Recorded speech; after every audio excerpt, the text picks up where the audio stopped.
See, I bumped it on there, say, large up Godfather songs, you know. Me say, Godfather songs to the world. I bumped it on, say that. Easy for she's in my easy. You don't know, say, Godfather song are the biggest Belize song out of New York. I bumped it on, say that. Humble, clear your hear. Hey, yo, Bedrin and Sistrin. You know, ever hear about this DJ? The man named DJ Viper, Godfather songs to the world. One I believe is wickedest DJ out of New York, you know. Yeah, but now, the man got Facebook, the man got Twitter, the man got Insta, the man got... You don't know what... All right, don't know what to say, right? Yeah, man, peep the man, Godfather songs to the world. One I believe is wickedest DJ out of New York. Listen him. Give the man a break and pre the thing. All right.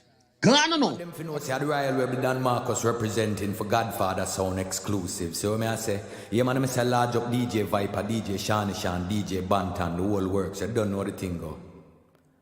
Godfather Sound rise up early every morning. We see the sun radiantly shining. Them love to wear the birds sweet singing. What a joy, what a beautiful feeling. Godfather Sound rise up early every morning. We see the sun radiantly shining. Them love to wear the birds sweet singing. What a joy, what a beautiful feeling. Jump and song them coulda never take Godfather feet high. No matter how hard them try. From we small them did a tell we holy palai. Dub them go borrow them no buy. Can't you see DJ Viper trying to be free from mental bondage and slavery? Babylon shit still got the ghetto youth them pandemic. The mental chains we have to break free. Godfather songs rise up early every morning. We see the sun radiantly shining. Them love to wear the birds sweet singing. What a joy, what a beautiful feeling. Godfather songs rise up early every morning. To see the sun radiantly shining. Them love to wear the birds sweet singing. What a joy, what a beautiful feeling. Oh, yeah. Viper tell them Godfather Sound one. Yeah, good morning. How you guys doing? Look in Viper eyes, you will see what true. Yes, it's all about the big bad cross country race this morning, right? All the way from the start to the finish. May the best rider win, right? Belizean, right? You search no more. Don't tell me it's not worth trying for. You can't tell me. All right. We're waiting for a few channels to load up. From Belize so we could do this live thing, right? Yeah, I got two so far. I have Love FM and I have XTV Live. I'm trying to get a couple more before we really get into the streaming, right? But let me go to Love FM, make sure the audio is right on their side, you know. And me, including myself, 5. So hopefully we do the best. We're small and what's not in our numbers, but you know, small ox fall big trees. So. Definitely. Anybody want to say thanks to?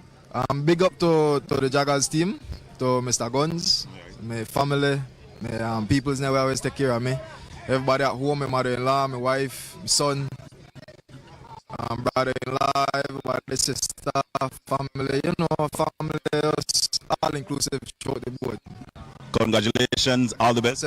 Big thank you to Ja, greatest supporter, one always there for me. Without he would have nothing, so all kudos to him, shout out to him, and hopefully we all have a safe ride and a prosperous 24, and hopefully, I hope I believe and bring home the girl, and it might not be me, but it might be somebody else, and thanks to that. No? That's the spirit, Mr. Jurgensen. All the best. Congrats to you. Big up on yourself and take care, man. All right. There you go from Team Joggers and Jurgensen. Dante, good morning, my brother. Good morning. Team Blazers. Yes, sir. What's your expectation for this whole Saturday race? I expect a long, very fast, action-packed race. Yeah. So we're just going to let the race develop and kind of adapt to how the race is and to formulate a pretty good plan. It's your first cross country? First cross country. Where are you originally from? Los Angeles. Los Angeles to Belize. And of course, Team Blazers, what's the size of the team? team in general is it's about 10 men and 4 women, but here there's 3 of us. So it's me, Corey Lockwood, and Corey Williams. What have you heard about this race? I've heard a lot about this race. I heard that it's the biggest race in Belize. There's thousands of people. It's long, it's hot, it's hard, but it's also very exciting. Dante, all the best today. Any final words from you?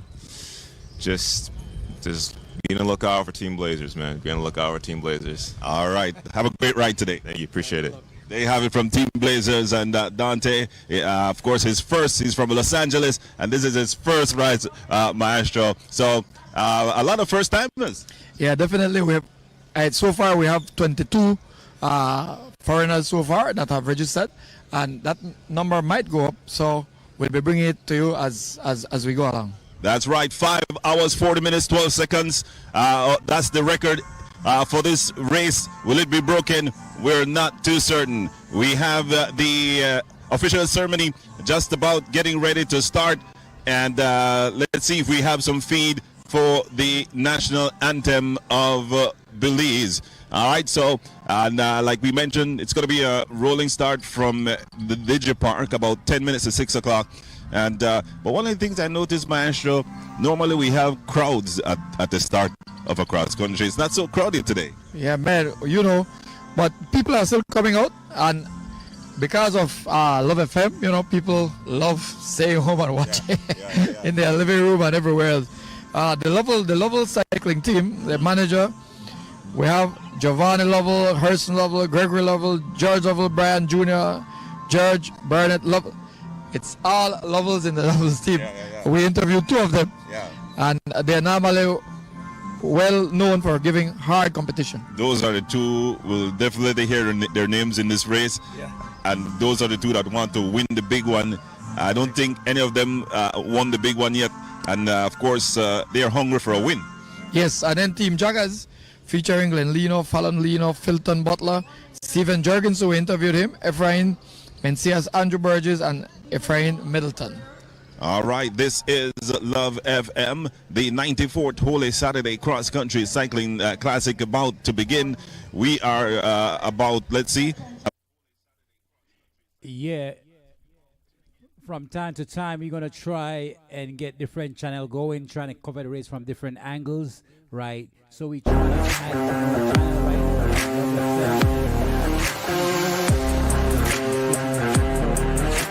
Better service, right? May their judgment call be perceived as fair today, God. Give them the wisdom necessary to implement the rules of the race for a safe ride. We pray for the police and other law enforcement personnel that their presence today may bring civility to cycling fans and enthusiasts whose emotion at times may run wild. We remember the birth team ambulance, our nurses and doctors in duties, the various media house broadcasting this race, and for those at home and abroad. We pray for the sponsors and supporters, for the various cycling team and sponsors of the station prize, whose financial contribution make this race a reality. We pray for the cyclist crew and those providing roadside assistance. May their focus be safety first as they serve. And last, Father, but certainly not least, the diamonds we are putting on the street, our homeboys who have been tested, tried, and true, and today are hard like diamonds. President. We pray for those who receive our invitation to test our diamonds today. And we pray that our boys, some might be diamond in the rough, diamond in the making, but we certainly have some who will be diamond in the showcase as they come to challenge our boys. We pray for an accident-free ride today, God. Give us the grace we need today to complete this journey. We ask all these things in Jesus' precious name. Amen. God bless Belize. Enjoy your Easter. Thank you, Pastor. And we want to call, if you're around, the president of the Cycling Federation of Belize, Mr. Glenn. Are you here? Mr. Glenn, we want to hear from you. Okay. Oh, he's coming.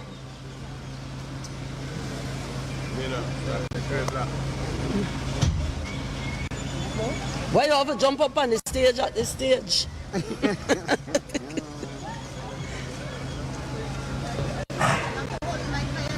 All right.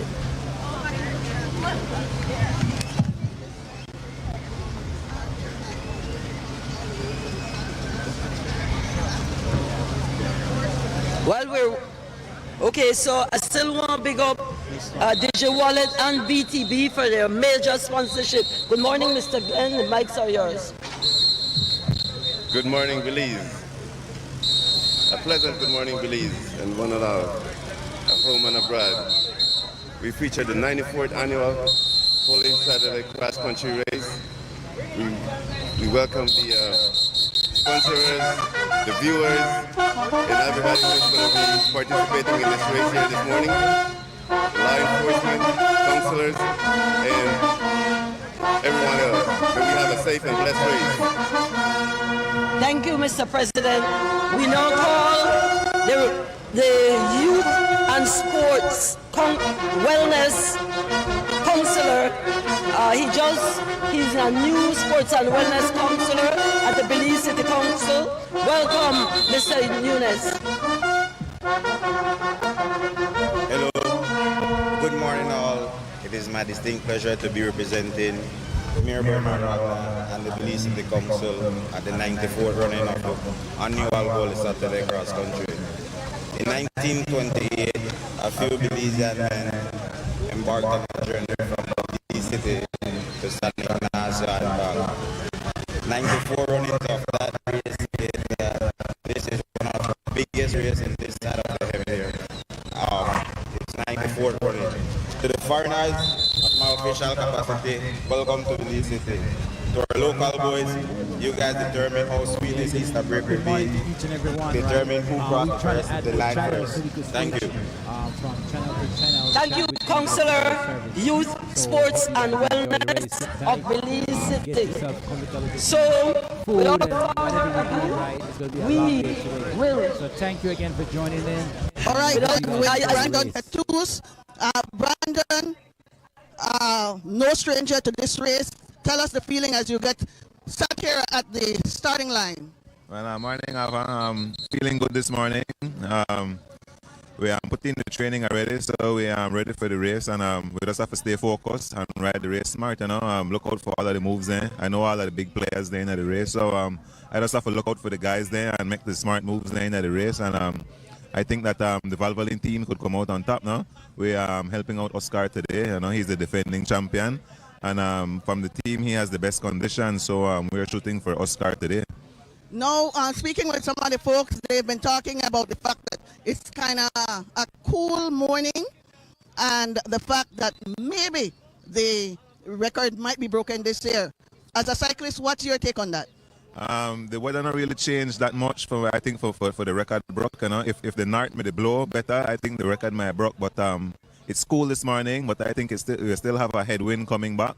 So I don't think the record was broke today, but maybe we'll have a fast race going up, and with the headwind coming back, we'll see how the guys them ride. Well, Brandon, all the best to you. Okay, thanks, Ava, and thanks to everybody listening, and big up to my sponsors, Valvoline, McLean, Caribbean Tires. Big up Mr. Joe, I know you listen, and we are do our best now. We just try out there and see what all we can do out here. All the best again. All right, thanks. All right, that was Brandon Katus, as we mentioned. No stranger to this race. As folks, you can see all the riders lined up, ready to go. And as Armin mentioned earlier in our broadcast, at this point in time, it's a rolling start from the Digi Park here in Belize City. The race in earnest begins on the George Price Highway, as we see the defending champion, Oscar Quiros, as Brandon mentioned just a while ago. Valvoline riding for him as they feel that he is their best shot at winning this race as a team. So we see him out front as we see the past champions making their way to the front of this race. All lined up, everybody's ready to go, and so many Belizeans at home and abroad, of course, hoping that when it's all said and done, after a couple of hours on the highway, that the first rider would be a Belizean this this Holy Saturday morning. We, as always, folks, we invite you to stay with Love FM as we will be bringing to you the best coverage of the 94th running of the annual Holy Saturday Cross Country Cycling Classic. In a few, we'll be moving from Dignitary Park. The riders will be making their way out onto the highway as the past champions are being recognized at this time. I can only see 4 of them, and there they go, folks. There goes the start of the 94th annual Holy Saturday Cross Country Cycling Classic. We invite you to stay tuned to Love FM. As we said, we've got Clarence Shepherd, Tyrone Green, Armin Arana, and William Usher will be on the highway bringing this one to you. And guys, I will go right over to you guys for the beginning of your coverage. Take it away, Armin. And welcome inside our mobile for the start of this one. Like we mentioned, it's a rolling start, and so that folks will get a chance to see all the cyclists that will be participating in the 94th edition of the Holy Saturday Cross Country Cycling Classic. So we're just leaving the Dignitary Park, and from the Dignitary Park, we'll be going on to Freetown Road, and then, of course, over the Belcan Bridge down Central American Boulevard. We're taking a right into Cemetery Road, and then when we get in front of Leslie's Import, that will be the official start. So we have Tyrone and the Maestro in the vehicle. Guys, once again, good morning. Good morning to you, ladies and gentlemen. We are here. We have so far 22 foreigners registered to participate in this one. And also, we're counting down how many elite riders we have. That's one category. We also have the under 23 category, as well as the masters in over 35, over 40, and over 50 categories. And definitely, Tyrone, as we look at this list, we don't have an official total number of riders as yet. Yes, sir. Good morning, Belize. Good morning. We are here now on Freetown Road heading out of the city, and I'm looking at the list, and we have 117 names, but we're not sure if all of those riders are out here today. People, it's still time to see the riders as they basically move through the city at a slow pace, so you can see faces, you can scream out the name of the favorite rider that you want to win. Today is going to be a grueling race. We have tailwind headed up to Kayo's side, and coming back as usual, we have the headwind that will make the race even more gruesome. The race, like my colleague mentioned, has 22 foreigners, so that means a lot of It was a slipping policeman leading into Barrack Road. You know that little bump right there? Yeah. Somebody tumbled right there. Spill? One person. They already took him off the road. So wait and see. I can't tell you who that was. Yeah, I don't know. I want to say to I'm sorry if you're gonna spill in and roll out. And now they're on to Freetown Road. Yes, they're on to Freetown Road, passing Cambrana's Bakery. Yeah, people are out, man. People are cheering on their favorite rider. 100. I mean, 96 years since this thing that is a part of our Belizean psyche as well as our Belizean cultures. Well, yeah. You remember back in the 5 o'clock days, from 4 o'clock in the morning, people used to be out on the highway. They're afraid to pass through the Ladridge Cemetery any other time except cross country. Yeah. People are out on Freetown Road, man. It's beautiful to see. Wonderful. And imagine when they're on the return. I'm a proud Belizean, trust me. Imagine when they're... For the Ganisi fashion. So some early prizes, some great cash prizes, but that first one, the first official station prize at the... Just issue a word of caution to after the race for those people who will be traveling. Please do adhere to the speed limit. Make sure that your vehicles are checked, the brakes, the tires. And if you're going to be drinking, designate a driver. We really want this to be a very safe and enjoyable Easter weekend for us here in Belize. So please do take extreme caution. You know, way back in the days, Sweets Galore used to say that we wanted to come back in peace and not in pieces. Yes, in one piece and not in pieces. Respect. All right, there's 7 Freetown Road. All right, Marsh, let's take a quick break. Let's do a quick commercial break. I need to talk to Miss Betsy, and then we will come back. Make Atlantic Insurance a part of your travel plans when traveling to Chetumal, Cancun, Merida, or anywhere in Mexico. Whether it's for vacation, to conduct business, or just relaxation. For the boulevard, people, it's still time. You still have time to get out here. It's a beautiful morning here in the city. We can already see 1 and 2 people along the sidewalk with their phones out, trying to capture the moment. Today is basically the day that most Belizeans are together. We are one, fighting the foreign invaders. We are one, fighting anyone that is not calling a Belizean name today. We are one along the highway. We are one in the homes. We are one in the vehicle. So everyone is praying for a good turnout. As Armin mentioned, we do have 150 station prizes, and that had to be cut off because people wanted to give more. The outpour of love for this race is tremendous, and we love it. We want to continue to grow. So, yes, we are ready for the excitement. We will be approaching Leslie's in about 5 minutes, and from there it's off.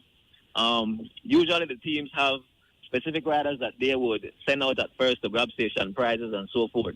So we look to see who those riders are, and those riders usually don't make it back to the city with the front crowd. They are just basically there to try to get as much goodies in the goodie bag for the team. So that will be an early indicator of what to expect at the end of the race. Yep, so folks, I'm not sure if the folks could hear, but there's a truck with some trumpet players. The bugle is leading as well. This one, the traditional bugle, that will be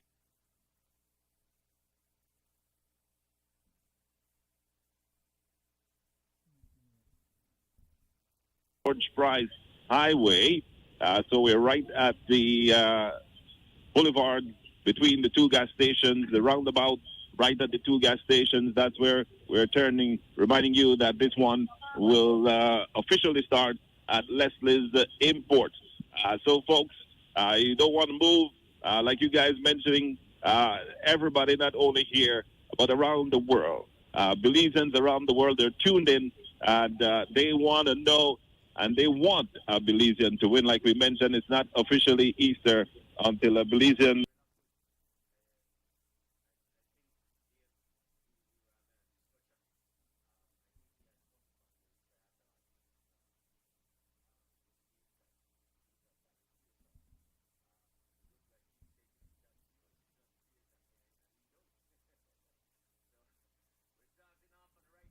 cool.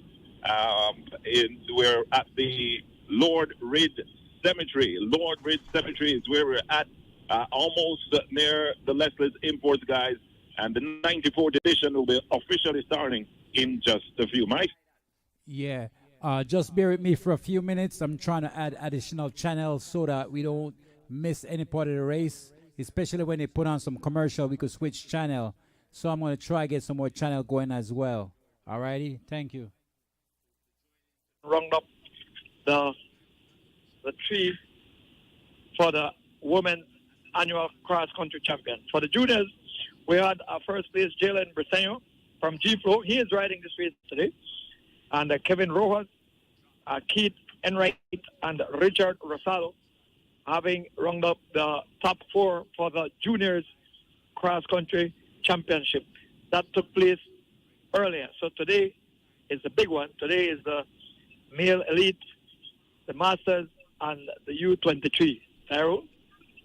Yes, sir. And just to mention a few names to look out for today in the race. Belizean's name, we have Giovanni Lovell from Team Lovell. We have Derek Chavarria from Team G-Flow. We have Mr. Brandon Catus, no stranger to racing for Team Valvoline. We have Wasani Castro riding for Rolling Shutters, Byron Pope.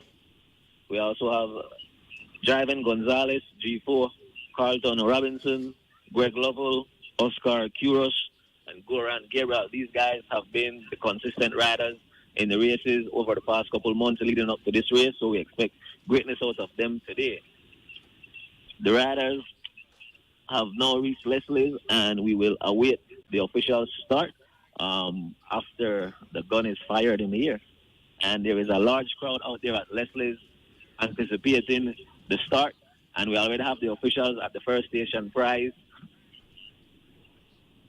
Yep, and they're off the 94th edition of the Holy Saturday Cross Country Cycling Classic is off, and that station prize is very close, guys. We saw, of course, the official waving the flag just a few minutes ago, so it's going to be a fast start, Maestro.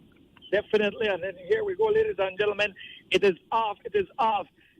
94th Annual Cycling Classic is off as we go heading into mile 1, and these riders, as they pile on, as they're fighting for that getaway, for that breakaway, they are looking there, they are coming, definitely. And we hear the horns and everybody making noise.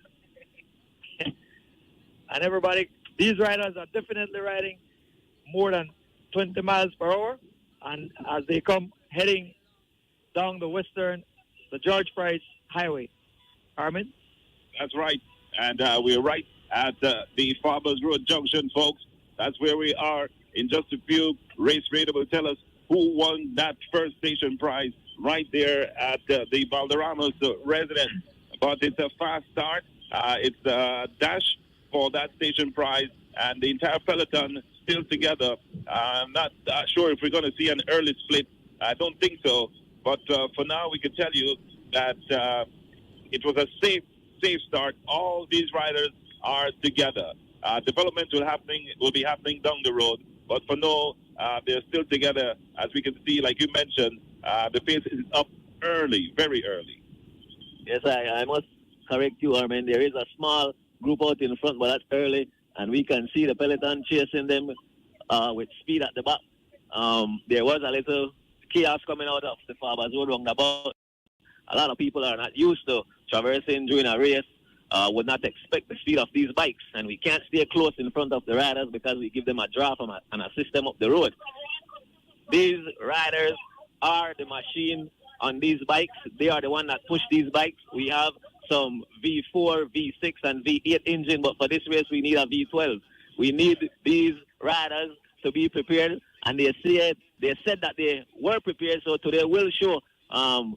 Some engines will not make it. They will blow their gasket.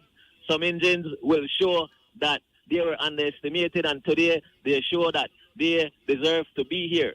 So, guys, there is a lot of pride among cyclists, and as we can see, there is a small breakaway up at the front. We are trying to see who are these riders up front.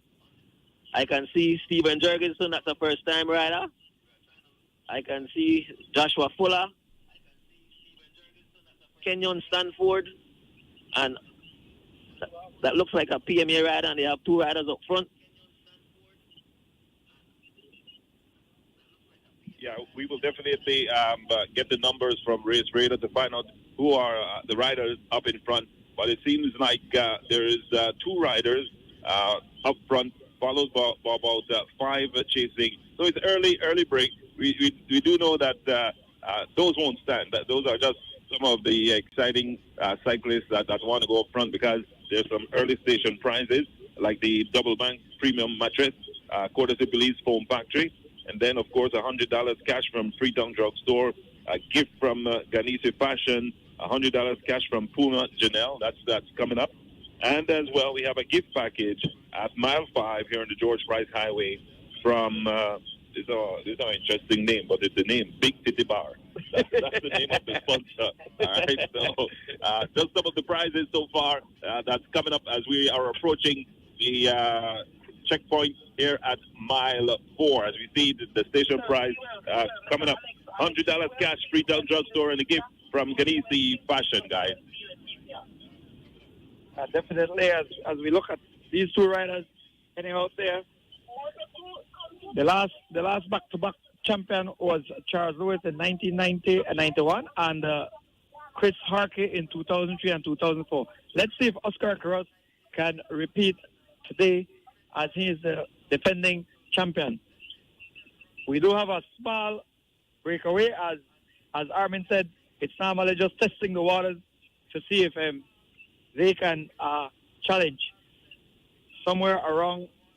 We are somewhere around the Belize City Council Works Department, just in front of the depot. And that as they come, yes, ladies and gentlemen, 94th Annual Cycling Classic. Yes, as I can look out the back of the vehicle, guys, I can see that the entire peloton is back together. It seems one of the Williams brothers tried to make a move just now, and he was followed closely by Jocelyn Chavaria. So those guys are big names in this race. So the riders won't allow them to go too far in front. So as they made a move, they started to chase them immediately. So it's back to one big race as they pass the 4 mile checkpoint and continue to head up the George Price Highway. Reminding our listeners as well, those motorists that are driving, that the George Price Highway is closed today for this race. So you expect some delays, expect for the authorities to put you over on the side so that this race could pass smoothly. This is Love FM, the 94th edition of the Holy Saturday Cross Country Cycling Classic. We're going to take a break. Love FM News and Music Power. And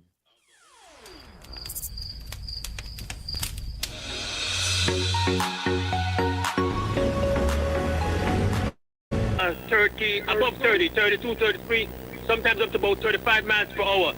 Marshall, that is how the 94th Cross Country Cycling Classic has started. It has literally just launched itself out here. This is like it's like a rocket to begin. If you are not ready for this, you are feeling pain early. This is one of those races where the record will have to be a part of the conversation. But you don't know what happens in the second half, so I wouldn't predict that. It's just that there is an early distribution of discomfort and pain within the peloton, and then I guess when the teams who are able to grab a hole and have a certain position in the race and they're able to establish themselves, then maybe you would have a little a lull in all of that. So I can't say for a fact that the record falls, but what I can tell you is that the record for early hostilities has certainly been met, if not surpassed. Well, with 150 station prizes, I don't think they'll be let down. And for those, the caliber of riders that are going to dictate this race, I don't anticipate they'll let up at all. Goes on, Marshall. Yes, go ahead. It's still a long way to go. We're approaching the 6-mile bridge, and like Paul said, I think that we have shot at the early time for this race. Yeah, because this race started with a bang. Yeah, we're doing maintaining just about 30 miles per hour right now. And for those riders who are in competitive form, for those riders who are, this is what they do, this is comfortable. If you were hoping for a ceremonial start where you can come through Hatfield, to live with the peloton, looking good and get a little height, this might not be your race. Yeah. Because there is people already getting dropped. Yeah, people, like, we are not in the back, but we can tell you that it's already riders falling off from behind, and that's to be expected. Charlie, if you're not ready, we got to bring in a 3-time champion. That won't champ there, you know. Charlie, you got to tell me, if you're not ready for this pace, how are you feeling right now? You're not ready again. 6 miles is, well, yeah, a little less than 6 miles into it, and this pace is high. And we see one of the adversaries for any rider who wants to wear the garland starting to introduce himself, talking about Father Son rising out in the east, just saying his early hello. Later on, of course, he's going to be amplifying the discomfort, just another layer of discomfort on this course, on this journey, on this traditional cycling classic, this beautiful procession of oars, this beautiful tradition of oars. Oh, what a tradition. Every hole is Saturday, and it's unfolding in spectacular form early on. We're unable to give you the names of the people who are driving this, who are really propelling the pace, but we can tell you that some of the major teams are doing that. much we was able to recognize Justin Williams. We think some of the riders from out of the Carolinas, the John DeLong team, Sky are early out jumping in front as well. There is no laid-back style for this year's. We expected it, and it has gone beyond our expectations. That's what we have here as we are jostling vehicle to vehicle on the highway and trying to move. One rider number 79, has broken. We're trying to get out. One rider seems to have taken a lead, and that's rider 79. That is, according to what I have here, just trying to get that number. Brian Wade? Brian Wade. Good. What's that? Brian Wade, according to this. Brian Wade. It's rider number 79. Yes, it is. Brian Wade, he's unattached. He's an unattached rider. So he's out in front, not with any of the team. So he's trying and thing. Get your name called. The only day your name called, out in front. Try to get a couple of the prize. Oh yeah. Fortunately, we're not saying anything right now.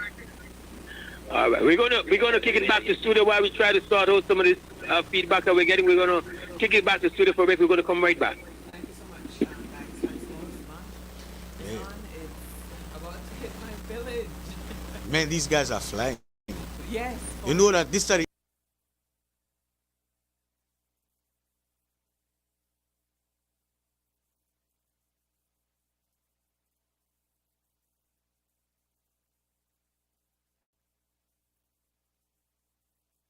He had pointed out that there's some caliber riders that we have in this race. This is unprecedented.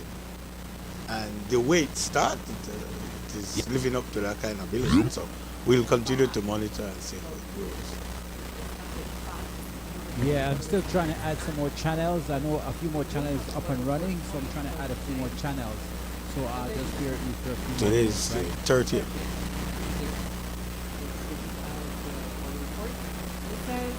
Easterly airflow supports fair and mostly dry conditions. In our forecast, most of the sunny skies today. Tonight, skies will be clear to partly cloudy and middle to no rainfall expected. Winds blowing east, wow, at 5 to 50 knots. As we said, it's light sharp winds 2 to 4 feet. Temperatures continue on the coast.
Rider number 78, Anthony Lewis. Rider number 122, Robert Stewart. Moving on to the next team, the Whatever Boys cycling team. Rider number 91, Richard Vieira. Rider number 92, Benjamin Flowers. Rider number 95, Ryan Bradley. And rider number 134, Carlton Flowers. Moving on to the next team, the UTR Budget Rent-A-Car Cycling Team. Rider number 101, Alan Awil Jr. Rider number 102, Alan Awil Sr. Rider number 103, Nation Yisigiri. Rider number 113, Dwayne Wade. Rider number 117, Erson Butler. Moving on to the next team, Team Santinos. Rider number 106, Jocelyn Chavarria Jr. Rider number 82, Sherwin Budna.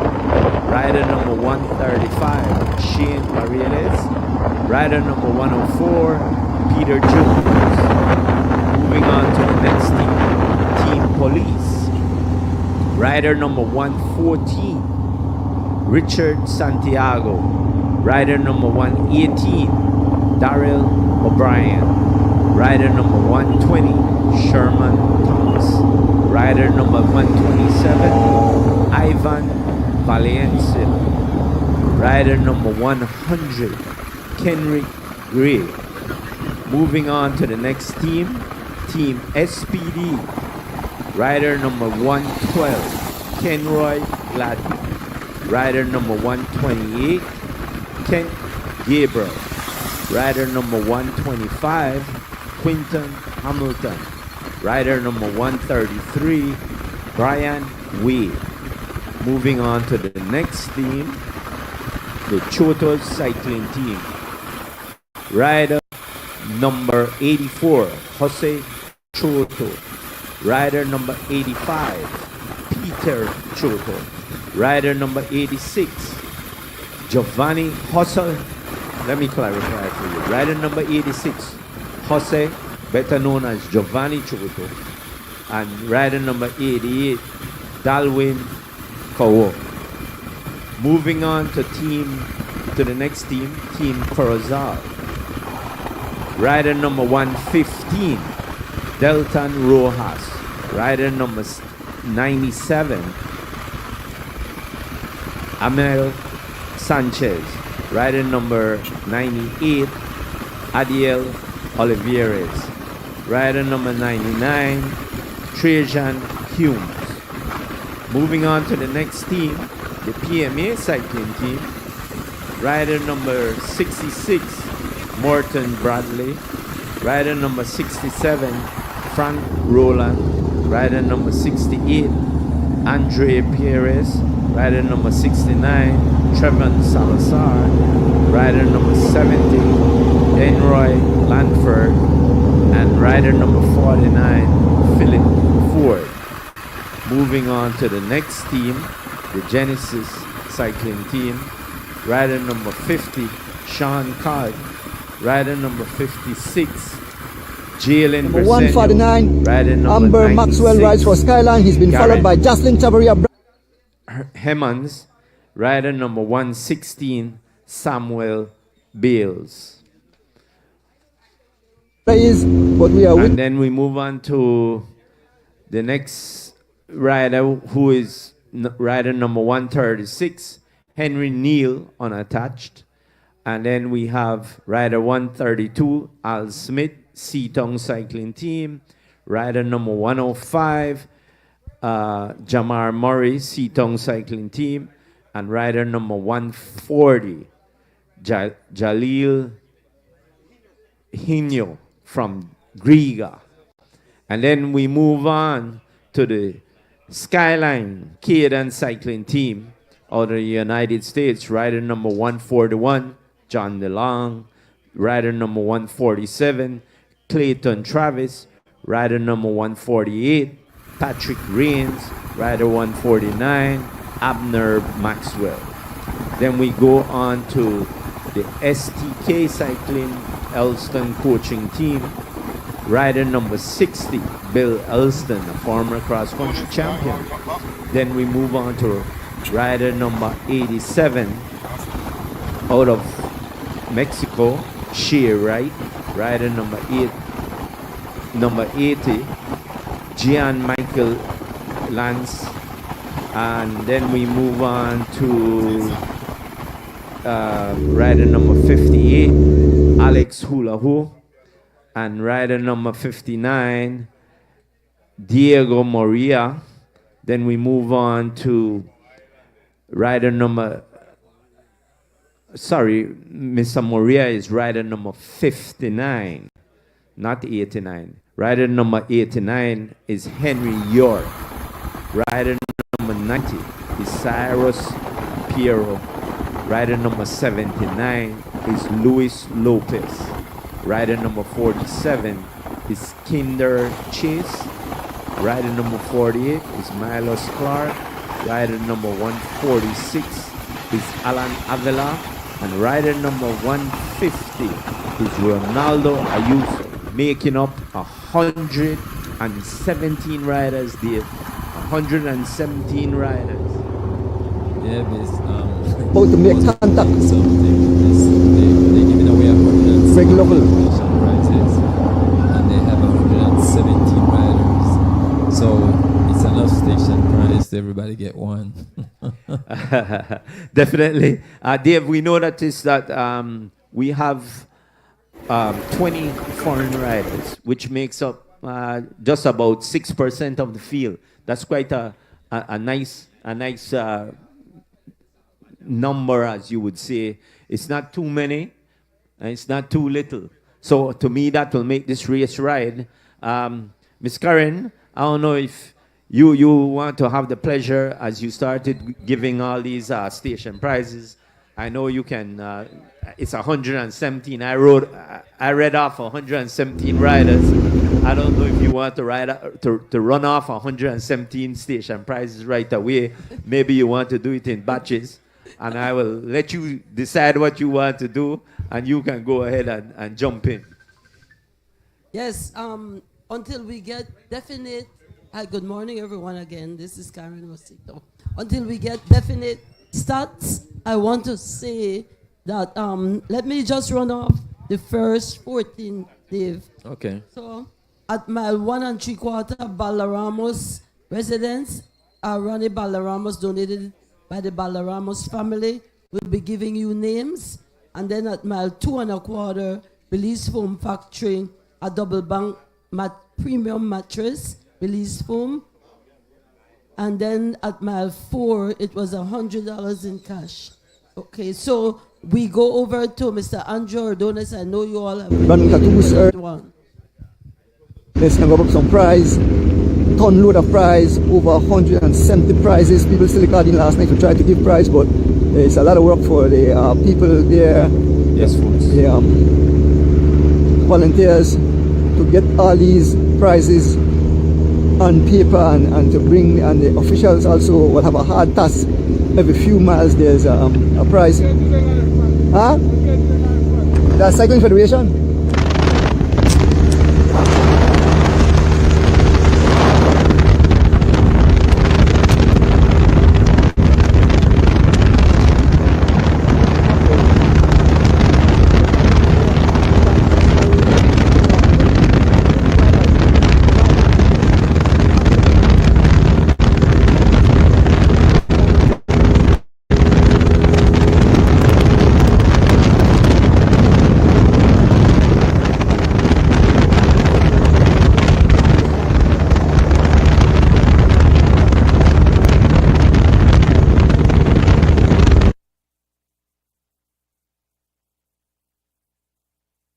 On the front, and as we can see, we're at the front of the race at just about mile 12 head to 13.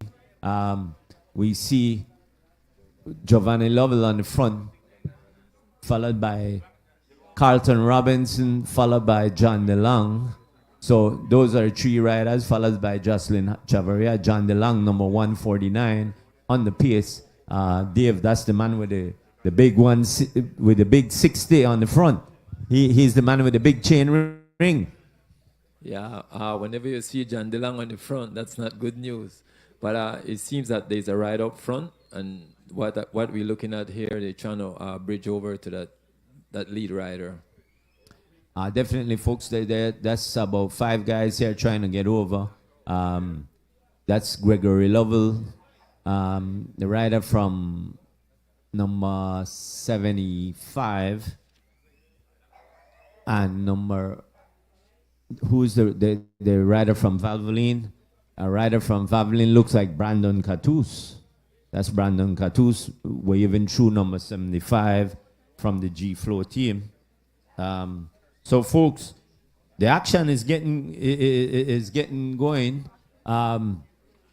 The pace is high, Dave. We're, let's call it 14 miles into this race. You as a rider, what you trying to do? Just settle in, you know, feel your legs. Are you trying to spin, or what you doing at this time, Dave? You're actually at this time using the strip stream at the peloton. So like I said, you want to sit in that first 15, 20 guys up front. If you notice, Dan DeLong is on the front. He's a guy that's capable of running. So you always want to make sure a rider like that don't get too far away from you. You want to keep him as close as possible. Definitely, Dave. We see this rider number 75. We got to get a name for him. He is going through this rotation pretty much. Rider number 75 is Wendell Williams Jr., but that doesn't look like Wendell there, Dave. So I don't know if he got a wrong number or whatever. 106 we know is Justin Chavaria Jr. Then we know Brandon Catus. We know Gregory Lovell. We know John DeLong. This rider that's riding in the gray. Oh, it's number 79, right? Is it 79 or 75? 79. It looks like rider number 79. So let's find him on the start list to give you his exact name. Maybe Karen, you can look that up for me. Number 79. Number 79, it seems to be. Okay, number 79 is Luis Lopez. He hails from Honduras and he rides for an LL team. Luis Lopez. So we have Luis Lopez, Gregory Lovell, John DeLong, Carlton Robinson, Brandon Catus. These are the riders that are here. And this is not John DeLong, though. That's not John DeLong on the front. It's one of John DeLong's teammates. And this look like this is the front of the race. Yes, that's the front of the race. But number 149 is not John DeLong.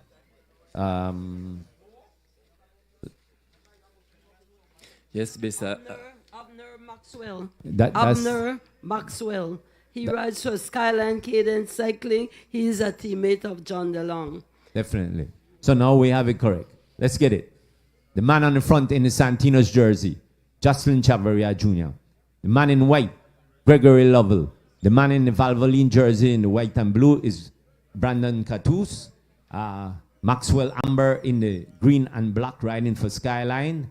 The man in full black is Carlton Robinson, and the man in gray is what was his name? Lopez, the Honduran.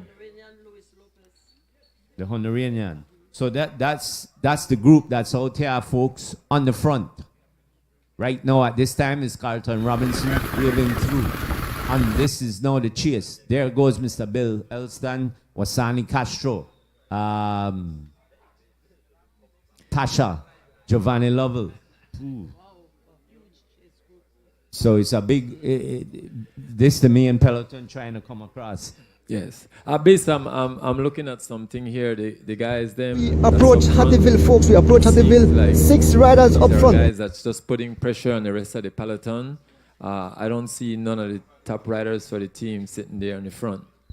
Okay, at this time we have audio from Mr. Andrew Ordonez, so we go over to Mr. Andrew Ordonez. You can see these riders. I think there's young Carlton Robinson. Carlton Robinson wears number 65, rides for Alliance United in the break, and you can hear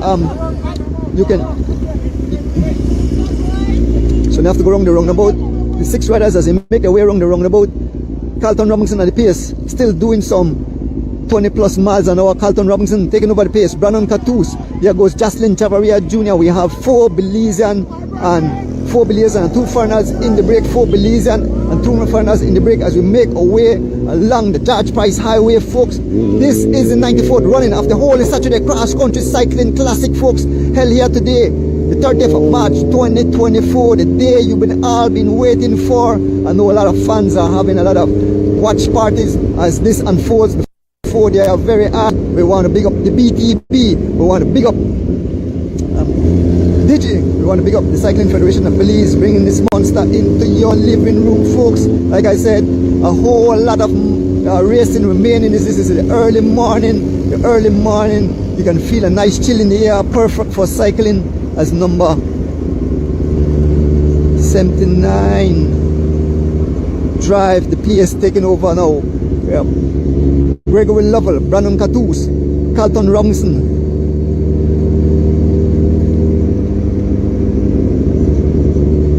Jocelyn Chavaria Jr. and Amber Maxwell. Yes, the fans there at Hattieville, the fans line the highway cheering on the riders as they make their way towards San Ignacio in the 94th running of the whole Saturday Cross Country Cycling Classic.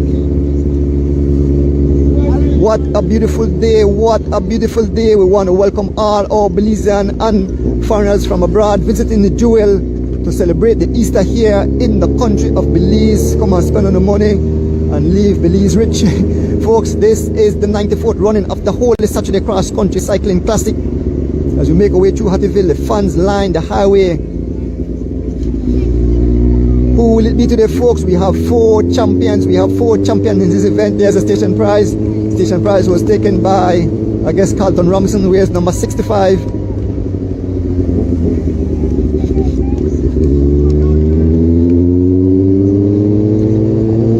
Some 100 and odd riders start this race, 100 and odd riders on the front, driving the pace. Amber Maxwell, followed by Jocelyn Chavaria, number 79. Who the guy there? Who the guy there?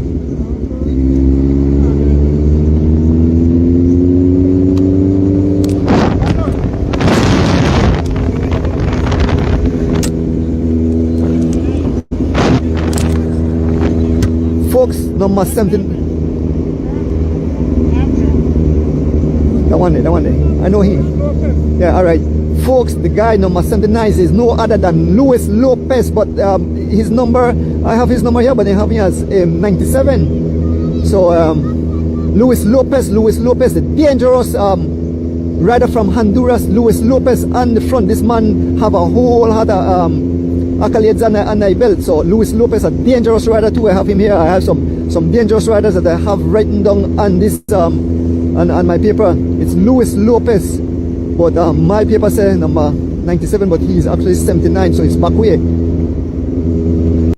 Luis Lopez, the front has been driven by Amber Maxwell, number 149. He rides for Skyline. He's been followed by Jocelyn Chavaria Jr., Luis Lopez, number 79, Greg Lovell, number 43, Brandon Catus, number 27, and young Carlton Robinson, one of the hopefuls, number 65, as we head towards Mile 18 here on the George Price Highway in the 94th running of the Holy Saturday Cross Country Cycling race. Folks, we want to big up this CFB, we want to big up Digi, we want to big up the BTB for bringing this monster into your living room. We want to big up all the people that gave prizes today. A whole lot of prizes. These guys going home with their kitty full. And so we have 6 riders who are broken clear of the field of riders, folks. This is the early morning, a lot of fireworks left in today's event. These are the early runners. As we approach mile 17, there's a station prize. We can see the officials, we can see the fans as they cheer, we can feel the excitement in the air. There's the official waving his hand, and it's Amber Maxwell to get that prize. I think these guys have made alliance and said, here what, we will share this prize. There's a whole lot of prizes to be shared here on the George Price Highway in the 94th running of the whole Saturday Cross Country Cycling event. Folks, you can feel the excitement, you can feel the tension in the air as Luis Lopez looking back, as he dances out the vessel again and join back the 5 riders up front. Folks, we are heading towards mile 18 here on the George Price Highway. 6 riders have escaped. We have 2 foreign riders in the likes of Amber Maxwell and Luis Lopez out of Honduras. That man, our powerhouse, according to his stats. Luis Lopez looking good. Brandon Catus on the front. Carlton Robinson, followed by Amber Maxwell, Jocelyn Chavaria Jr. Greg Lovell. So 6 different teams representing it. No team have 2 riders. There are 6 different riders, 6 different teams representing here in the 94th running of the Holy Saturday Cross Country Cycling Race, folks. We head towards mile 18. A nice chill in the air, as we head towards San Ignacio in the 94th run of the Holy Saturday Cross Country Cycling Event. Said that Belizeans are more patriotic and than they are, and they are looking for one of Belizeans to win, but this race has blown wide open. A lot of hired guns are here in the country of Belize, folks. This race has 4 cross-country champions taking part in this event. We have Justin Williams, we have Bill Elliston, we have the defending champion, Oscar Quiros, and Giovanni Choto, 2012 champions. These are the 4 champions taking part in this event, trying to wear that garland. Folks, somebody will walk home as we pass mile 80 on the George Price Highway. And the beautiful country, look at the sky, so beautiful. The sky is beautiful. There's not a, and I say no cloud.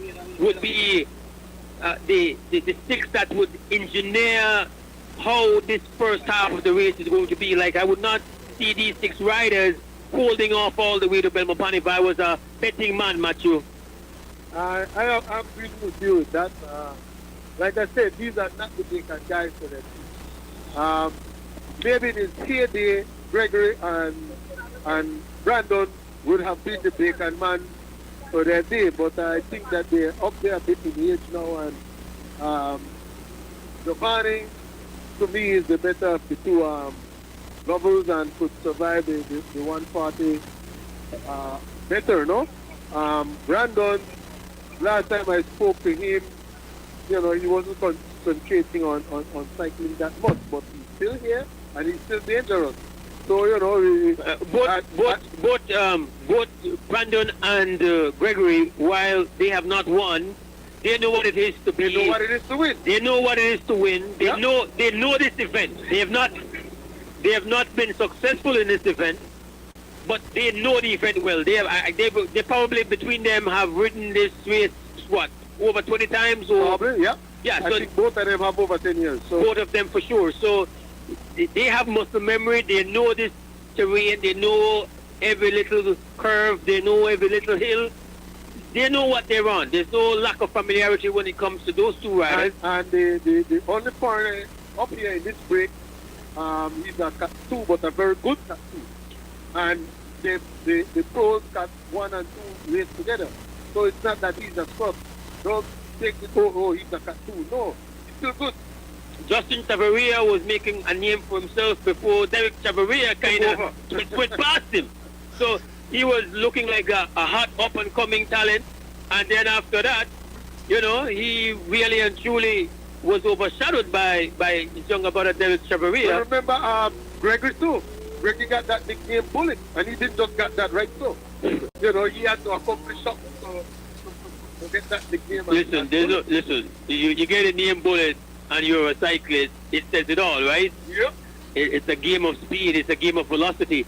And so, again, Greg, there was a time when cross-country day, Greg being out in front would be the biggest news because he was in his prime. He was the 5-star guy. He was the guy that everybody's looking at. And every year you thought, well, this would be the year. So there are a number of these riders that have been on the cusp but have not been able to get to the mountaintop. They don't know what that feels like.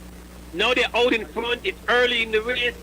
They probably have good enough form to stay for a distance, but they might not have what it takes to be this active, to put out so much early, and then to have anything consequential left when we come down now to the last couple chapters of this race. That's the thing about them. You don't know if they are able to recover later on in the race and still be a threat, still be able to potentially challenge for the garland. So they're coming out this early for both those riders suggests that They might want to take a good run, get some prizes. It's a rich race, and nothing is wrong with that strategy. If you don't feel you got gall and farm, maybe you got big money and prize, and so we can stay, and so maybe even a bull. You never know what's on the road, Matthew. Of course, I got my people sending me info. Yes, sir. All Miami players in the front and the back. Single file. Yeah? All they're the only team missing from here. You blame them? No. I got a question for Matthew. Yes. Hold on 1 second, Matthew. Marshall, holla. Yeah, because he's saying that Gregory and Brandon are now older, maybe more experienced, but several of the foreign riders are up in age as well. What would be the difference between the locals? I think the thing is that we would have a better gauge of where Brandon and Gregory are insofar as their performance. So we have not seen the foreigners. They come with their names, but we don't know what their current form is. In the races in 2024, there's a familiarity with what Brandon and Gregory are doing, and so they have not really been dominating or any of the races leading up to the cross country. So you don't think of them as being in peak form. So again, Matthew said in talking to Brandon, he doesn't feel like Brandon.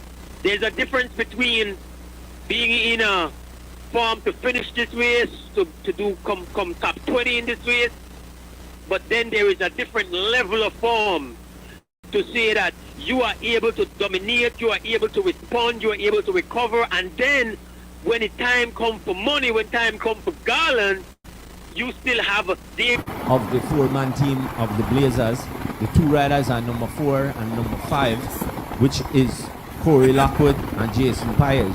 Jason Pyers is the shorter of the two. Mr. Corey Lockwood is the big engine, as we have said. So, folks, those are the men. The Miami Blazers team is controlling this peloton. They're going to set the tempo. They're going to say, are we going to get him or are we going to leave them out there? They're making that decision. They might just say, okay, we're going to ride at a certain tempo and stay here. And it seems like the peloton is quite comfortable and just sitting on. There's nobody trying to make no attacks. Nobody ain't doing nothing. Everybody taking a free ride. It's early. Long way to go. We must say the wind is pretty calm so far, Dave. Surprisingly for this time of year, we will give you an update on the weather forecast. But at this time, I think I will pass my mic on to Ms. Karen Rosito, and she will continue to give you some ideas of what's going on with the station price. Karen? Yes, guys. Good morning again, and as we wait to get the station prices, I want to tell you that we have literally a station price for every mile. You should say, actually more than that, it's 178 station prices, 100 going and 78 coming back. And we also want to put out there that for this 94th annual Holy Saturday Cross Country Cycling Classic, the finish prices are awesome. First place, $10,000 in cash by the Cycling Federation of Belize. Of course, the garland donated by Sole Aguayas. The championship trophy in the memory of Eric Bernard Haylock, sponsored by David Gomez and family.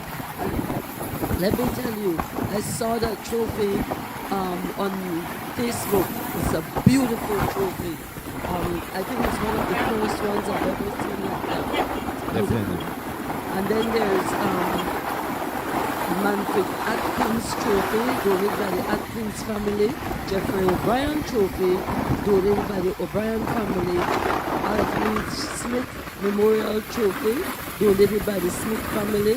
Elston Kerr Memorial Cup, donated by Mr. Reginald Jex and Jex Trophy. A whole gift basket, donated by Grace Kelly Belize Limited. And that's about it, along with anything else, because you know people get really excited around this time and they tend to want to give to show their appreciation. But the cyclist, the rider that comes in second, gets $500 in cash and a trophy from the Cycling Federation of Belize. And again, Smith Memorial plaque donated by the Smith family and one gift basket. Because some riders from Belize won't want to chase, being that their team members isn't up here. So that is where the cat and mouse play, where a foreign team, an American team, a Guatemalan team, a Mexican team would say, well, you don't have any team members up there, so help us chase. And then that is what they have to decide. If they chase, they will also help the foreigners to come across. And if they chase and the Belizeans catch them and the camera chasing Belizeans, then that is where all the critics come in now and said that we didn't win the race because of you. So it's really a cat and mouse game behind there, and the riders basically playing chess. But for the most part, I believe that the Belizeans are riding this race together. So I have no doubt that we do have the foreigners chasing at the back, namely from Team Miami Blazers, for the most part, because it's surprising that none of them came out here. We don't see Justin, we don't see Corey, and we don't see any of their strong domestics. Definitely, and then we can clearly see, again, Jocelyn Chavaria from Team Santinos, number 106, 79, Luis Lopez from the LL team on the Radiant, USA, 149, Abner Maxwell from Skyline team, Gregory Lovell from Team Lovell, 43, 27, Brandon Cattouse from Valvoline, and Carlton Robinson, 65, rounding up the 6th breakaway group right here. And the breakaway group is in favor of Belize. We have 4 Belizean riders here with 2 foreign riders, namely Abner Maxwell from America and Luis Lopez, the Honduranian. I can look out of the back of our vehicle that we're in, and we can see that the break is currently at mile 22, and I haven't seen the peloton turn the curve there coming out of mile 21. I believe that there are more than 54 seconds now as the guys continuously work together. Riders at the back can also help their riders up front by actually coming up at the front of the peloton and blocking. We would call blocking, where they would come at the front and act like they would be pacing or chasing and just slow down the pace and slow down the peloton. So if those guys continue to work together, then this really favors the Belizean riders. But also, if the riders at the back aren't paying attention, an attack or two may take place where the strong riders from the back would try to come across. So that is something, again, to look out for, that if someone really attacks and tries to chase this group at the front, who has the legs to hold up? Because with tailwind heading towards San Ignacio, we can expect someone that tries to come across to this break, attacks out and holds at least 33 miles per hour for at least 1 or 2 miles to get over here, and that's no easy task. Definitely, and we can clearly see, again, there are 4 Belizeans in the pack. The 4 Belizeans are Jocelyn Chavaria, Gregory Lovell, Brandon Cattouse, and Carlton Robinson. 2 foreigners, Luis Lopez out of Honduras and Abner Maxwell of the Grand Old USA. Definitely right there. That's the group of 6 that is working ahead right here in the 94th Annual Cycling Classic. We are at mile 23 here on the George Price Highway. And, of course, we're heading into San Ignacio for this one. Will the record be broken into San Ignacio? You got to stick with us, stay with us to find out. And, folks, coming up at mile 25, we have, of course, $300 cash and 1 barbecue grill. So that's coming up at mile 24, and that is in memory of Cuthbert Bailey and Gart Bailey Jr. Saying good morning to KP and, of course, Jacqueline and the entire Bailey crew. Good morning going out to you. This is Love FM. We're going to take a break to say thanks to our partners, Love FM News and Music Power.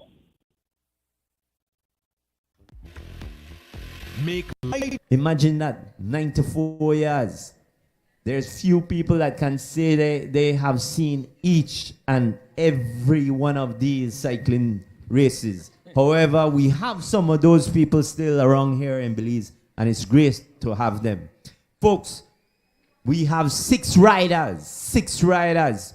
Dave, I figure we're just about coming on to Rockville. I think that is there a prize at Rockville, Miss Karen? I would assume so. So we will see if our rider, Mr. Luis Lopez, as I called him, the crabby rider, will he take that one, Dave, or what will he do? I don't know, man. I give Greg Lovell the edge on this one. You think they're sprinting, Dave? Yes. You don't think they're not working out a good thing? They have already passed. This is now going up mile 24 hill. So they have already passed Rockville. But this most of the time, if a break is fully established, guys will start sharing prize. But if it's not fully established, they'll definitely contest because they know it's just a matter of time before they get caught. Definitely. As we see on the right in the chase group, we see Justin Williams. Justin Williams, he ain't satisfied. He said, man, this Blazers team ain't doing nothing. He taking somebody along with him. Is that Baby Chav? It looks like. Is it? It could be. Is it Dave? Yes, it is. Isn't that Mr. Derek Chavaria sitting on Justin Williams? That's Derek. Derek, the phenom, better known here in Belize. Him and Justin trying to make the bridge across at mile 24. Derek would be joining up with his brother because his brother is Jocelyn Jr. riding in the Santino's jersey. So, folks, two riders trying to get across. Mr. Derek Chavaria from G-Flow and Mr. Justin Williams riding for Legion of LA. Those are the two riders, number 2 and number 18. Those are the two riders trying to get across. And that is not Derek Chavaria. That's Hollister Baptist. Hollister Baptist is the rider trying to go across with Justin Williams. We were giving you a man that's not there. So therefore we know 6 riders being chased by 2, Dave. Yes, yeah, you could expect Justin to get crossed. These guys can give you 20, 37, 38 miles an hour speed, and that's more than enough to bridge a gap. Definitely, Dave. We will send word to try and get an exact time gap. Here goes Mr. Lopez struggling again, Dave, the crabby rider. Maybe he's not in the best of shape, but like I said, he's a newcomer, so I don't know if it's not just his riding style, or he's probably suffering. I knew another rider that was very crabby in the World Peloton, and he won quite a lot of races. His name was Chris Froome. So don't take my description of his riding style to heart, folks. As you see, he's made it back. He must be seeing a flag somewhere. He might say, it's my turn, Dave. Greg Lovell on the pace, folks. Greg Lovell, the man on the front, followed by Justin Chavaria Jr., followed by Brandon Catus. These are the riders up front, followed by, there he is in 4th position, Mr. Luis Lopez, followed by Abner Maxwell, and followed by Carlton Robinson. So, Bish, just a quick take. We're like 52 minutes into the race, and these guys are already at mile 26. I mean 25 going to 26. So that tells me the race is riding. Yeah, so that means the race is averaging at least 27 miles an hour. Yeah, it's high pace. Well, yeah, somewhere around, anywhere from 25 to 27, somewhere in that thing. So it's been a solid, hard first hour, Dave. Usually, in the old days, Dave, in the old days, by the time we got to Rockville, the race would have like mellowed out and settled down. But I don't think this one has mellowed out yet, Dave. This pace is high. Yeah, the first 2 hours will be very high. So I predict them to average at least 27 and a half miles an hour for the first 2 miles. Definitely, Dave. And at this pace, if you live in Belmopan area that has that big coming out crowd, they got to come out early.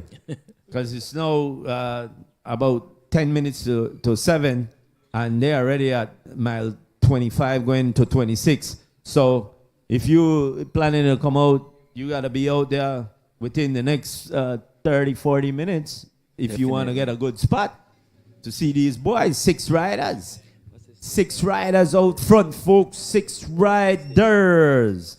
Those 6 riders again for you. Mr. Abner Maxwell riding for Skyline in green. Mr. Brandon Catus riding for Valvoline in blue and white. Mr. Gregory Lovell, the man on the front, in full white, riding for Team Lovell. Mr. Carlton Robinson in full black, riding for the Alliance Cycling Team. Mr. Jocelyn Chavarria in the white and black for Team Santinos, and the man in gray from Honduras, Mr. Luis Lopez. Those are the 6 riders. 6 riders, 1 minute and something, or is it 1 minute or 14 seconds being signaled by the timekeeper to the 2, I'm assuming the 2 guys that were coming across, which was Hollister Baptist and Mr. Williams. Yes. Justin. Just a quick take, Biss. It seems that Greg Lovell just won that station prize at mile 26 that was. Yes, folks. We must say that there's quite a bit of viewers from around the world, Dave. We have to say good morning to all the viewers around the world that are watching this, the 94th edition of the Cross Country Cycling Classic, brought to you by Digi and Digi Wallet. We have people all over the country also saying, holla for me. Well, I can't call all the names, but we must say good morning to all the people starting down south in PG, Placencia, Dangriga, Hopkins, all the villages coming up to Cayo, all the way into the city, up to Orange Walk, up to Corozal, out to the Keys, all over the beautiful jewel of Belize. Folks, one of nature's biggest and greatest things, this beautiful country of ours, Belize, in Central America, the heart of the Caribbean, as we see it. What a beautiful Saturday for the running of the 94th edition of the Holy Saturday Cross Country Cycling Classic. Folks, 6 riders out front. They are the men on the front. Abner Maxwell riding for Team Skyline. Brandon Catus riding for Valvoline. Gregory Lovell riding for Lovell Cycling.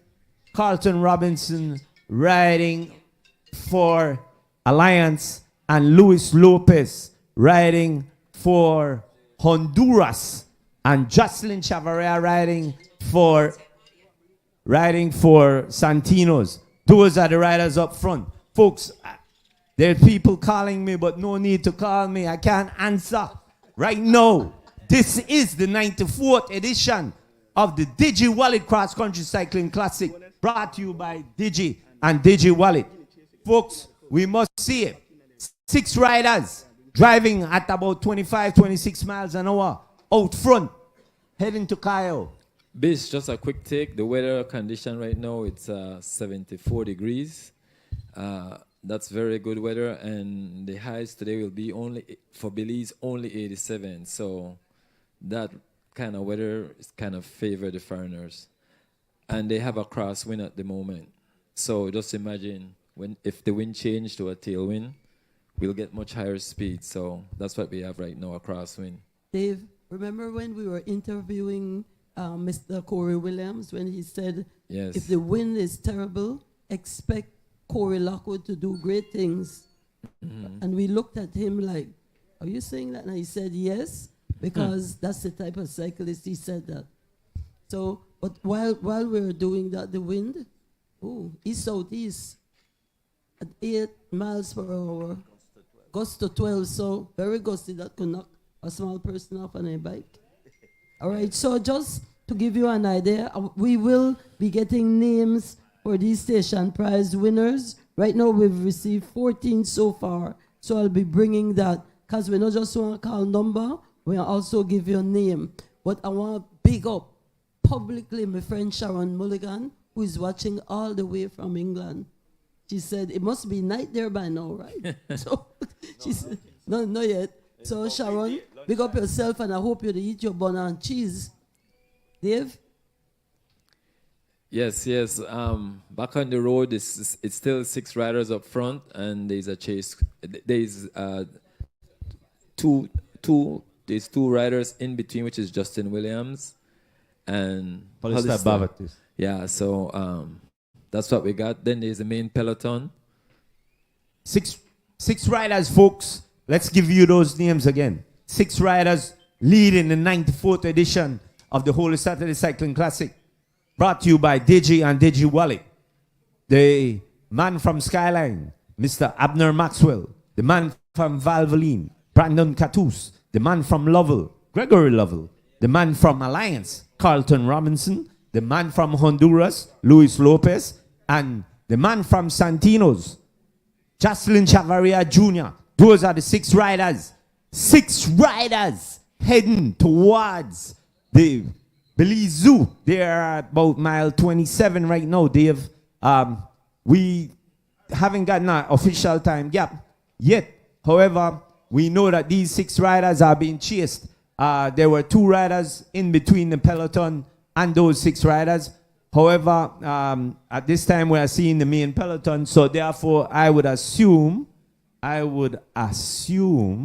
that those 2 riders have been caught, who were Justin Williams and Hollister Baptist. I think they have been brought in back to the main field.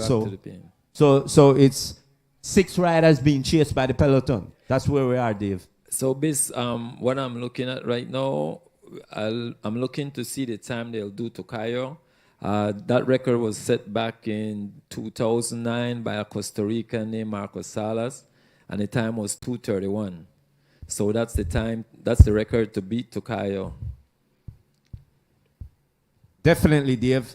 I know that record has been broken quite a few times. I remember one time a good friend of all of us, Mr. Fitzgerald Joseph, held that record. And I remember him telling me a story, Dave, a little joke for early in the morning. Mr. Palace was coming along with some Americans going into Cayo, and the speed was high. And he said, "Bis, I was holding on." And when we came close to, in those days, they used to go across the Hawksworth Bridge. Yes. And go around the park and come back over the Hawksworth. So when he come into the Hawksworth, Palace came to the front and told the guys, "Dangerous bridge, guys, dangerous bridge. Let me get over first." So therefore, that's the joke of the day. We move on, folks. On the front is Carlton Robinson, followed by Gregory Lovell, followed by Justin Chavaria Jr., followed by Brandon Catus and Amber Maxwell. I have not seen Mr. Lopez. Is he just stretching out in the back there? Yeah, Mr. Lopez, he'll on the back. But it seems best that there he is. Don't give up on my mind. The crab.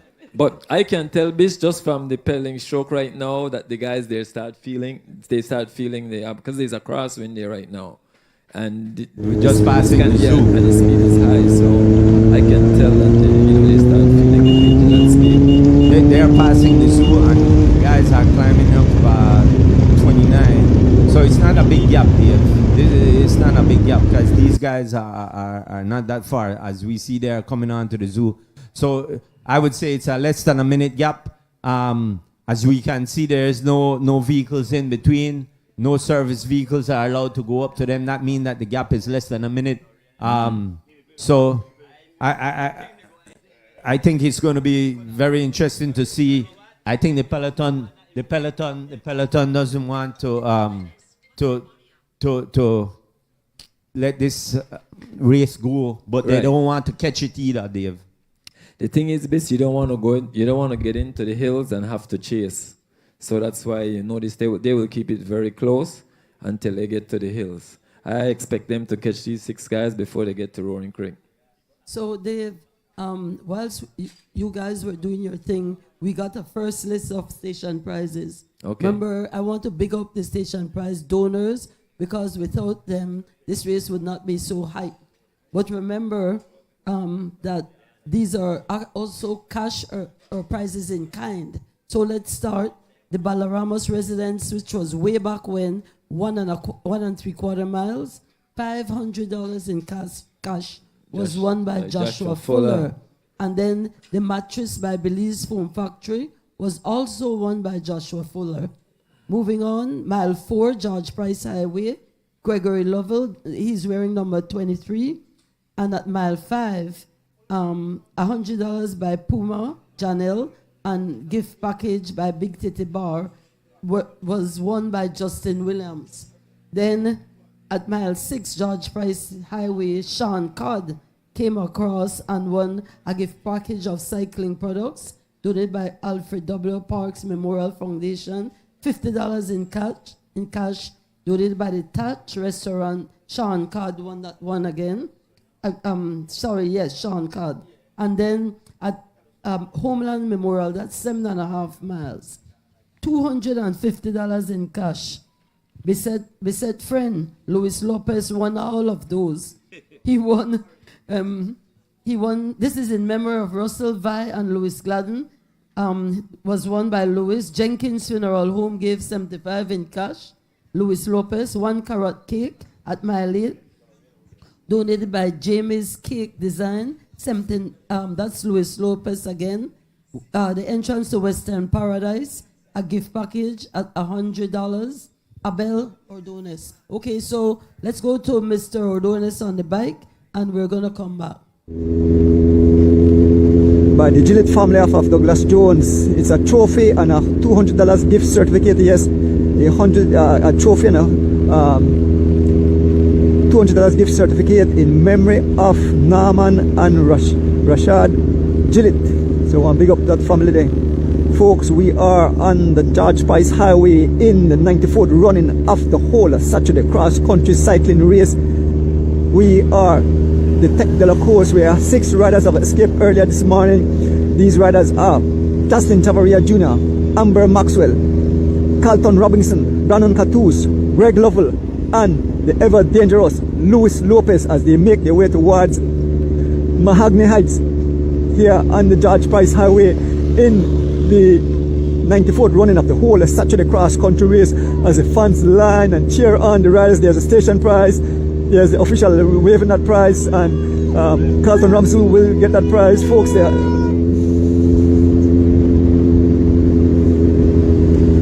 Yes, we are making our way towards Cheers, mile 31 here on the George Price Highway, where 6 riders leading the whole Saturday cross country cycling classic this whole Saturday. On the pace, Jocelyn Chavaria Jr., followed by Amber Maxwell. Here comes Greg Lovell, Brandon Cattouse, Carlton Robinson, and Luis Lopez at the back, making his way towards Cheers. We can see the flag wearing at Cheers, where the prize has been given by the Gillette family, a trophy and a $200 gift certificate.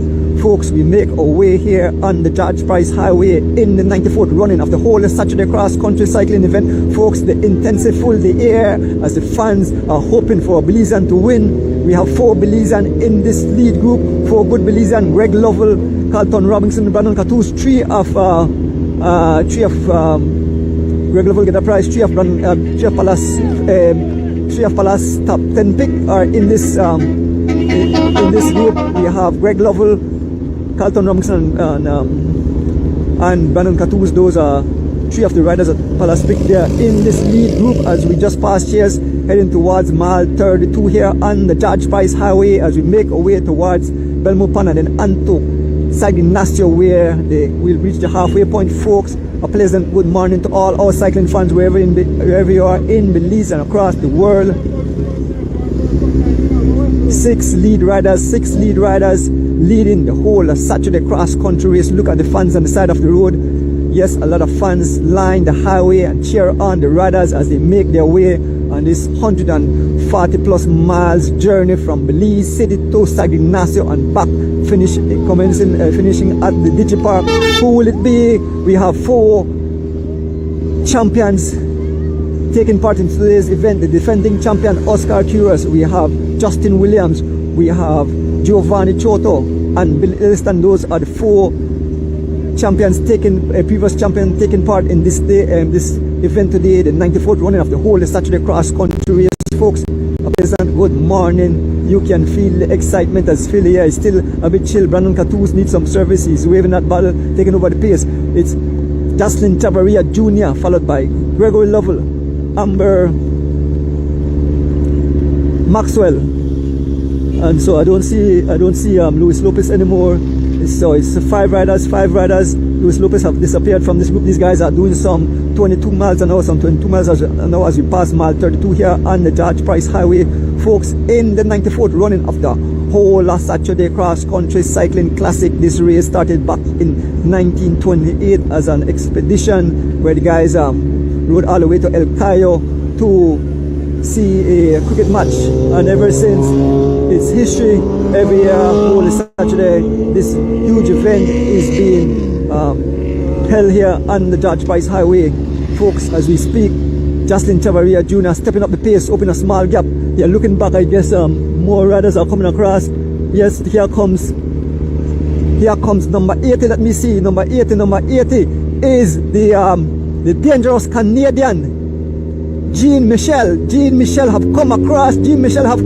Folks, the highway is being lit up by a mad he have come across, and he have split that field into pieces. There is Jean Michel, the Canadian, number 80, as we have one lead right up front, Jocelyn Chavarria Jr. rides for Team Santinos, and here is Jean Michel, and here comes the whole field. Here comes the one of the champion, Justin Williams. He's been followed by Bob Gabriel. Here is young Dijon Hyde. There is Fernando Rosado, folks, just one right up front. Here goes number 4. Number 4 is Corey Lockwood. We call that name Corey Lockwood. Very dangerous Corey Lockwood, and hot pursuit. He's been marked by a lot of foreign riders. The pace is up to some 28 miles an hour, 30 miles an hour as we make our way towards mile 33 here on the George Price Highway. Corey Lockwood in hot pursuit of Jocelyn Chavarria Jr. Look at the guys as they stretch out on the tarmac like stretch me guts. Everybody fighting to grab that wheel just in front of them. We can see Mr. Ryan Bradley moving up amongst the pack. Lockwood about to close the gap, and Jocelyn Chavarria Jr. These guys are still doing some 32 miles an hour here on the George Price Highway. I can see number 147 is Travis Clayton. Number 147, Travis Clayton, on the wheel of Corey Lockwood, folks. The tarmac is on. We can see young Marion Munoz, and the whole field of riders. That's the defending champion Oscar Quiros, in the group, and all the riders. There's Giovanni on the wheel of the defending champion. I can see Corey Williams, I can see Dante Ford. It's one large group, folks. It's one large group here on the George Price Highway. We are approaching mile 34 here on the George Price Highway. The whole field is back together. It's one big ball game. All the riders are in the mix for the hunt to see who will be the champion of the Holy Saturday Cross Country Cycling Classic held here today, Holy Saturday, the 30th of June. And there's an attack again by number 80, Jean Michel. Here comes Milos Clark. Young Devante Bennett wears number 105. Number 149. Again, that's Amber Maxwell and Greg Lovell marking these guys. A small gap. It's 5 riders up front. We have a Belizean American. We have young Devante Bennett. We have Greg Lovell in this break. And we have the ever dangerous Jean Michel, number 80, the Canadian rider, doing his thing. And Mr. Amber Maxwell again in the group.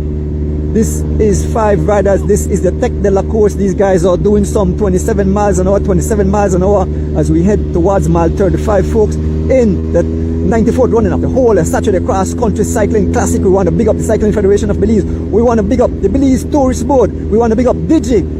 Folks, this race will commence in front of the Digi Park there in Belize. We have fans, thousands of fans will line the course. We pass mile 34 here on the George Price Highway in the 94th running. The young Devante Bennett riding for G-Flow have showed up his face. Yes, young Devante Bennett on the front, taking over the pace. Number 80,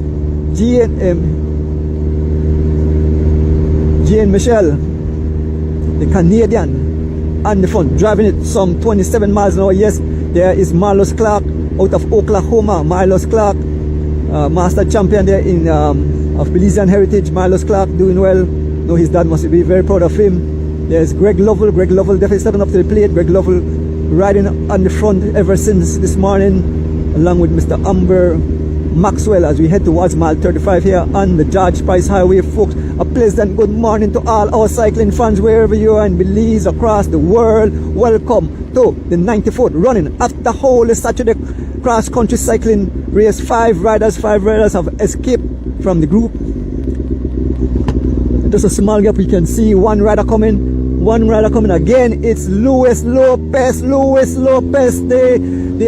the Honduranian rider Luis Lopez coming across like a freight train. He's about to join the lead pack. Luis Lopez, look at this man as he doing some 28 plus miles an hour. He's closing the gap with every pedal stroke to the five riders up front, and so it will be six rider again. That looks a lucky number 6. This morning was 6. Luis Lopez almost about to make contact with the five riders up front. We have Jane Michelle, we have Milos Clark, we have Amber Maxwell, we have Greg Lovell, we have young Devante Bennett, and Luis Lopez about to make contact.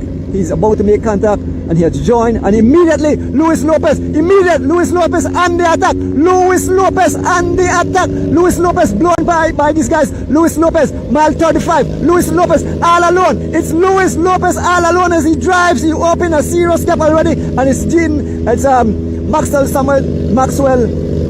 Amber Maxwell trying to close that gap. There's Jean Michel driving it, and it's all Luis Lopez as that man come back like a madman. He blow across the entire five riders up, and he's opened the gap, folks. He's driving all alone. Luis Lopez out of Honduras. That man is doing a mad dash. Yes, as we approach mile 36, that man is riding like the finish line is just up the road. Luis Lopez continues to pry the gap open. Look at Greg Lovell, number 43, trying to close that gap, and they are not making any dents into the lead of Luis Lopez as this man is flying up the highway as we approach mile 36 here on the George Price Highway, folks. What a day, the 94th running of the Holy Saturday cross-country cycling classic held here on the George Price Highway. Folks, we want to pick up all the cycling fans. Tune in. I know a lot of fans, looking forward to this race. They couldn't sleep last night. They prepared all their stuff for this, to watch this as it unfolds before your very eyes, folks. A pleasant good morning. We can see fans on the side waving flag, waving something of the sort. I don't know when the giveaway. Yes, folks. One rider escaping the pack. Luis Lopez have opened a gap, and these five riders, he came across like a flame train, and he blew straight past these riders, and he have opened a gap, and these guys are not able to close. It's five riders trying to close one, and Luis Lopez continue to pry the gap open. We leave them and we go to the Tech de la Course where one lead rider, Luis Lopez, blazing a trail here on the George Price Highway as we approach mile 36 here on the George Price Highway. Luis Lopez all alone. Look at this man. This man is a madman. Where's number 79? A madman. He was in the break earlier, man, and here he goes. He's doing some 31 miles an hour all alone. Going up this incline, he's dropped to about 25, 26 miles an hour all alone. Luis Lopez, and a mad dash Luis Lopez as he makes his way towards mile 36 here on the George Price Highway. Luis Lopez as he makes his way towards mile 36. All the fans on the side have out their phone, doing their little recording, taking their pictures of these riders, and it's Luis Lopez as this man drive the pace some 24 miles an hour as we just passed mile 36. He will take up that prize here at mile 36. It's Luis Lopez driving the pace, and he have opened a gap. He caught those five riders and he blew straight past those five riders. So Luis Lopez, they did call this name. This is one of the names I have here on my sheet that are very dangerous. I have Corey Lockwood, I have Denta Ford, I have Jason Paez, I have Luis Lopez, Clayton Travis, Amber Maxwell, Alan Avila, I have Ronnie Hula Hoop, Shea Wright, Jean Michel, Henry York, Chris. These are some of the dangerous foreigners. Cyrus Perot, Ronaldo Ayuso, Diego Moreira. Folks, as we approach mile 37 here on the George Price Highway, it's Luis Lopez blazing a trail.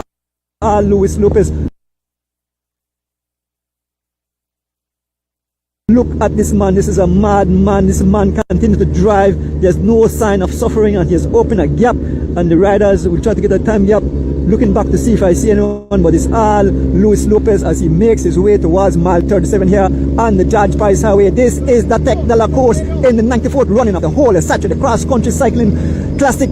This race have drawn a whole lot of foreign riders to our shows, a lot of Belize and a lot of fans watch this race over the entire world. Yes, you can join it on the Cycling Federation page to see the action that's unfold before your very eyes. It's all Luis Lopez as this man make his way here on the George Price Highway. Luis Lopez, look at this man as he drives some 30 miles an hour, not giving up an inch. You can see there's no suffering. The man, look upon the heaviest gear as he pushed that gear, and that beautiful machine, all hydraulics, all electronics. Luis Lopez, this man is driving. He's not giving up. This man ride like the race will finish in our next 5 miles or so. Luis Lopez making his way past the Frank Eddy's cutoff here on the George Price Highway. There's a huge prize. I believe there's a $500 station prize given here by the family.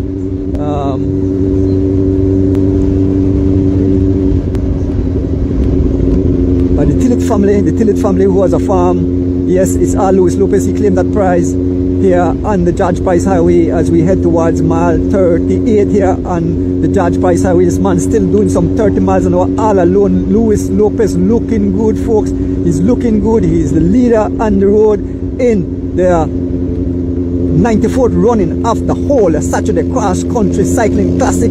Hell here, whole Saturday. I know Belizeans have their fingers crossed. They are hoping that Oscar can defend the title, or some other Belizean who would cross the finishing line. But at this moment, it's all Luis Lopez who is making his way towards mile 38 on the George Price Highway. What a day, what a day, what an excitement. OMG cycling, it's at its highest, folks, here in Belize. The whole Saturday Cross Country race draws a lot of attention. A lot of fans are out today to cheer on the riders as they make their way towards San Ignacio, make the run, go through the new bridge and then return back to Belize, where it will come to a conclusion at the Digi Park, where thousands of fans will be out there cheering on. If it's not even a Belizean, they will still cheer on the fans, but it's all Luis Lopez as he drives towards mile 38. This is the lead on the road, the Tech de la Course. One lead rider, Luis Lopez, and the attack all alone. Luis Lopez dancing out of that saddle. No sign he's looking back to see what damage he have done. It's all Luis Lopez as we approach mile 38 here on the George Price Highway. Luis Lopez out front. Over the bump.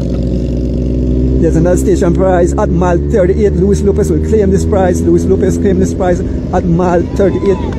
Folks, the fans on the side, a lot of foreigners, a lot of Belizeans have visited our shore to enjoy and bask in our beautiful weather here in Belize. Belize, Mother Nature, best kept secret.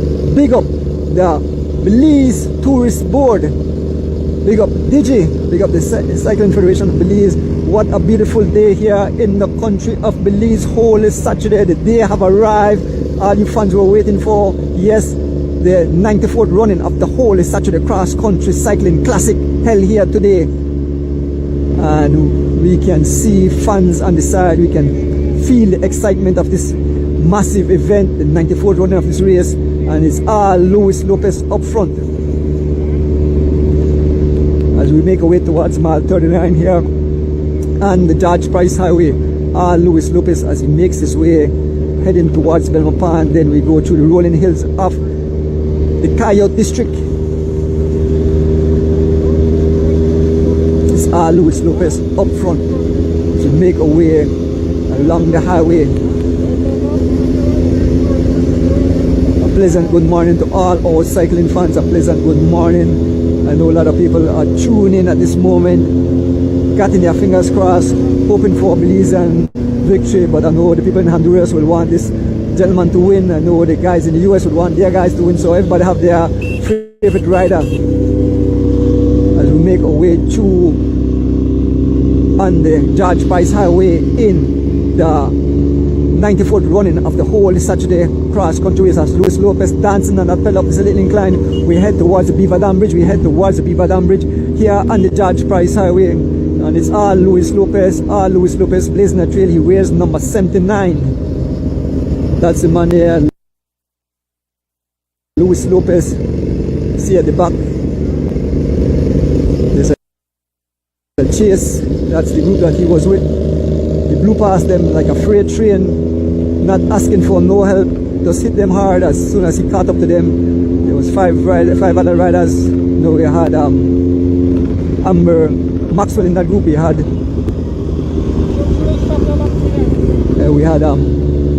Gregory Level in that group. We had Milos Clark in that group. We had young Devante Bennett, and I think we had the Canadian Jean Michel in that group. Folks, we are crossing over the Beaver Dam Bridge here, over the Beaver Dam Bridge on the George Price Highway, heading towards Belmont. And it's Luis Lopez. Where's number 79? This is a madman.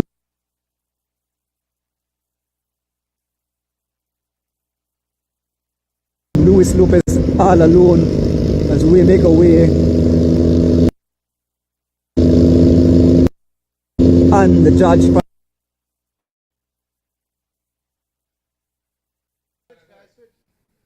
Highway in the 94th running. Yes, folks, we're here with the chase group.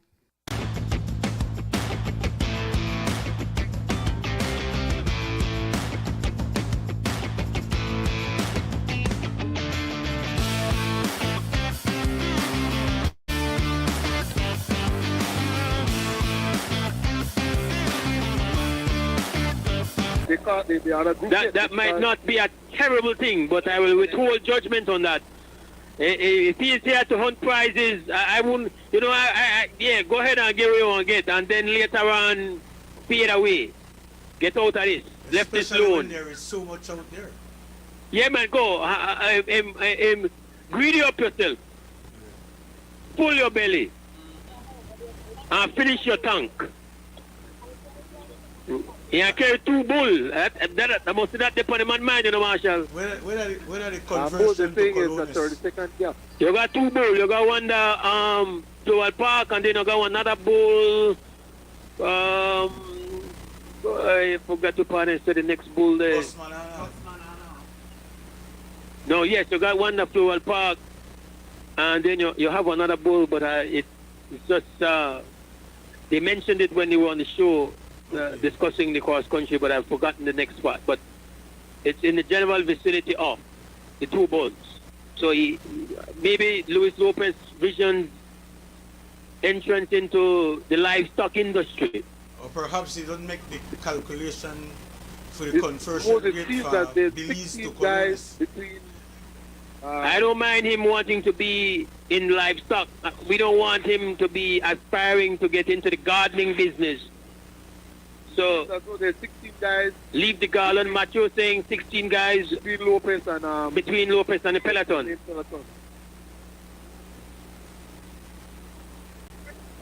So there's a 30-second gap between Luis Lopez and those 16 riders. And Matthew, you would want to believe that it's extremely likely that those 16 riders would feature some big fish.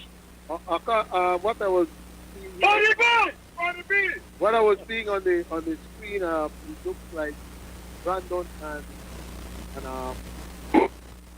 Gregory is in that 16. Yeah, we're trying to look at some of the live stream. Yeah. Stopping. Yeah, so we're just trying to figure it out. But what we do know, we know who is out in front. We know it's Luis Lopez. The Honduranian rider who has grabbed control of this classic at this point in time as we near the junction on this highway that leads you to the capital city, Belmopan, and then leads you to the Hummingbird Highway. We're coming very close to that now, and We have not been really tracking all the prizes. It's very difficult to do because the race has so many prizes. What we can tell you, when we do run down a list of those prizes, that at least now from since about mile 39, 38, or thereabouts, it's been the lowest Lopez show. We are going to pass another station prize. I mean, it's just abundant, great stash of prizes that are available to the riders. All right, so we are going to kick it back to you guys and try to start out some of these prizes as we get ready. We're going to find out the names of some of these riders that are really chasing in the back. We're going to try to work it all out. This is Creme Radio, XTV, and being streamed on all our available social platforms, social media platforms, and on our apps. Thank you so much. Welcome to West Track. Make sure that he eats and he hydrates well, but also protect him and from accidents and stuff like that for later in the race. Definitely. So we see good teamwork from the Valvoline team. Folks, we must say this is the 94th running of the Holy Saturday Cycling Classic. We know we are 1 hour and 30 minutes into this race, and we're at mile 43 or so, somewhere around there. So, folks, this race is rolling and rolling hard. It seems like the big teams, as we see the Skyline team, they are on the front of the peloton, but they are saying, you know what, let Mr. Luis Lopez run. Let him burn. Let him get a couple prizes. But, you know, because we have to be honest. Some riders come and say, I'm not worried about my finished prize. I'm worried about my kitty. So I come for full kitty. Then you have other riders that say, I don't want no kitty. I just want the big thing. I want the garland. So, you know, there's different mindsets of racing, right? Yes. Also, Luis Lopez don't have a team around him. It seems like he's riding by himself. So, you know, when you go up against the team like the Skyline, Valvoline, the team Legion, you know, Legion, yeah, he's definitely Rolling Shatters, the big teams. He's definitely been outnumbered, and that's why he's going right early in the race. Yeah. So folks, we must say, one rider out front, Mr. Lopez. I was calling him the Krabby Rider early, but the Krabby Riders came out the hole. He's crawled out and he ain't playing. He picking up everything, Dave. He got 2 claws and he fulling them claws. We are with the main field of riders. We are with the main field of riders. One lead rider for one lead rider. It's the everybody looking around. Honduran and Luis Lopez and these guys. We'll leave him out there to fries, but he will definitely capture some prize. We move up back to the technical course where one lead rider, Luis Lopez, blurs a trail here, and look at the amount of fans on the side of the road cheering on the riders. But we move up to the Tech de la Course where one lead rider, Luis Lopez, all the way up. We just passing through Country Village. We know we are seeing a huge crowd as we enter the Belmopan area. Moving up to Luis Lopez. That's where Karen Rosito comes in. So Karen, give us an idea of what these guys will be eating and drinking while doing this 140-mile race. 94th running of the Holy Saturday Cross Country Cycling Classic, brought to you by DG and DG1, Belize Tourist Board and UCI and Cycling. Yes, we join back Luis Lopez in a short while. We're heading back to the Tech de la Course in front of the race where Luis Lopez have blown the whole race to spirits. He's all alone, but the main field is coming at the back. A whole pack of hungry wolves coming at the back, but Luis Lopez not giving. He's not giving up. He's driving his way on the tarmac here, heading towards Belmopan. Shortly we will be in Melbourne, just a few miles, and it's all Luis Lopez on the front. This man looking great, looking good. More easily digested carbs, things that can, because remember digestion of carbohydrates begins in the mouth. So once it hit the mouth, go to the stomach, it gets to the bloodstream quick. So what you want to do is to eat and to drink. I know I'm a nutritionist and I said that, but the quickest, fastest way to get that to the bloodstream is a red Fanta. Oh. Right. I thought it was a Coke. No, you told me a red Fanta. That sounds like like Belize, I said that kind of song more Spanishy. But I read Fanta. Okay. Yeah, because for some reason the coke chasing, they aren't assisting. So at this point, it would be good to see who is chasing and who is using that energy and basically bringing across the entire peloton at the back. They are not attacking, so it seems that they are contented at this point to have Mr. Lopez out front by himself. Once they have him in their eyesight, then he's not much of a threat besides eating up all the station prizes on the road out front. So unofficially, the gap is at 30 seconds, and we are not even halfway through the race as yet. So there is nothing to be worried about at this moment. He is being sought after by the peloton at the back. Yeah, definitely, Tyrone. We can clearly see that on the radar is looking sensational right here, coming up with a 30-second lead on the peloton, and he will be attacked in spurts as we will see some of the teams deciding when to attack him, especially when they get to the huge station prizes. I mean, we're also seeing a lot of patriotism out here today, a lot of Belizean flags all over the place. Belizeans cheering, hoping that the Belizean will bring home the garland. That's right, man. I must say kudos to the spectators on the highway. They are definitely on the side. They're not a distraction to the riders. They are supporting them, cheering. We see Belizean flags. We see signage up, man. Wonderful work by the Belizeans and those watching this race as we approach mile 44 here on the George Price Highway. We say good morning to Josephine Henry watching in Brooklyn. She say if I had been in Belize, I would have been right at the Belmopan roundabout by the Art Box. All the best to you. And someone is saying, growing up in my home village of Unitedville, Mount Hope, we used to be so excited to go up the hilltop to watch the race. Folks are exciting online. It's 1 minute, 2 seconds gap between Lopez of Honduras riding all alone. He's here alone. He's doing his thing. And the chase group. 1 minute, 2 seconds, guys. As we approach the Belmopan roundabout, he is still looking like he's not tiring. He's just starting to pick up his pace. And guys, just to let you know, the reason that he's opening the pace is because the peloton, the riders at the back, are not chasing. Particularly, as I saw just a few minutes ago, it seems that the team from North Carolina team, the Skyline that John DeLong brought, are the ones at the front.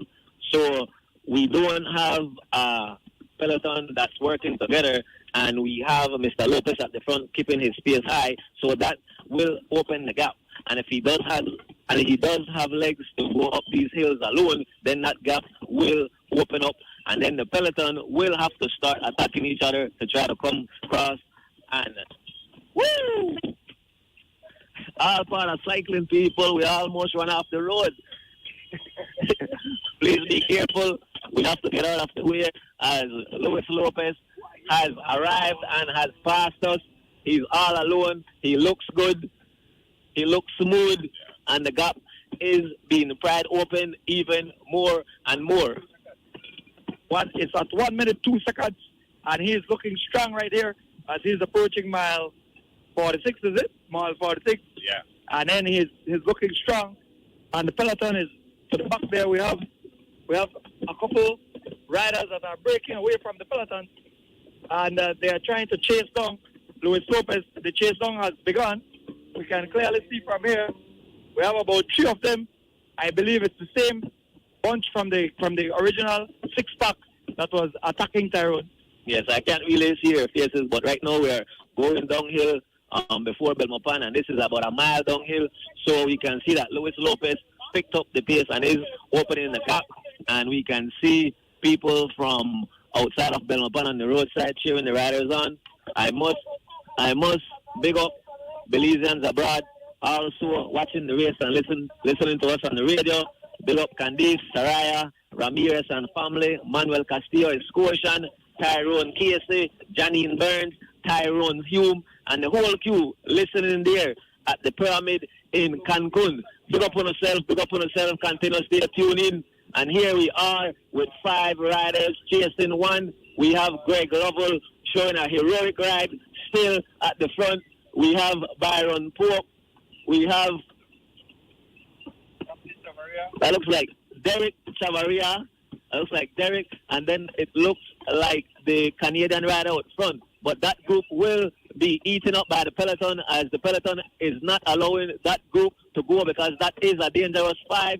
So basically, I must say that the peloton is still together, but the pace has picked up because we are going downhill and these guys are chasing, but also Luis Lopez is still pedaling. He is not allowing them to eat him up or catch him as yet. These guys will have to work hard, as this Honduranian is now looking back, but he is still pedaling. Push, pull, push, pull. Yes, we have a group there of Patrick Rains, American 148, break level. And we have a couple more that have joined there. It's a group of 4 trying to chase down on the arena Luis Lopez, a professional rider that Belize is probably seeing for the first time, with his unique attacking style, looking back, laying, attacking, like he's definitely a professional rider. However, they are trying to chase him to catch him. He is about 1 minute, 2 seconds ahead of the pack. Armin. Yep, we're approaching the Hector Silva airstrip here on the George Price Highway, and shortly the folks at the roundabout at the Agriculture and Trade Showgrounds will be getting a sight of the lead Honduran Lopez heading into San Ignacio. We do know when we get down to the roundabout Roaring Creek, Camalote, fans are out. We say good morning to those folks right there, as well at Garbutt's service station. Crowd will be there as well, cheering on. I got to tell you, the folks there in Belmopan at the cutoff, that Honduran will be making his way, and you'll be seeing him first, followed by a chase group of about 6 cyclists, and then the peloton will be coming afterwards. Once again, guys, we're approaching the Hector Silver airstrip here, and we must say that Lopez will be eating up all the station prizes. It's a good thing that Garbutt, they have a first and second place station prize right there. So, but he's looking smooth. He's looking back to see the distance, and he's opening up as a huge crowd is out here at the Hector Silver airstrip area, or the Art Box. Man. Yes, look at this crowd out here by the Hector Silver. It is amazing, as Luis Lopez. A big shout out there to my working team, Mr. Kevin Gutierrez down in San Esteban listening, Daryl Avila in PG, Tiggs Usher down there in San Ignacio, Mr. Hugo Espero in Orange Rock, Ryan Anthony in Belize City, Anish Marley down in Belize City. Big up to these guys that are listening to Love FM. Yes, I must say big up to all the people out here in front of the Art Box. You would think that today is Agric. Today is Agric. It looks like Agric out here in Belmopan. People are aligned on both sides of the road with phones out. People have their chairs. People are sitting on their ice box. We have the young babies, boys and girls also waiting the race. As we can see, the gap has been closed on Luis Lopez. He is about to pass Art Box and the peloton. The huge crowd is right behind him. So it seems that the guys do want the station prize at Roaring Creek. So there will be a mad dash up the double hill in Roaring Creek. And before we get there, I must big up the Lorena family out there in Santa Elena. Listen to the race live with drinks, cold drinks on hand, awaiting the race as we approach Santa Elena. People, you still have time.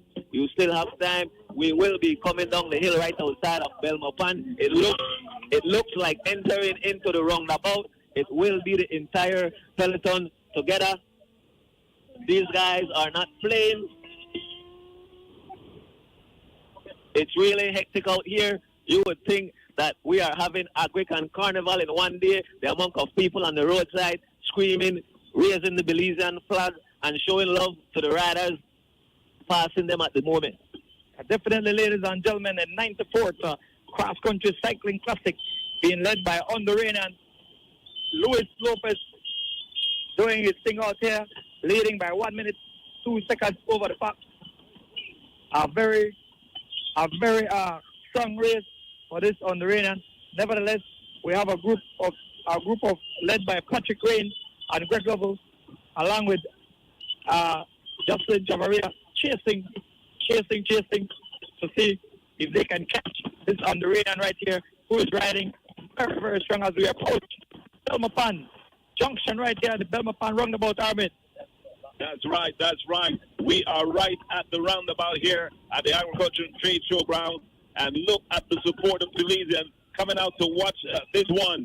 And folks, lots of prizes for this cutoff right here at the Boa Fan cutoff heading into Roaring Creek, and as well at Garbage Service Station. Good morning to Reynard and the entire crew over that side as we are heading into Roaring Creek Village. Roaring Creek Village is where the race is heading, and they're coming fast. The officials are getting us out of the way because, of course, these guys are coming very, very, very fast. So in just a few, they'll tell us who are the winners of these station prizes heading past Puma, at the Garbage Puma here in Roaring Creek. And as well, then we'll be heading up the hill. There's a slight hill, as you know, right where Astar is located.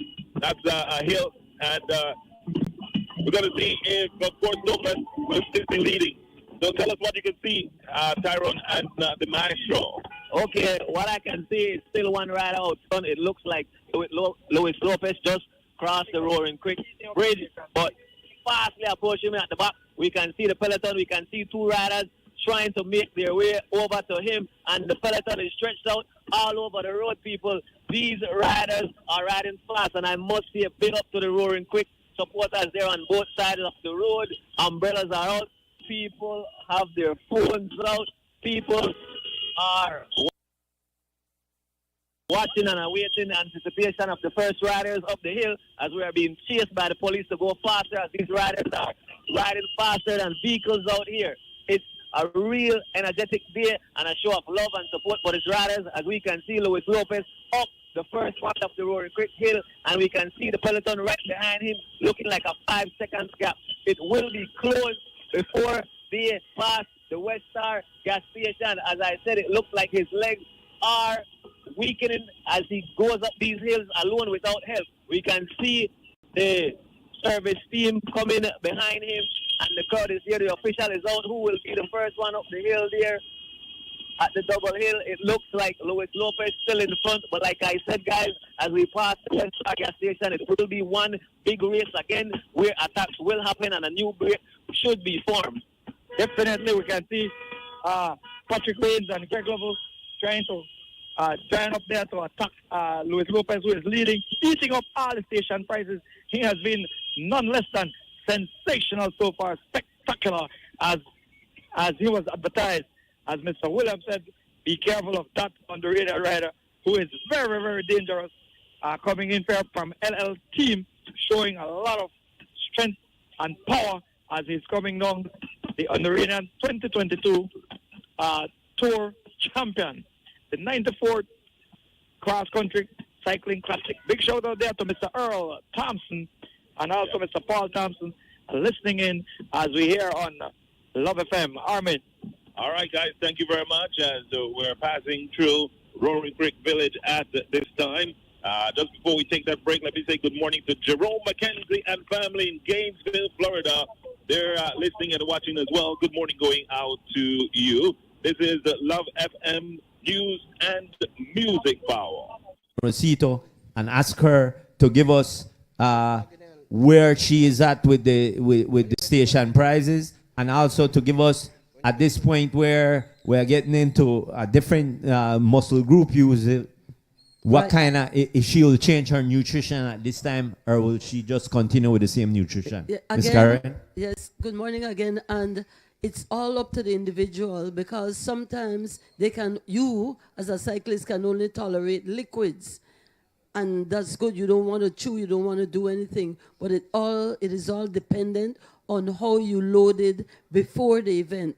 That will now tell, because the body will call on glycogen stores now to kick in. And if your body wasn't trained for that, it won't happen. But in the hills, when you start using the four muscles of the quadricep and some of the glutes, you'll notice that some will be eating, but most will be just sucking down gels. These cyclists, and the last time what we noticed on one of the cyclists was the salt literally coming out of the jersey. And yeah, the sodium, and that's the time when you need to be taking your oral rehydration salts, because I don't care how fancy the hydration you're drinking, oral rehydration is the basis for hydration. Top up sodium, potassium, chlorides, so you don't get these massive cramps. Definitely. Folks, we must say that there's one rider out front, Mr. Clayton Travis, and he's the man that everybody wants. Folks, we must say this is the 94th running of the annual cross-country cycling classic, brought to you by Digi and Digi Wallet, and thanks to the Belize Tourist Board, Atlantic Bank. We have quite a number of sponsors, all the people that have donated to the prizes. We want to say thanks, and thanks to everyone else. Folks, this race is now getting into what we would call crunch area. This is the area where you'll start to see who has put in the training and the effort, as we look at Mr. Clayton Travis all alone, running the Dave. He's coming out of Roaring Kick into Camelote. He's moving. Dave, this area is the area that kind of really tighten the screws in this race. Yes. The race is will start getting hard. We actually, the next hill coming up here will be Tea Kettle, the brick wall. Yes. The part that I'm looking to see what will take place at Mongto, because right after Mongto, you got Floral Park and then Tokayo. So that's what I'm looking to see right now. If one day we'll catch Clayton Travis before they get to Mongto. But if you notice, the guys, they're not too far behind this. No, and I just saw Clayton is looking back. Yeah, they're still in striking distance. But I'm paying attention to something right now. If you notice, Corey Williams have not shown his face, so that tells me a lot. It tells me that he will try to win this. He's running to win this race today. Also, John DeLong also have not shown his face, so that tells me that both guys is sitting there and their job will be to win this race today. Definitely. We see right now on the split screen, we can see a little chase group. That's Dante Young, the other rider from Skyline. He won't be helping. He will be just blocking. The young rider that came with Derek Chavaria. These three riders. But basically, we see Bill Elston and all of them. The peloton is together, trying to bring back in Clayton Travis. Also, be said, we still have to big up the defending cross-country champion, Oscar. He's still in the race. If you notice, Oscar also have not shown his face. You haven't seen so him. If you notice, all the big name bists, they are not showing their face early in the race, and that's how you ride across country. You wait to the last leg of the race. So these guys will sit in and just sit in the slipstream of the peloton until they return. Like we were saying, you have riders that come for fully kitty, Yes. and you got riders that come for say, I want a big thing. And Oscar and them guys, they're not worried about for them kitty. That's not for their job. For their job, they're down at mile 140, 144 to be at the finish and to do the job there. So, like you said, they're being sheltered, protected, as we saw and we spoke earlier, that their team members are bringing their nutrition to them. They're not wasting no energy. They're not going in the front to be in the wind. They just making sure they stay hydrated, and fueled with nutrition. Folks, we see Bob Gabriel making a move to go across to two guys that's trying to close down Mr. Clayton Travis, the man on the front riding for Skyline, Mr. Clayton Travis. And therefore we see John DeLong and them, but Mr. Lockwood, that was the man that we were talking about earlier. Byron Pope is there. Young Jalen Briseño. Yes, folks, the junior cross-country champion, riding for G-Flow, riding out of Orange Walk. He's the man, bringing up Justin Williams. Folks, at this time, we want to say that the Jalen Briseño riding he's not really riding for G-Flow. He's riding on a second team, which is Genesis. He rode the Junior Classic as a G-Flow rider, but remember now he has moved on. This is the elite. So he had to go on a different team. He went to Genesis. So therefore, we stand corrected. He rides for Genesis. Jalen Briseño riding in the head. There goes Mr. Jalen himself. We see all these riders. They are just trying to bring back Travis Clayton. Travis Clayton is the man out front. At this time, folks, we will get ready to go across back to Mr. Andrew Ardones, who is the man up front on the motorbike with the mic. So let's go to Mr. Andrew Ardones. Take away into the village of Tea Kettle, where a lot of fans will line the tarmac, will line the highway. Man, you can feel the excitement on the tarmac. It's always a pleasure being out here, bringing the action live into your living room, folks, as we make our way towards Tea Kettle. A lot of fans are out cheering on the riders.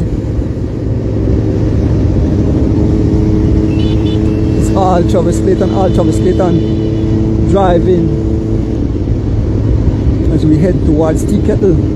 This is the 94th running of the Holy Saturday Cross Country Race. We want to big up the Belize Tourist Board. We want to big up Digi. We want to big up the CFB and all who makes this race possible in today's the Holy Saturday 94th running of this event. You know, every year, once you say Easter they come around, the Holy Saturday Cross Country is a huge topic among the fans. Who will it be? Will a Belizean win, or a foreign invader will come by and take that prize? But Travis Clayton driving it. This man is not waiting. He's on a full blast, like a rocket out of a nozzle. Travis Clayton all alone as he makes his way in the village of Tea Kettle. Folks, we are heading to Cayo. You fans in Cayo, come out. You know, make sure go on and support. Pull up on the side of the road and cheer on the riders. Folks, we make our way towards Escalating. We are through the village of Tea Kettle, and a lot of fans are out. A lot of fans are out cheering on the riders. This is the Tech de la Course in front of the race. Travis taking up another prize again. Travis Clayton taking up another prize again. Still looking back. He's still looking back. He's still all alone. He still drives some 30 miles an hour. Still driving some 30 miles an hour as he makes his way along the course here on the George Pice Highway in the 94th running of the whole Saturday cross country race, folks. Some huge bump with the flower. Tea Kettle, that's it, that's the sign. That's it, the sign, Tea Kettle. And hear the crowd scream. You can hear the crowd screaming. But we are here with the lead rider, one lead rider. Travis Clayton blazing a trail here on the George Pice Highway. As the man dancing out of that saddle, Travis Clayton still looking back, and he definitely have a sizable gap. All the riders, as this young man drives his way through the rolling hills of Ignacio. We approach what we call S-curve, or we call it brick wall, and it's all Travis Clayton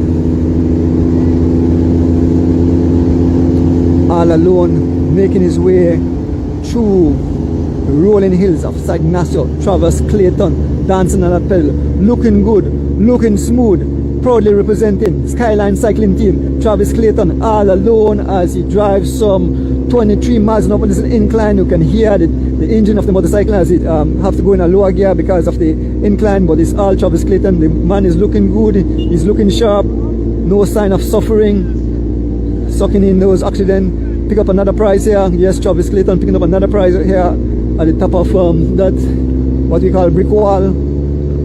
So we are heading into Ontario after this. After we left Tea Kettle, it's Ontario, but it's still Travis Clayton, number 147, as he drives the pace on the front. Travis Clayton looking good, driving the pace, doing some 30 miles an hour now in a little rundown. This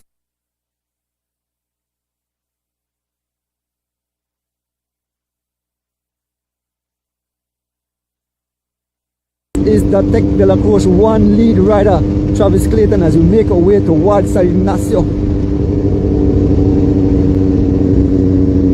All alone, Travis Clayton all alone.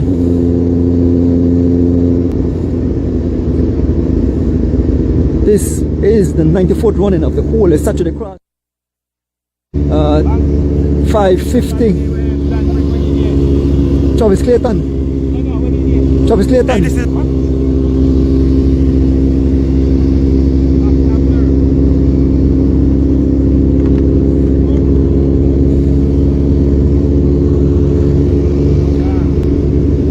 Travis Clayton. Righteous. And then I represent DJ Viper from Godfather Sound. And I want to say So it's all Travis Clayton riding for Skyline out front. Yes, Travis Clayton out. Send off now and to see your rise them while you stay down. So them put your thing back and keep it way down.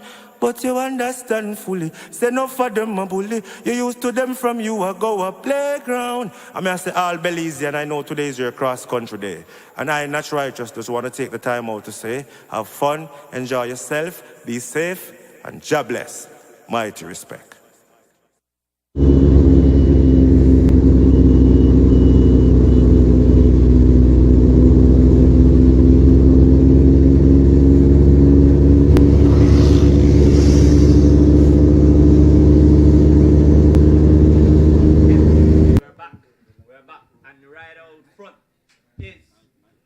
The man out front is Clayton Travis. Clayton Travis, 2 hours into this, the 94th running of the Cross Country Cycling Classic, brought to you by Digi and Digi Wallet. Thanks to the Belize Tourist Board, Atlantic Bank, M&M Engineering. We want to say thanks to all you viewers and listeners. Folks, you might be hearing 2 different names for the ride out front. You might hear us here in the studio calling him Clayton Travis, and you might hear the man on the mic on the bike, Mr. Erdon, is calling him Travis Clayton. We can confirm that our official Dave, starting list provided by the capable Cycling Federation of Belize has his name as Clayton Travis, riding for Skyline. But however, that's the man out front, Mr. Travis. That's the man that everybody wants to get, Dave. We are now in the hills, as Belizeans would say. The hills have eyes. What are they telling you, David? The gap is 44 seconds, which it seems that he opened up like, 10 seconds best. Definitely. Yeah, but he's on his way to Mongto. That will be the next hill. That will be challenging.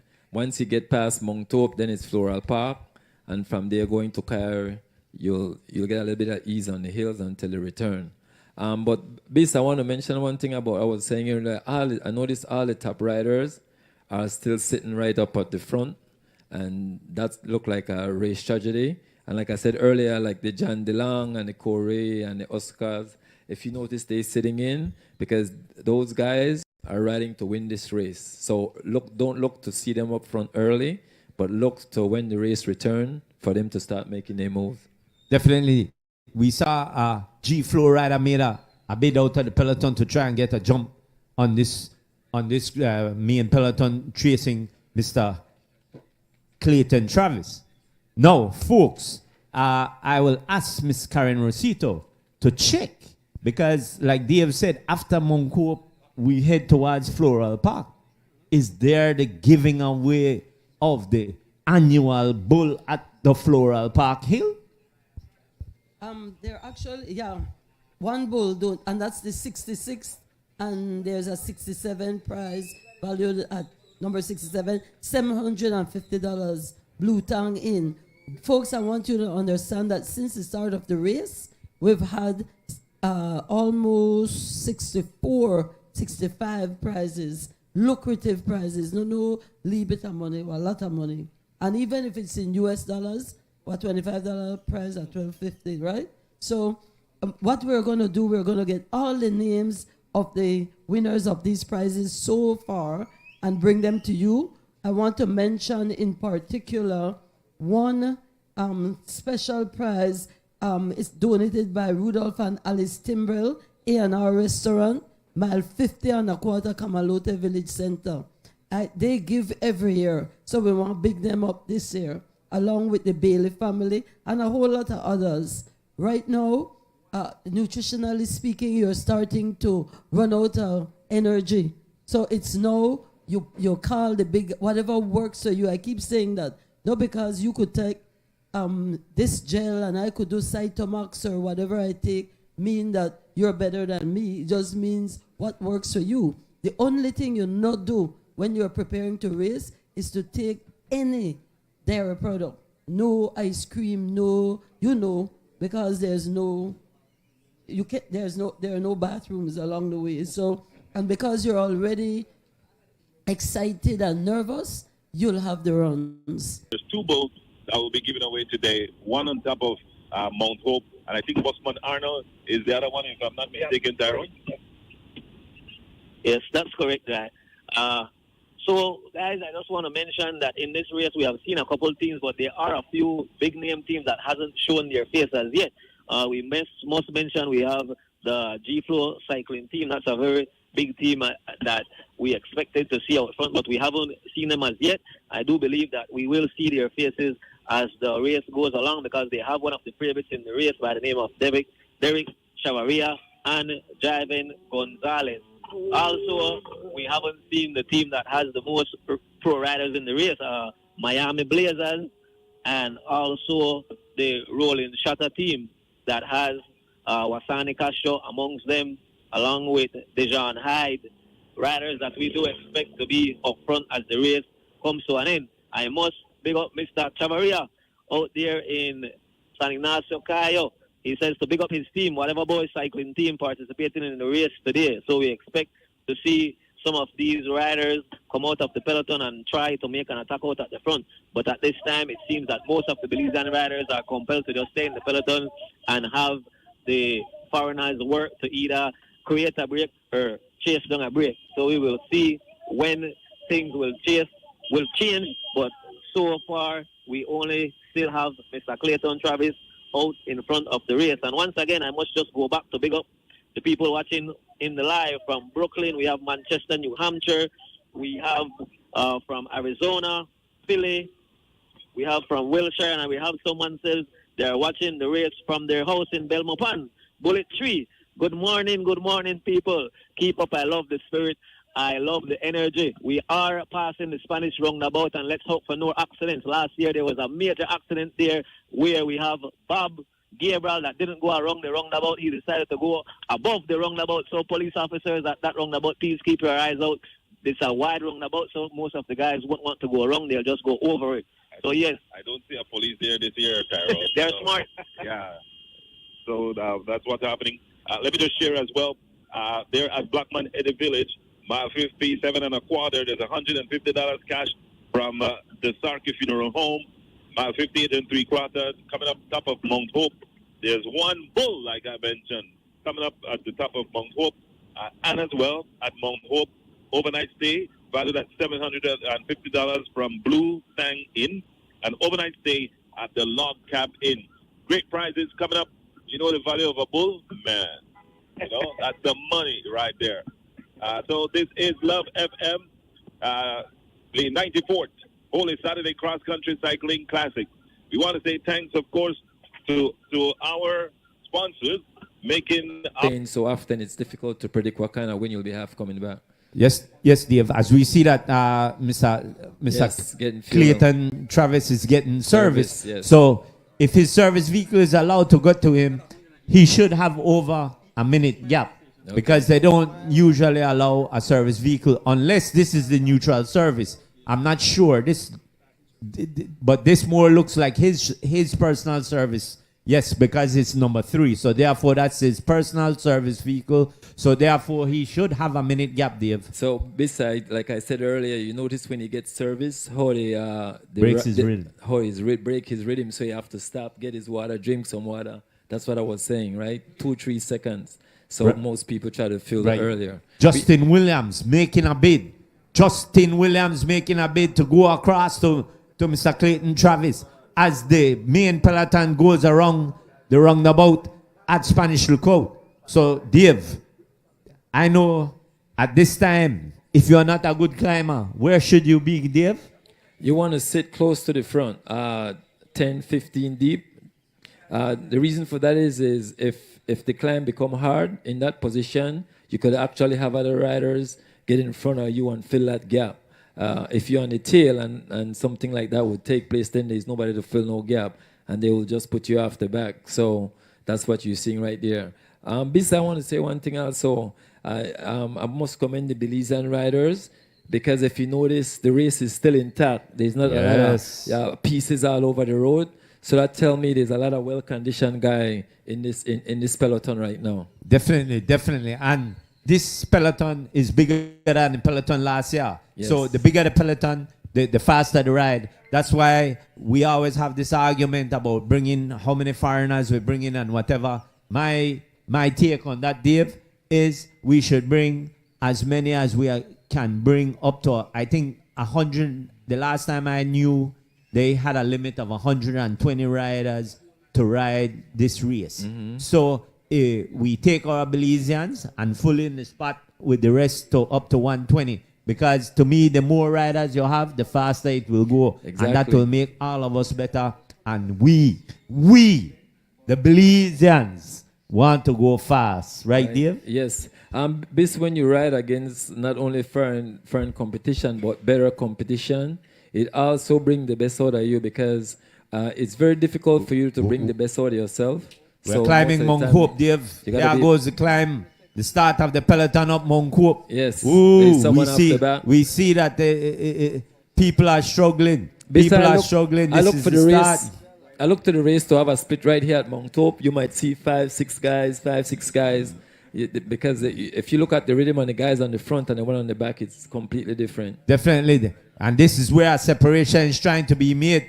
Two riders have made it over the top, making a big bit. There goes Corey Williams. Oscar Quiroz, the first time we're calling his name. He's right there, folks. The defending champion riding in that blue and white Valvoline jersey. He is on the front. He has said, Dave, it's time to show my face. Just like I said earlier, the heavy hitters will start show their face right now. So if I would be advising the other riders, you want to stay close to them. As we see these guys on the back, this is the tail. This is where all these guys are taking the lick. Because as you climb Mount Hope, you get a slight ease, and then you pitch up again, Dave. So if you came across in the red, it's very hard to you to get back and relax and go over the next hills. Folks, we know the record to Kayo is 2:31. Yeah. It seems that there's a good possibility that might be broken.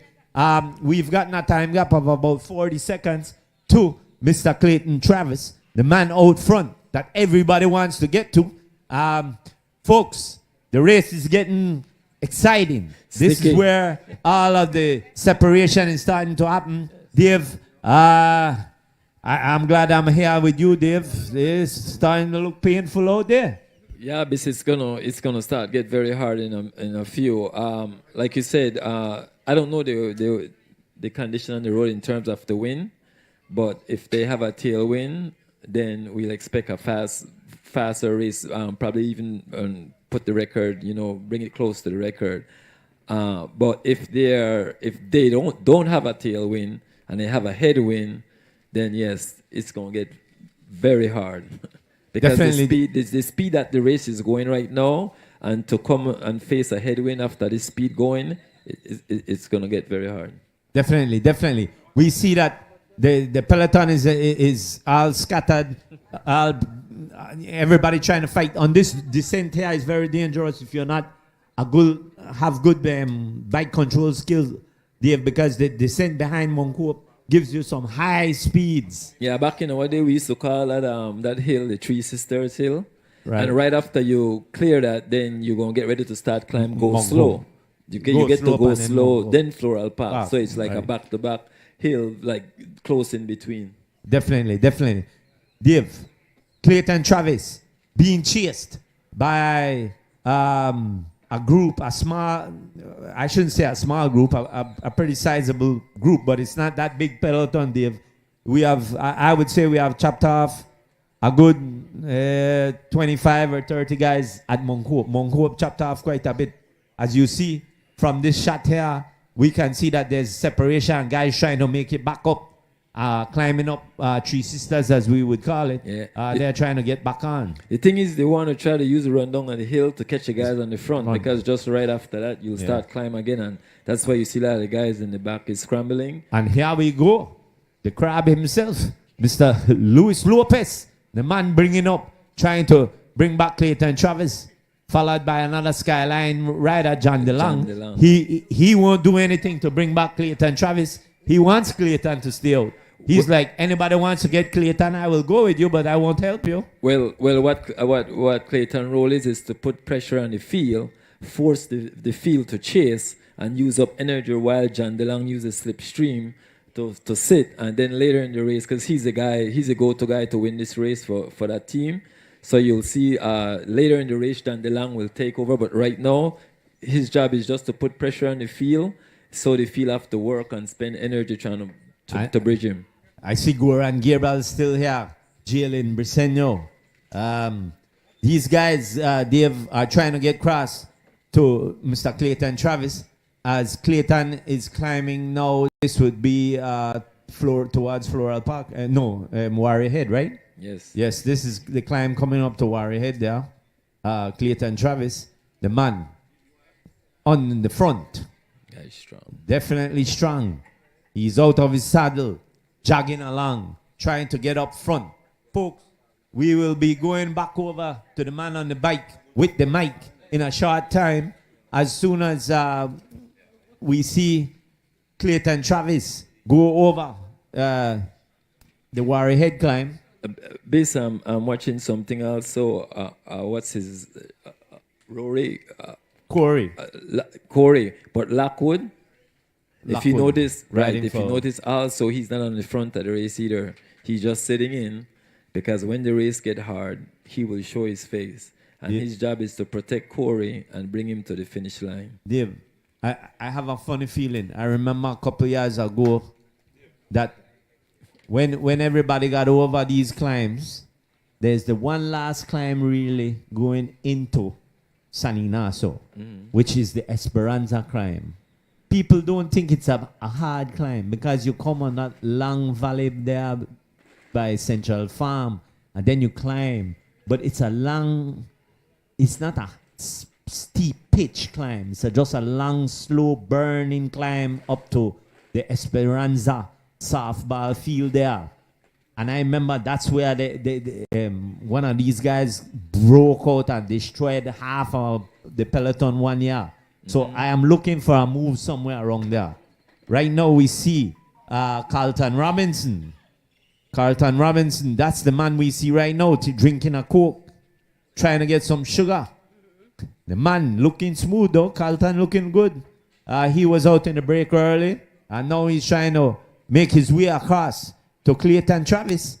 Clayton on, it's ponged in there, Dave. Clayton looking good. Yes. Carlton Robinson, he's one of my favorite riders in Belize.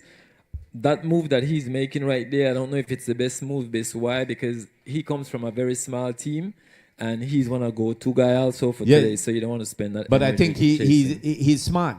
He's sitting up, Dave. Look at him. He's sitting up. He's looked back. He realized, why me alone won't burn. It don't make sense for me alone to burn energy to go for Clayton Travis. Right. And the crowd is right here.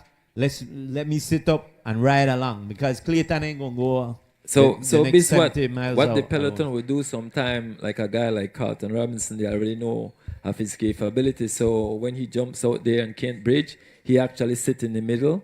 So it's like you sit in the middle of nowhere and then you're spending energy. So the best thing for him to do, if he cannot bridge to the first place guy on the road, you want to sit and use the field and continue to use the slipstream at the field. Ooh, there comes one of the Miami Blazers rider, and there goes Cito Matos going along.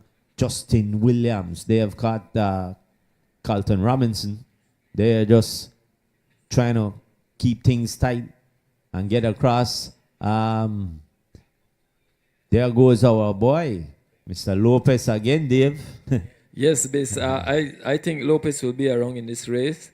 It shows me that he's strong because I was saying earlier, Bis, that he was riding 30 miles an hour all the way up by himself, riding 30 miles an hour. So that tell me that he can sit in a peloton pretty easy. Definitely. At that type speed. Definitely. Folks, one man out front, Mr. Clayton Travis, riding for Skyline. The cycling team, I think they're out of either Virginia or North Carolina. I think it's Virginia. That's where that Skyline team originates from. We must say hello to the folks out there in Virginia. I know the weather is a little bit chilly. Home here in Belize, what's the temperature? They have like 80-something degrees. Well, the high should be 87 today, so we're probably at, 78? Somewhere 80. around there. But the weather is very good for racing. This is lovely weather. Lovely weather in Belize. The temperature at the present time is 79 degrees. Folks, like I said, this broadcast is brought to you by Digi and Digi Wallet, the tourist board, Atlantic Bank, and all the folks. We want to say hello. Hey, this is Not Righteous, and then I represent DJ Viper from Godfather Sound. And I want to say, hear me now, Belizean. This is such a magnificent thing. Godfather Sound. Say enough no one to see your eyes, them when you stay down. So them put your thing back and keep it way down. But you understand fully. Say enough for them a bully. You used to them from you a go a playground. I say all Belizean, I know today is your cross country day. And I, Not Righteous, just want to take the time out to say, have fun, enjoy yourself, be safe, and job bless. To a interview this week and watch these guys trying to struggle to see who is the best cross-country champion of all time. Basically, it's very hard for you to say the best cross-country champion of all time because everybody came in a different era. And so I believe that if you put me in someone else's era, that person would be able to make the adaptation based on that circumstances. So it's hard to pick overall cross-country champion, even though I would say it would be Kenrick Halliday. That's your guy, Kenrick. King Kenrick. How many did he win? He won 4. I would say, if it was up to me, I would say not too far from the I personally would say Central Farm. We are approaching Central Farm, Central Farm, and it's year that Charles won, he broke the record. So that's my one. Yeah. However, my personal, individual cross-country champion that I admired and I look up to is Robert Mosiah. Robert Mosiah was a classmate and a friend of mine that I trained with. However, folks, Robert Mosiah was an epileptic. A lot of people didn't know that.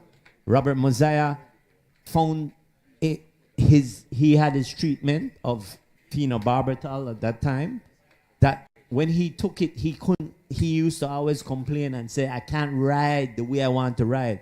So many days for big races, he wouldn't take it just so he can ride to his full potential.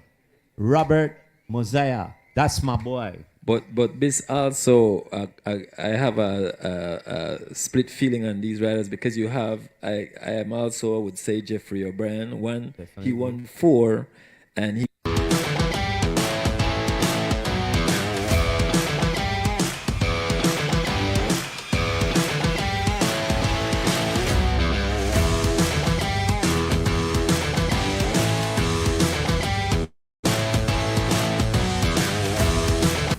Also by president of the federation that they are 2 bulls. Yes. Very fine spot. You know what? Part of the problem is that these lists, the interesting development. Yes, sir. Looks like Corey Williams on the front at the back chasing. Corey Williams on the back of the looks like from what I'm getting on these pictures. Okay, so he is chasing. That's interesting. You would think it would be Justin that would be chasing. It's Miles 65. He has his own team. He's on a different team. So, yes, no, Justin is on. Corey's Blazers and Justin is. He has a stock team. Stock collaborating teams. Yeah, I don't know.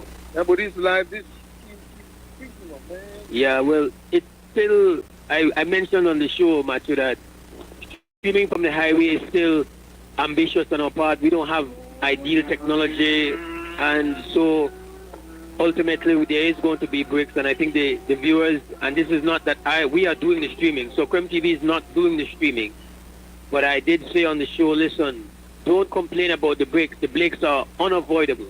Yes, Moses, it's Corey. Yeah. He's at the front of the chase group. The chase group of how many riders though, Matthew? Is he in front of the peloton, or is he in front of the chase group that has splintered away from the peloton? Well, I think this is the main peloton they're showing. Charles and I trying to just figure it out and pick them up as you know. What we know that they're showing a lot of the back of the peloton. All right. This is John DeLong at the back. Sitting.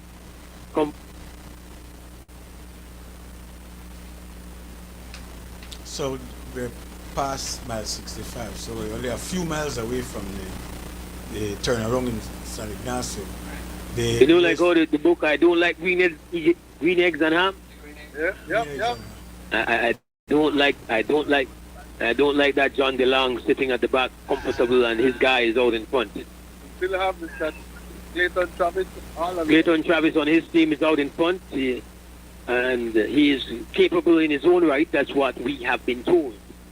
That you have to listen to all the rumors before the race, you know, Marshall. Those are rich. And one of the names everybody is saying, God, he boy ain't Clay something, yeah, we gotta keep our eyes on him. We gotta watch them all. And in this particular race, there's a number of them to watch as we approach mile 6 on George Price Highway. We're still, of course, on our way to San Ignacio. This is the first half of the race here. We're about 5 miles out out of San Ignacio. Yes, Marsh. I say we're about 5 miles out of San Ignacio, so this race will turn around in a few minutes. Yeah, it is. So we're gonna take ourselves a quick break and come right back. Okay, we're at about mile 66. This race will go to La Luma Boulevard and then. But we will call him the Canadian for right now. So the Honorian and the Canadian are the men bringing this chase group after Mr. Clayton Travis. Folks, we must say this is the 94th edition of the Digi Wallet Cross Country Cycling Classic, brought to you by Digi and Digi Wallet, the Belize Tourist Board, Atlantic Bank, M&M Engineering, the Belize City Council, and we must say thanks to the police department, the transport. Yeah. Just want to say good afternoon. We streaming live from New York. We picking up the stream from Belize. We have like 3 or 4 different channels we trying to stream from, so that we don't any of the show, right? But this is DJ Viper Father's. Want to pick up all the. Know who you rooting for? Which rider you rooting for today? Is it race excited? Is it boring? Give us some feedback. We want to know what's going on, right? How you feel about the race? Who you got to win today? You think Belize ain't gonna take it? Let us know, right? Let us know. Let's get back to the race now, right? Cycling Association, Cycling Federation for garnering all these prizes. People have been so generous. This is a race close to their heart. And look here, I said, I want to argue joke, my brother could talk French. Oh. So I sent him the name and I said, send me a voice clip. But I know it's Jean. Remember Jean, okay? Jean. It was, well, anyhow, but he's in front. Guys, we're trying to get the station prizes together. It's been a lot.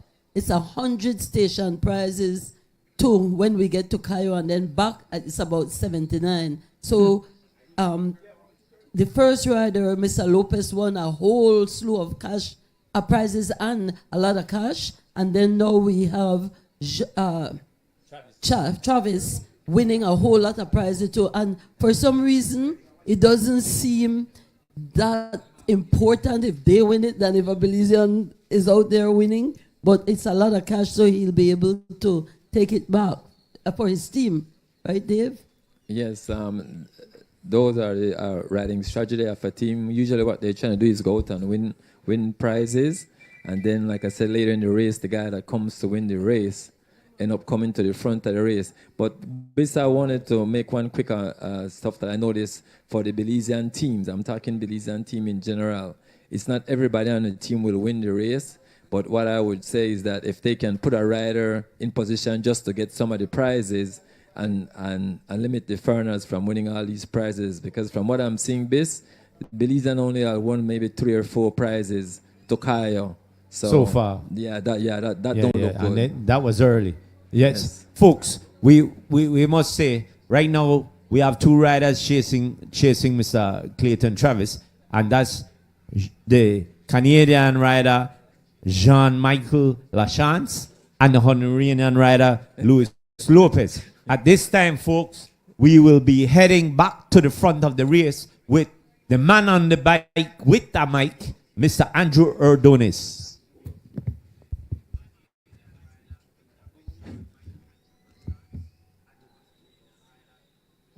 A G-Flow, a lot of G-Flow shirt, Valvoline shirt, as Travis Clayton all alone. That's the Belize flag again. Yes, we are heading. The fans are cheering on. Look at the amount of what at the scene. Look at the scene. Look at the thousands of people out cheering on the riders. And there is Travis Clayton on the front. They continue to cheer on the riders. The whole park will be lined with fans as we enter into San Ignacio and Santa Elena.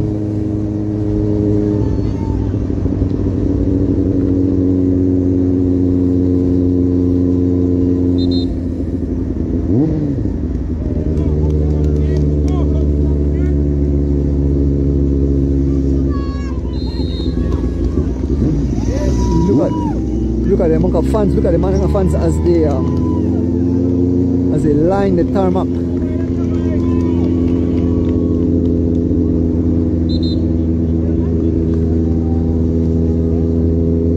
All Travis Clayton, all Travis Clayton. Look at the sea of people as Travis Clayton make his way through the Lomalus roundabout here. Look at the amount of fans as they cheer.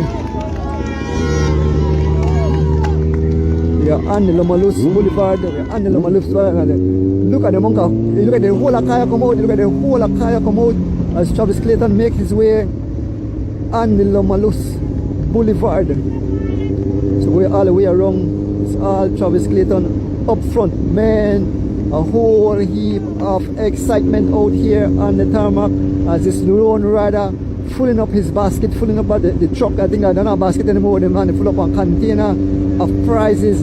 Over 170 prizes been given today. And this man will pick up a lot of prizes as we make our way on the Lomalus Boulevard. Travis Clayton all alone. Man looking good, looking sharp. No sign of suffering. Still continue to do some 28 plus miles an hour all alone as he makes his way through on the Lomalus Boulevard. You have to move those vehicles out the way. Those vehicles are in the way. As Travis Clayton, they are definitely in the way. They have to move. Both vehicles, they have to move out the way while they meet a vehicle. I don't know what's the.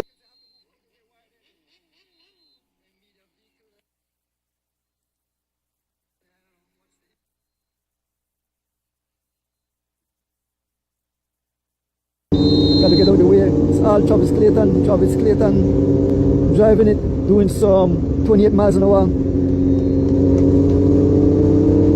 This man never give up. The Lomalus Boulevard, as we call it, Lomalus and something Andrews Drive. We are in San Ignacio and Santa Elena, the twin towns, where the fans are out in droves, in thousands and thousands, line the tarmac, cheering on the riders. We are about to approach the bridge here, the New San Ignacio Bridge, and the fans cheering on one lead rider, Mr. Clayton Travis, as he makes his way over the Santa Elena Tongue Bridge. Yes, Clayton Travis making his way over the Santa Elena Tongue Bridge.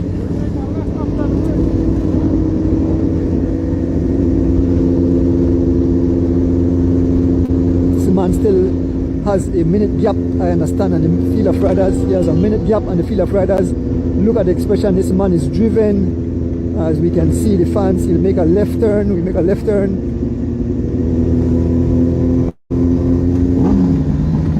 And that will take us over the bridge. Travis Clayton as he makes his way over the bridge. Travis Clayton all alone, almost at the halfway point. Travis Clayton will claim that prize at the halfway point. He's still all alone. Travis Clayton dancing on the pedal, still looking good, still have some 70 plus miles remaining in this event. We are approaching the halfway point. When you cross the Hawksroad Bridge, we are at the halfway point. So it's all Travis Clayton as we make our way through Santa Elena and San Ignacio, the Twin Tongues, the beautiful Twin Tongues. This is the backyard of the defending cross-country champ Oscar Curios. Imagine what's going through his mind. You know that the fans, there's a lot of weight on his shoulder as Travis Clayton making his way through San Ignacio and Santa Elena. Look at the amount of fans cheering on, a lot of fans cheering on this rider as we make our way through Santa Elena and San Ignacio. Man, the people in the Cayo district are definitely cycling fans. They come out by the thousands and thousands to cheer on the riders as they, entertain the fans. Another station prize claim by this man they claim for a station prize. Like I said, he will need a container to take back all his prizes as the fans they wave there.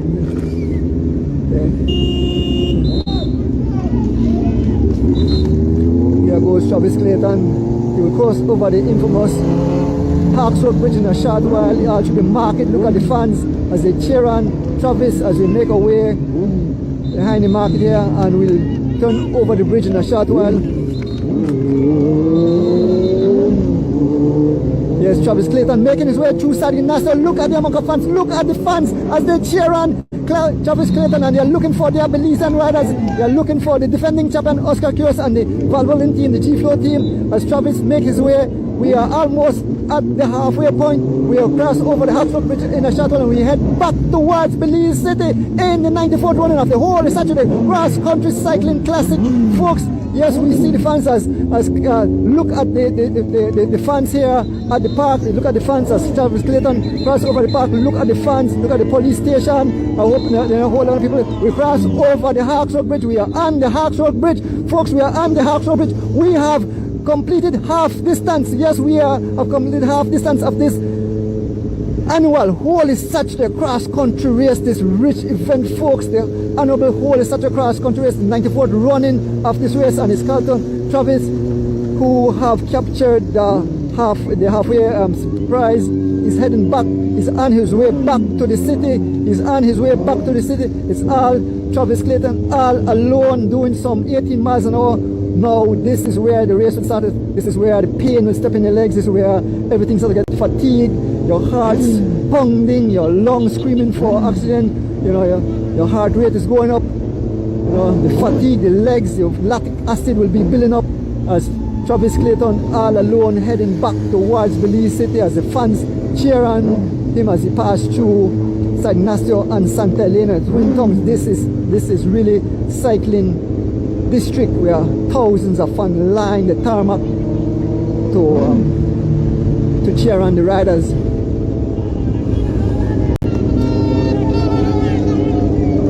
And we can see a rider coming on the bridge, but it's all Travis Clayton.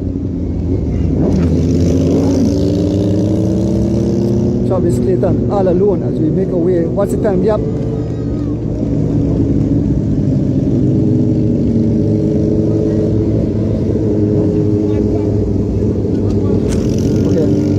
Have been closed, it's down to 45 seconds. How much? 1 minute? Okay, alright. So 45 seconds to the next group and 1 minute to the back road. So the gap is still manageable. He's only a minute ahead of the main field of riders, but he's all alone. He's 45 seconds in front of the chase group and 1 minute to the main field of riders at the back. So it's all Clayton Travis as he makes his way back towards the city. Clayton Travis, we are going through the Twin Tongues of San Ignacio and Santa Elena. This is cycling at its best in Belize, the whole Saturday cross country race, the biggest one-day event in this part of the... Okay. So we leave him, we go to full up, we go to put in some gas.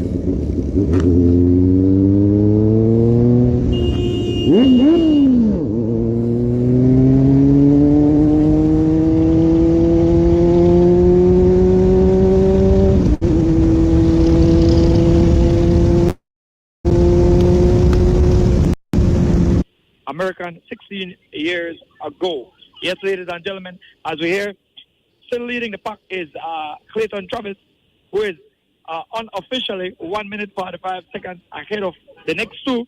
Luis Lopez on the rear, number 79, number 80, John Michael Chance, number 80, Canadian International. And like what Mr. Earl Thompson was saying, very difficult for the Belizeans out there against these international professional riders. And definitely, we're hoping that the peloton catches on. As Tyrone said, we're heading into a headwind, so the race will get a little slower and a little more challenging. Yes, correct. And I believe that the gap to the chase group is 45 seconds, the first chase group, and then the gap to the peloton is a minute. So we have two guys trying to come across, but we still have Mr. Clayton Travis at the front pushing it. He's in and out of his saddle, stretching his legs, stretching his muscles, and he's looking good. Again, strong indication of him not looking back at all. That means his team told him, go for it, and he is going for it out of his saddle, climbing the little incline outside of Santa Elena. Behind, by the roundabout, by the Santa Elena sign, I see no cyclists as yet approaching him, so this guy is opening the gap and he's pushing forward. Yeah, we just want to take a minute and bring my artist from Jamaica, Mr. Natch. Could you hear me, Mr. Natch? Annual Cycling Classic 94 started back in 1928, and it's been going on. These people are used to this. Are you hearing me, Mr. Natch? 100 years of history, and they're always out there supporting the annual Cycling Classic as we bring it to you. Again, up in front, just to update you, Mr. Clayton Travis. What's going on? What's going on, man? Are you enjoying the race? And just behind him, about 45 seconds behind him, we have Luis Lopez, 79, number 80, John Michael Lachance, Canadian International. And we're heading back into Esperanza, back to the city. As Armin, will we have any more station prizes around here? Yeah, not around this area. But one of the things I admire. Yes, hopefully about the we get this Mr. year, Natch guys, back the in amount of before huge Belizean or flags, after the race. that We're going we to see, probably do on a the small George Price interview with Highway. Mr. Natch and the patriotism is introduce definitely there. Natch to you and play so some of his music kudos for you guys, so to you guys those, can stick around with after the the race Belize, as well. some of the All right, biggest thank you. Belizean fans, Again, as we see how some you guys guys liking the making race? their We way, halfway through the race. We headed back to Belize. We rooting for a Belizean to win. Who are you rooting for? Who are you rooting for? Let us know, right? He said that he would make it into Cayo, and he did. Maestro, you remember? Yes. Remember he mentioned that earlier this morning. I will make it to my hometown. Mr. Jones. Yes, Mr. Jones, indeed. Yes, definitely. Yeah, go ahead. Yes. As we're heading out of Esperanza, we have this American Travis, Clayton Travis, number 147, still looking strong, more or less unofficially, 45 seconds ahead of two guys and 1 minute ahead of the entire peloton. And like we mentioned, like my colleagues mentioned, there are still riders passing through Esperanza, heading towards Cayo, and Mr. Travis is heading out of Esperanza, out of Cayo. That just tells you how hard the race is. Yes, I see Brian. Brian is going for Belize. Brian is going for Belize. Back, who else is going for Belize? We want to know who else is going for Belize. Race, who but some guys or Belize already to win out this race today. bike, We want to getting know. water and getting I'm something bring to drink Natch and listening to us live the for a rest of minute. the race He's just because be their for a race minute. are practically over. Let's see if They I cannot, hear will me. not Natch, could you hear me? get up back to the front of this race. It is highly Could you hear me, impossible Natch? as this guy at the front I'm is hearing you. taking, Yes, I'm hearing you, my brother. Crazy pace going up the hill here. All right, how you doing, man? In Esperanza, he is not looking back, and as I look back myself, I still I'm doing see great, man. no I'm one just enjoying in the sight. race so so far. This does favor It him seems as to be he a head bit excited. back You have a towards two Belmopan. breakaway. All the hills, all the This is curves the first will time help watching him. By Belize them cross not country, seeing right? him, then they don't have a Yes, target my to chase. first time They when will I'm have today, to I'm wait really to excited hear as from well, their you know, team just vehicle to or their service personnel to tell them the coming gap out for is such an event, so you know, forth it's and an so event forth. like this And like takes I place, said, and I much must that mention is, that the it cross brings country people champ together, you has know? not shown his pace. His team has not Yes, shown on their faces to you say guys do in a Jamaica, you drastic guys have the change, bicycle but I do races believe that you that guys will come at some do point. on a yearly They won't basis allow as this well. gap to balloon over 2 minutes or close to 3 I minutes am because not then hearing that that will clearly equal because to the over other voices a are being mile overheard. lead for the rider up front. So they don't Okay, want let me this turn gap off this to one right here. Give me extend, 1 second. especially if he gets. You Okay, is hearing that me? any better? Yes, man. Way, way better, my brother. I'm Way, hearing way you better. clear. Give thanks.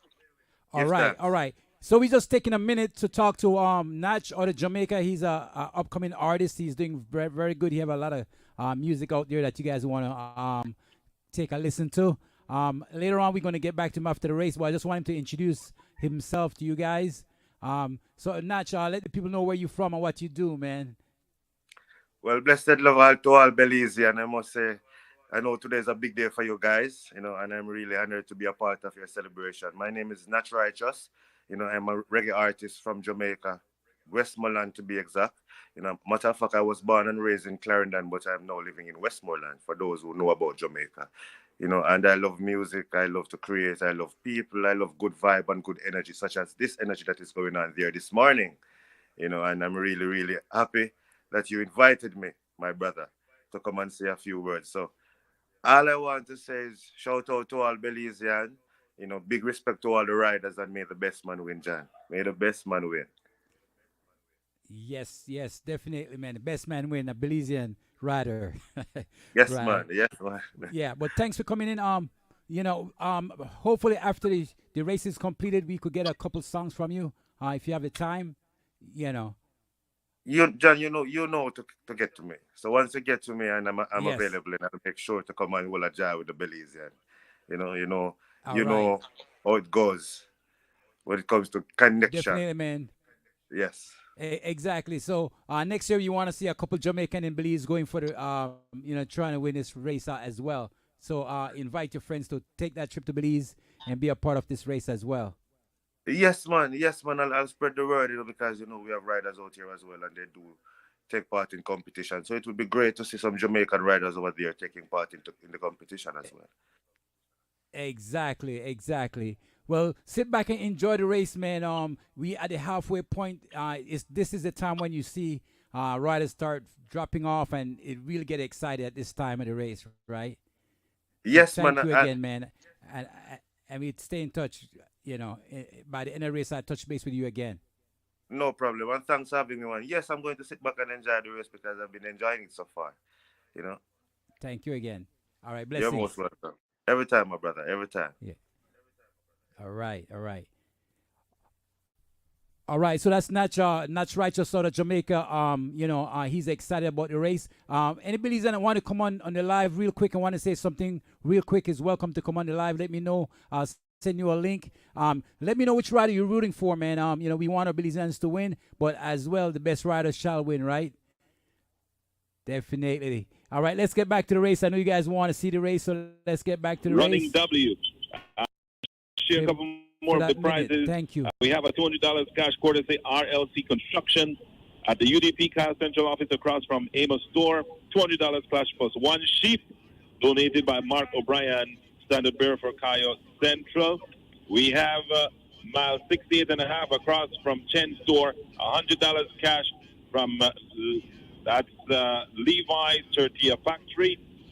We have as exiting Santa Elena at the roundabout, $200 cash. We have as well from the San Ignacio Santa Elena Town Council. Then in front of Shell Service Station at Loma Luz Boulevard on the return, $300 cash in memory of Teresita and Mario Castellanos.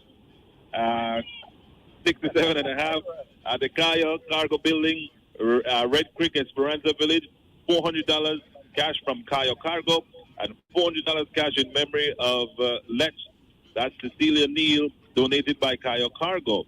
Then in front of Caribbean Chicken, one crate of chicken from Caribbean Chicken. And in front of Boyne and Boyne in Santa Elena, $100 cash from the pharmacy. At the bump at Wild Bill Road in Esperanza, $400 cash in memory of, I think it's Dwayne, victim of gun violence. Esperanza Village, $100 cash from Finesse Lounge. And on the return in front of Joan Garbutt softball field, $50 cash from Raymond Ham, Esperanza Village Chairman. Lunch for two from Karim, Unbelievable. Then in front of Roaring Creek Branch Meat, gift certificate value at $75. Twin Town Sip and Ride party bus. So folks, lots of prizes. Belize Central Farm Agricultural Station, $200 gift certificate, courtesy the Central Bank of Belize. This is Love FM News and Music Power. We'll be back.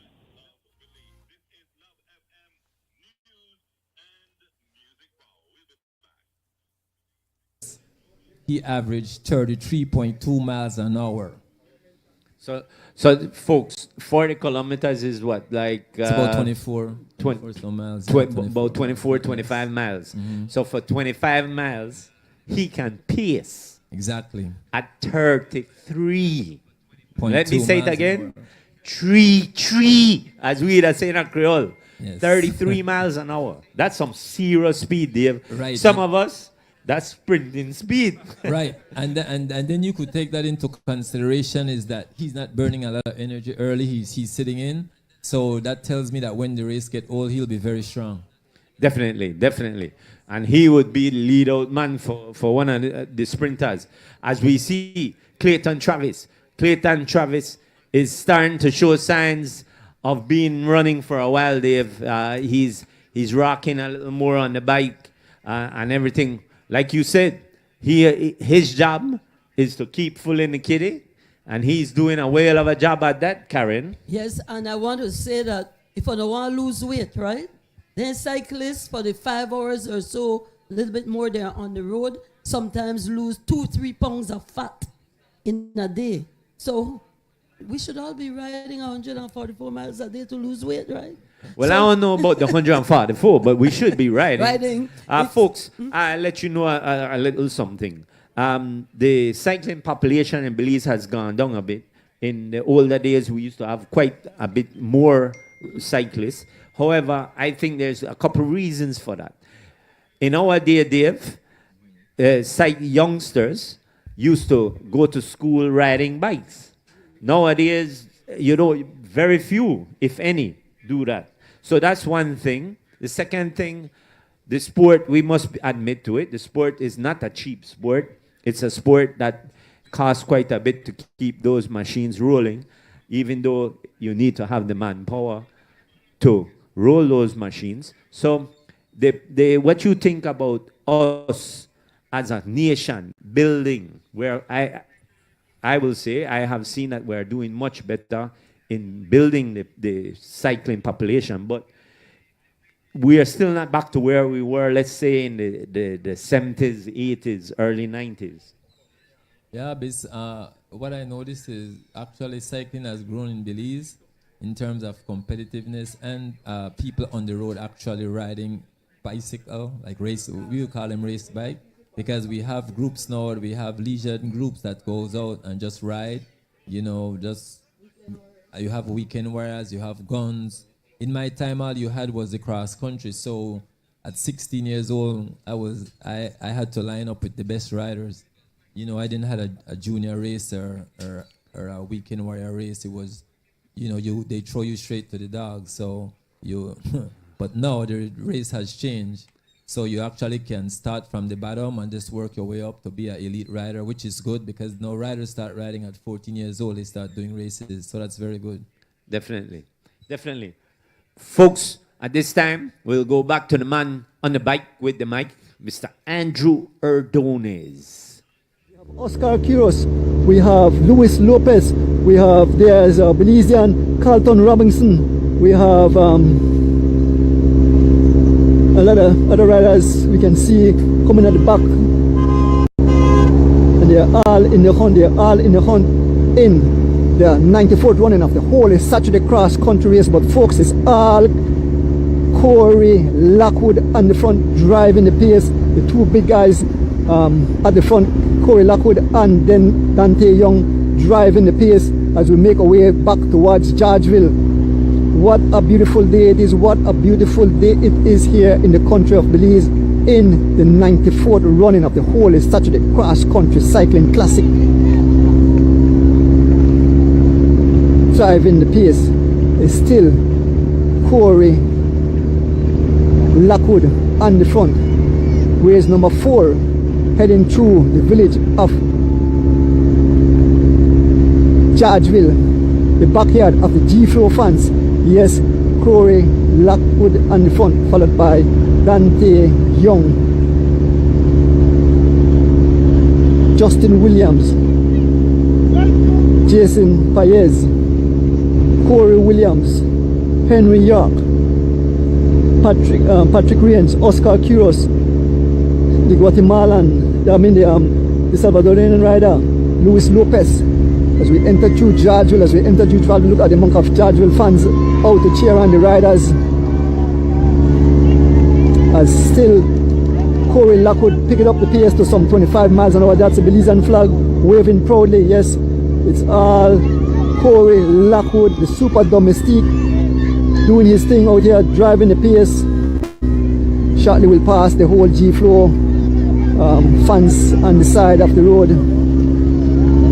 And it's Corey Lockwood. Here's the G-Flow fans.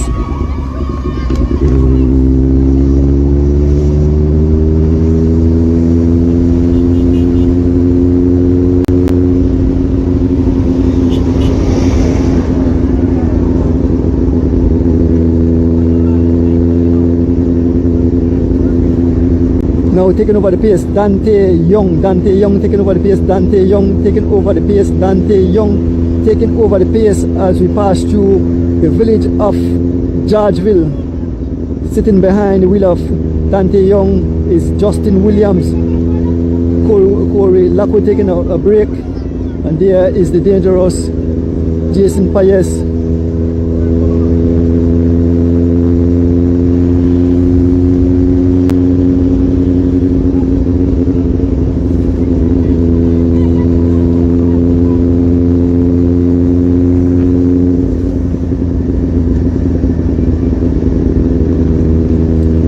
Over the pace now is Justin Williams, where's number 2, Justin Williams on the pace, Justin Williams, followed by Corey Lockwood, Jason Paez, and Corey Williams. Those are the 4 riders up front.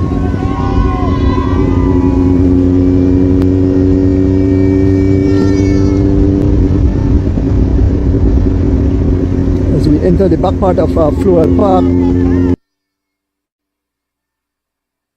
still thousands of fans line the course as they watch these riders.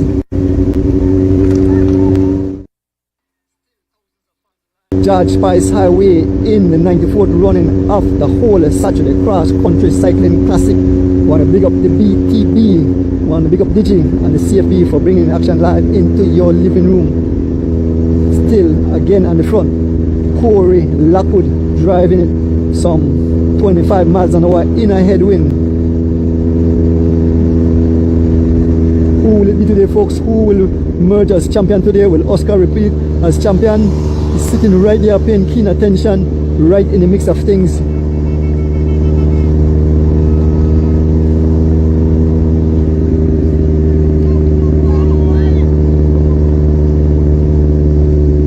As we make up on the backside of Floral Park, it's Corey Lockwood on the pace. Corey Lockwood as we inch closer, doing some 21 miles an hour up this little incline. We run down Floral Park onto the Orange Gallery, Three Sisters. Brandon Catus is no longer in the race. I see Brandon Catus on the side of the road servicing riders. Brandon Catus have abandoned the race.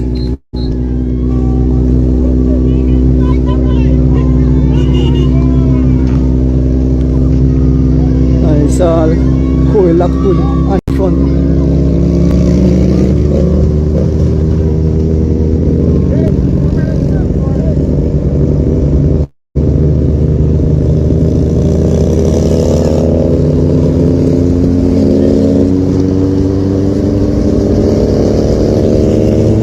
Travis, who then? It seems that Clayton Travis still has a 2 minutes change, and the group of riders, the young kid Clayton Travis still have a huge gap, some 2 minutes ahead of this course. So Travis will definitely need custom officers to declare all those prizes that he's winning today. He'll win a whole ton of prizes.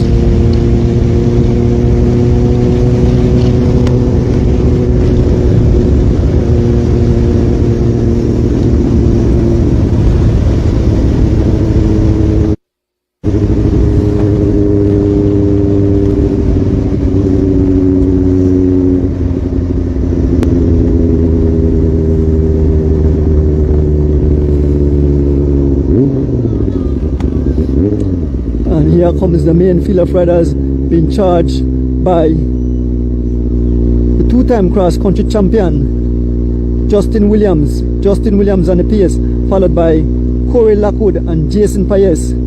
All foreign riders, all the two Williams brothers up front taking over again. The pace is being taken over by Corey Lockwood and the pace again up this little incline. Corey Lockwood again on the pace, followed by Jason Paez, followed by Corey Williams, Dante Young, Oscar Curious, Oscar moving up.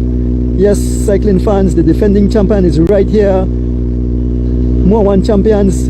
We have 3 champions right up front. We have Justin Williams, we have Oscar Curious, and we have Bill Elliston. All these riders are still in the hunt as we make our way up this. Corey Lockwood on the front.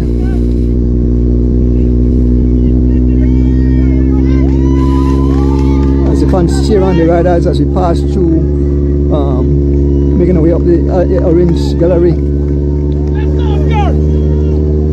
Let's go, Oscar. They're having Corey Lockwood drinking down some coke.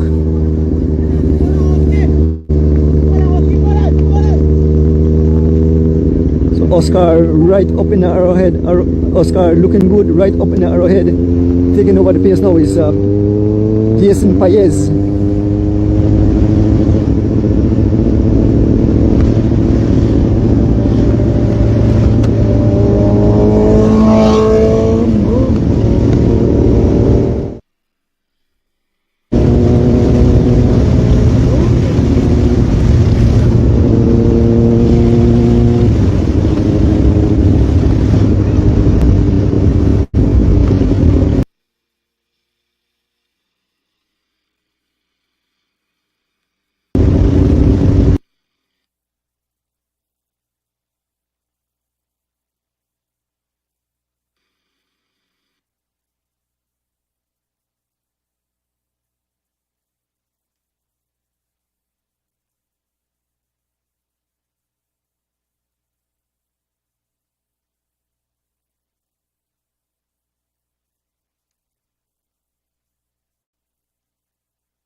Become a little bit, stagnated. We've got Clayton Travis. He's done well for himself and for the team. You go through the list of station prizes, and you could basically, for almost half of them, just put Clayton, put CT. CT. For two bulls, put CT. He's the man.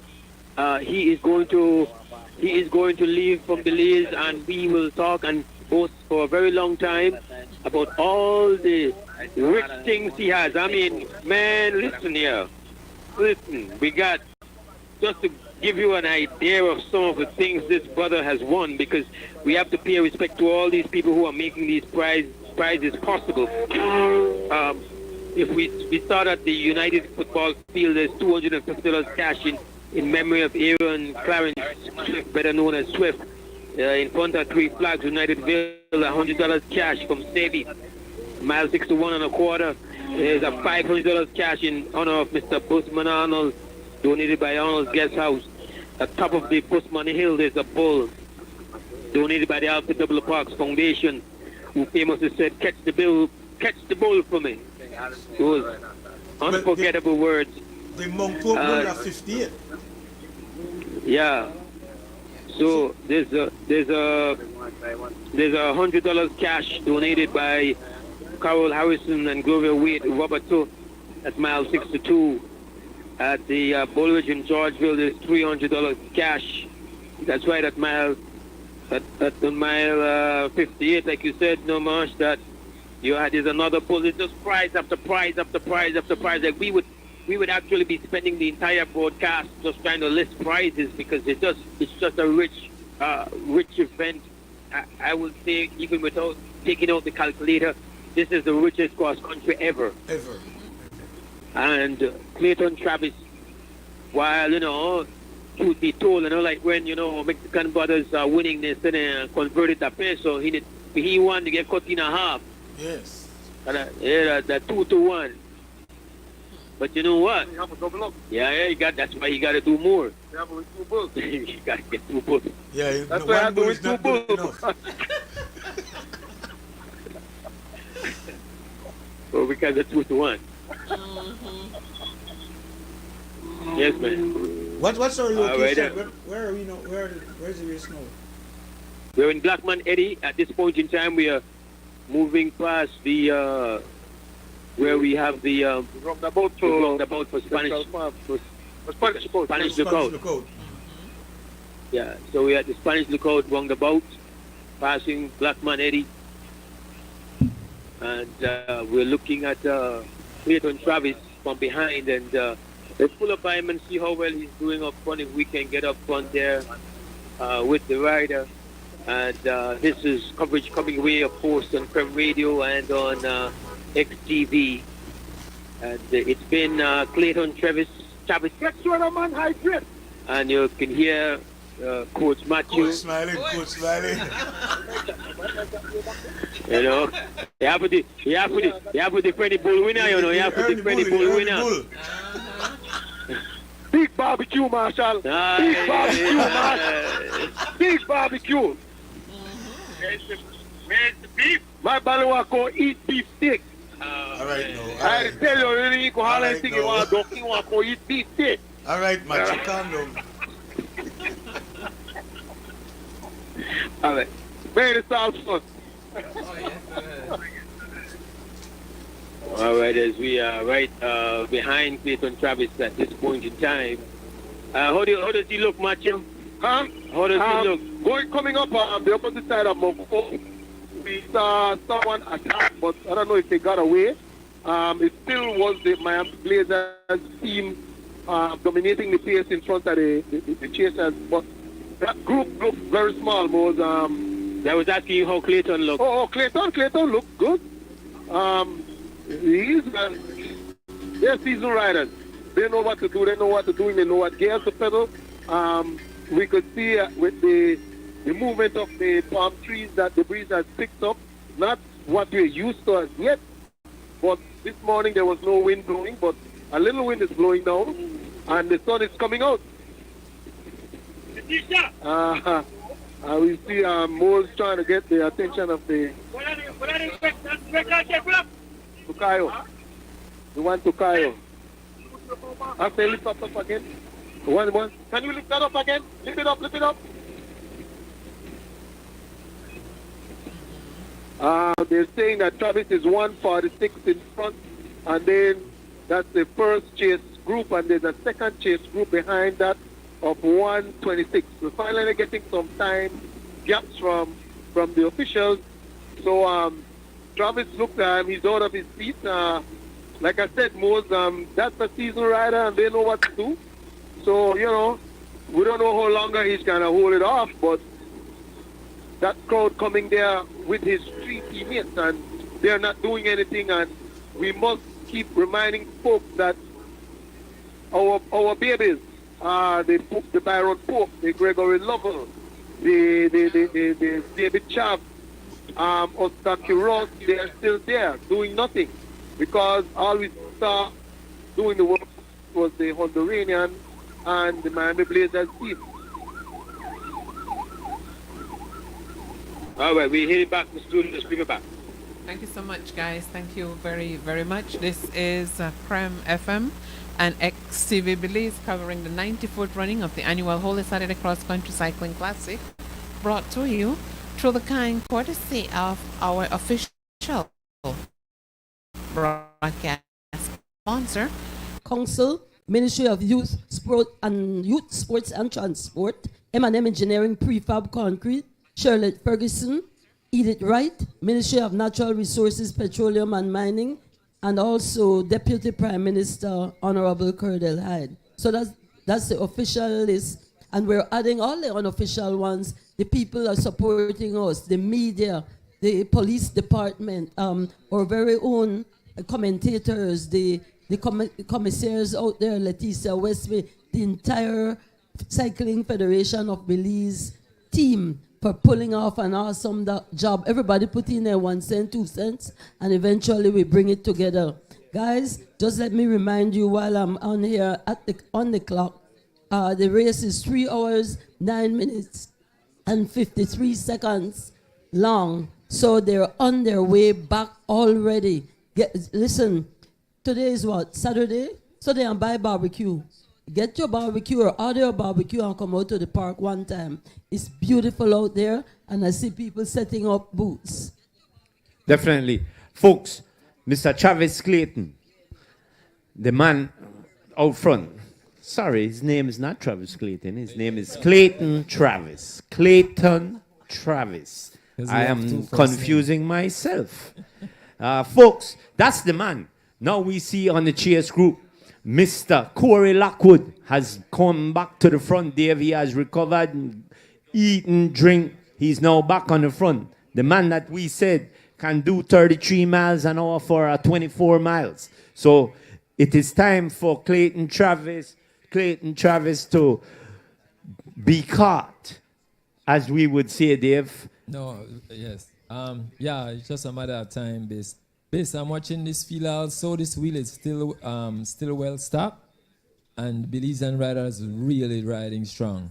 Most of the time, this time of the race, usually the race already split up, but right now the race is still intact, and a bunch of Belizean riders is right there with them. So I think most of them just want to make it to Roaring Creek Base, where the race will become a little bit much easier because they will already clear the hardest part of the hills. Them so look to see a lot of change right after Roaring Creek. So you figure something's going to happen at that airstrip climb, as you would see, coming outside of the roundabout there at Belmont Pond. So, Dave, if you are a rider here and you are coming towards that, what are you saying to yourself? What's your decision? Where you want to be in the peloton? You don't want to be on the front because you're burning. The guy on the front burns the most energy. So you don't want to be that guy. But where do you want to be, Dave? If you're a contender to win this race, I would sit in the first 10, 15 riders, just so if there's a split on the front, you can able to bridge that split and you're not too far from the tail of the race. But like you said earlier, this race is, right now it's still an open race.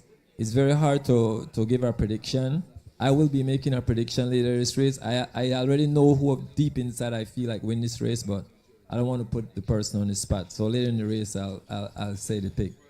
Definitely, Dave. Dave, what I'm noticing here with this chase group, they went down a little bit, and they went about maybe 15, 20 deep, and only one Belizean I saw, Dave, and that was Oscar Quiros, the defending champion.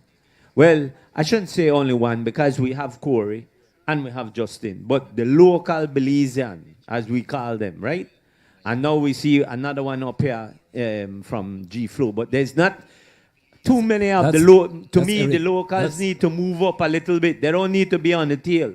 That's Eric Trapp right there. Right there from G Flow. But they're still sitting in a good position because if you notice Corey right there just moving up. So you want to sit on the wheel of a strong rider, so if there's a split, you have someone to take you across. We see Justin Jr. They still just shuffling for position. Yeah. But the race is still intact because you're looking at least 30, 40 deep right there right now. Probably even more. I'll be honest with you, this is one of the biggest groups that I have seen coming all the way down to Roaring Creek in a long, long while. So this the point I want to make right here is the myth that Belizean riders can't climb. I noticed since the Alfred Parks race, the Catch the Bull race, if you notice the Belizeans, they were right there with the foreigners in the climb. And if you notice today, they're doing the same thing. The hardest part of the climb, they're sitting right there with the best. So you have to give them props for that. Definitely. Dave, and the other thing I've noticed too, Belizeans have realized this thing about where we used to believe, make the foreigner and come, and I just make them carry with the line, and then we are sprinting. They have realized that that doesn't work anymore. The foreigners have already realized that they don't want to bring any Belizean with them to the finish because most Belizeans, the one thing that we have is speed. And the foreigners have speed too, but they're not as quick as us on sprints, you know. So they have decided, I ain't bringing you with me. I'll leave you out here. So in the past, most of the road riders didn't have the speed to beat the Belizean at the finish line. But if you notice, Nobis, there are a lot of criterium riders in this race, so they are capable of packing at 38 miles an hour sprint also. So you can't take your sprint for granted and figure that you'll sit in the race and you'll win at the finish line. Those days are over. You have to ride. Definitely. And we must say, our boys are riding. Yeah, them boys pedaling to death. I don't know. They must have, like Karen said, they fuel up good. And a lot of oats and things this morning. They come out, you know what I mean, Dave? Yeah, I like days where me and you just get up and eat nothing and go, right? Then the day is done, okay? And remember, oats, not all oats created equally. So there's quick oats, there is the other oats, and then there's steel cut oats, which is the best because it lasts longer. And that fuel keeps coming, but you can't take it with condensed milk, guys. What? Yeah, oats and water and leaf fruit. Aye, man. No, man. You need a least sweetness, Dave. We need a least sweetness in our life, man. Come on. We with a condensed milk done. Dave, tell them when we were small, condensed milk and bread, that was a good thing. Yes. Why? Karen, come and spell me there, folks. Anyway, folks, the man on the front, Clayton Travis, the man heading to city. Yes, I want to say one thing also. We want to encourage the Belizean riders to at least to try and finish the race. No matter your position, you know, because that you finishing this race not only means a lot for you, but for the support that comes out here to see you all finish. So finish the race. Definitely. Yeah. Folks, we can tell you we're 3 hours and 16 minutes into this race, and we have just been informed that the time has been cut down to 55 seconds. 55 seconds. So, Mr. Lockwood and the Blazers team, now the man on the front bringing it is Justin Williams. They are closing down Mr. Clayton Travis there, Dave. So, Dave, I don't want to put you on the spot, but around where do you think this big connection is going to be made? I would say probably mile 40. Mile 40. Yes. So you think 55 seconds on a bike, it's not close. It sounds close because it's 55 seconds, but if your guy is traveling 28, 29 miles an hour, 55 seconds, it's a long way, base. Definitely. And I mean, Clayton Travis has been showing signs for a while now that, you know, he's not as fluid as he was early going up. However, it's not like he's sat up. Like we said, his job is to stay there for as long as possible. Because he's motivated by the station prizes that is given in the race. So you're not going to see him. You will see him ride until he get caught. Usually, if there was no station prize, he probably would already sit up. Yeah, sorry to interrupt you. 30 seconds is the new time gap. So it seems that these boys in the back, they must have really got Mr. Lockwood something good to drink there, Karen, because we saw him went from the front and he went back. He got something, I don't know what it was. Karen can tell us. And then he came back and the time just kept bam, bam, bam. The guy from Optima Deluxe that used to ride, what's his name, the Honduranian, Lopez. watch for that guy to make his move also, because he was doing some 30 miles an hour this morning all alone. And right now he's sitting, getting a free ride over to the front. So guys like that will show their face. So you just said Luis Lopez. Yeah, he will be around. Luis Lopez and come back wrong. Wow. And So- that we call him Beset Boy, right? Yes, Luis. Yeah, so you... But the one he- crop. So I had a complaint. People are saying, when I get off and make him Andrew Ordonez do a thing. Let me say for the public, people have to rest. They have to fuel. He have to stop and drink something. He can't talk all day. So that's why you have a broadcast team here in the city looking at them. This is a team effort, guys. So next time, we don't go service or do something. But right now, we're out here doing our best. And yes, Mr. Andrew is going to be back online in a few seconds. Yes, Andrew is a very popular guy, and so yes. Just now, folks, we got a little message. We saw that Justin was on the pace. However, a reliable resource sent us a message saying that he has dropped off. I don't know if something that? happened or whatever. But now, when we look, it's Corey. Is that Corey? That's Corey and a Skyliner that's trying to open up, so that they must be really close to making that junction. And if we look from this shot, it's not that far, Dave. Those riders are trying to make it over to Mr. Clayton Travis, the man that has been out front for like 30 or 40 miles ago. Bis, I want you to pay attention at this move right now. If you notice Corey attack, and you notice who went out over Corey and took the pace over? It was a Lockwood. Skyline. No, it's Lockwood. exactly. So Lockwood, So his teammate. Corey will make farm the gap on the peloton, and then Lockwood will join him and try to get him cross and put him up front. Definitely. Folks, this is the 94th running of the Holy Saturday Cross Country Cycling Classic, brought to you by Digi and Digi Wallet, Belize Bank, the Atlantic Bank, and many other sponsors. Folks, we see that the junction is just about to be made. Yes. There goes Mr. Travis Clayton. Look, Clayton Travis, the man that ran for about 40-something miles. He is looking back and he's saying, woo, somebody gonna give me a breather. Now the thing is, Dave, do you think he's gonna be able to hold the speed that is coming behind there?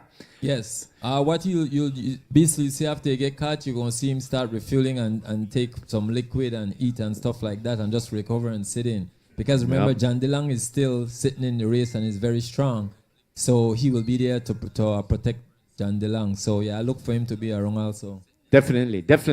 Mr. Clayton Travis is just about to be joined, and we will have a brand new ball game, or a brand new lead group, as we would see it, Dave. So, folks, if you are interested in seeing the finish of this one live and in person, you need to start making your way out to the Digi Park in Belize City. As we see the connection being made, Mr. Lockwood has brought Mr. Clayton Travis back. So, folks, and this is where we're at, Dave, where I think is this coming in towards Roaring Creek, right? Or where we've passed out. So this is coming out of Belmopan, coming up. We will try and get a mile marker for you folks, but we can say he's been caught, and we look at the defending champion sitting in the catbird seat of the third position there, Dave. That's good sign, because most riders race according to how they feel. So he being up front, that's a good sign. So before we even get into all the fireworks, I wanted to recognize all the finished prize donors, the two local riders, because remember there are people who say, if a Belizean do this or that, we want to win. So make a hurry, go through that. First, under 23 rider, $175 and trophy in the memory of Abel Ordonez, Frank Watler. This is donated by the Ordonez and Watler families. First Masters, 35 plus, 175 cash and a trophy in memory of Rodeo legend Ken Smith, donated by Smith family. First Masters 4-5, $175 cash and trophy, again donated by the Ordonez and Wattler's family in the memory of Abel and Ordonez and Frank Wattler. Also a gift basket donated by Grace Kennedy Belize. Second Masters 4-5, $100 in cash and a trophy in the memory of Teresita and Mario Castellanos, donated by Mrs. Teresita Castellanos. Third Masters 4-5, $75 in cash and a trophy in the memory of rodeo legend Ken Smith, again donated by the Smith family. First Elite 4-5 category, $175 cash and a trophy, again by the Obel, Ordonez and Frank Wattler family, Ordonez and Wattler families, and a gift basket donated by Grace Kennedy Belize Limited. Second Elite 4-5, $100 cash and a medal donated in the memory of Ken Smith by the Smith family. Third Elite 4-5, $75 in cash and a medal in the memory of Gloria Westby, donated by Leslie and Kaylee. Those are Leticia's daughters. Number 9, we're almost done. First Elite Category 3, $175 cash and a trophy. Memory of Abel, Ordonez, Frank Wattler, Ordonez family and Wattler families donors. One gift basket donated by Grace Kennedy Belize Limited. 10th prize, first 18-year-old rider, $200 in cash and a trophy in the memory of Teresita and Mario Castellanos, donated by Mrs. Teresita Castellanos. Youngest rider to finish, $200 in the memory of rodeo legend Ken Smith. We just received 2 special trophies by the Lizama family, and one of them is for literally, I would say, the last person to cross the line. So the trophies are right up there. Guys, you want to chip in now? Yes, Karen, thank you for that. And thanks to all the donors and sponsors of this, the 94th running of the Holy Saturday Cross Country Cycling event. Folks, we must say to you that it's a new ball game, Dave. Everybody, the peloton is together, as we would say. This is the main group. And to me, we have about, I would take a guess, Dave, about 30 or 35 riders here. Quite a sizable peloton. Yes, basically, like I was saying, the Belizean riders are definitely meeting the expectation. In years of past, they used to say that Belizean riders couldn't climb, and today shows because they actually are almost out the hardest part of the hills, and they're getting ready to roll to 40, 48, 49. Yeah, so we're just coming around up on the top of the what we used to call Double Hill there in Roaring Creek at about mile 50 or so. So, folks, this is the main peloton. There's nobody out front. Nobody to full basket. So they have now lot of station prize still left. Yes. So if you're in this group, where do you start to attack for them, or you depending what kind of rider you are? So yes, your domestic is always want to be out there trying to get a station prize just to win the team some purses. But the main rider to win the race shouldn't be out there trying to get no station prize right now. But like I said, this field is well stocked from top to bottom. I mean, it's right here. It's the best of the best, and this race is still open. It's hard to pick a winner from this group right now. Definitely, Dave. Dave, we must say this. We're looking in the field. We cannot find Justin Williams. The last time we called, he was on the front pacing, closing down the last of that. Of this catch. So Justin looks like he came here to work for Corey. That's the way I'm taking the look. That he came here to work for Corey. He has done his work. He's now sat up, or I don't want to say he's been blown off, because he was the last man to close it down. So I would say he has sat up, and now he's going to finish his training. As we would say, he'll ride, unless something mechanical was wrong with him. I think Justin will riding, but he has done his job for the day. And this is what we were talking about earlier, that folks, Not there's only going to be one winner. So you have people on teams that have jobs to do. Their job might not be to come in the first group. Exactly. And you must, and like we always say, Dave, anybody that lines up to ride across country is a person that you must look at. As we see they're starting to fight for station prizes. Right there, this is a station prize by the gas station West Track. This, I must At say, West Star, I should this say. I must say the Belizean riders have to be aware of this type of sprinting for station prize. It's in the past we have shown over and over again that after a sprint there's always a break, a counter attack. Like I said earlier, cycling is a momentum, and Belizean have this way when they win a station prize, they freewheel, and the rider coming in your slipstream with that momentum go right past, and they have to be careful. John DeLong is very good at doing that, so they have to be careful when they're sprinting. If you notice right now, there's an attack right after the station prize. So if you're a guy to win the race, you don't want to jump out there. Dave, who is on the attack? That's my guy. I told you, Biz. Lopez, the crab, come out of the hole. Yeah, the crab come out of the hole. And that's what I'm saying, Biz. This guy from early in the race, he shows that he's one of the stronger guys in the race. But look for something to happen here because you know it's lap out on the ride. Big Diesel turn on the turbo and lock it down quick, Dave. So, folks, that's what we are looking at, folks. Right now, we are coming down the descent, running into Roaring Creek. Folks, we must see that this race has been rolling at some high speeds, Dave. This we actually like three hours, I think like 3 hours, like 33 minutes into this race. So yes, this race is riding fast. This definitely. Actually, it's 3:30. 3:30. 3.5 hours.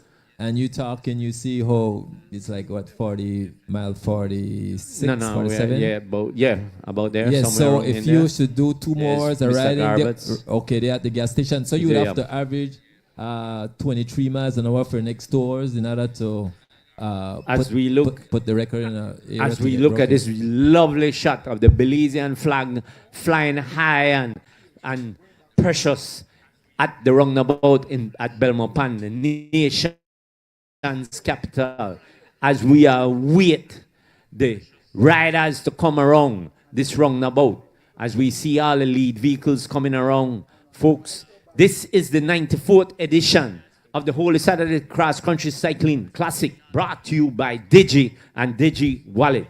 Folks, we await and we look back as the riders are coming across the Roaring Creek Bridge to go around. Back to the drone, if we can get that drone shot, it will be beautiful, folks. As we go around, the riders come along to go around this roundabout here at Belmopan.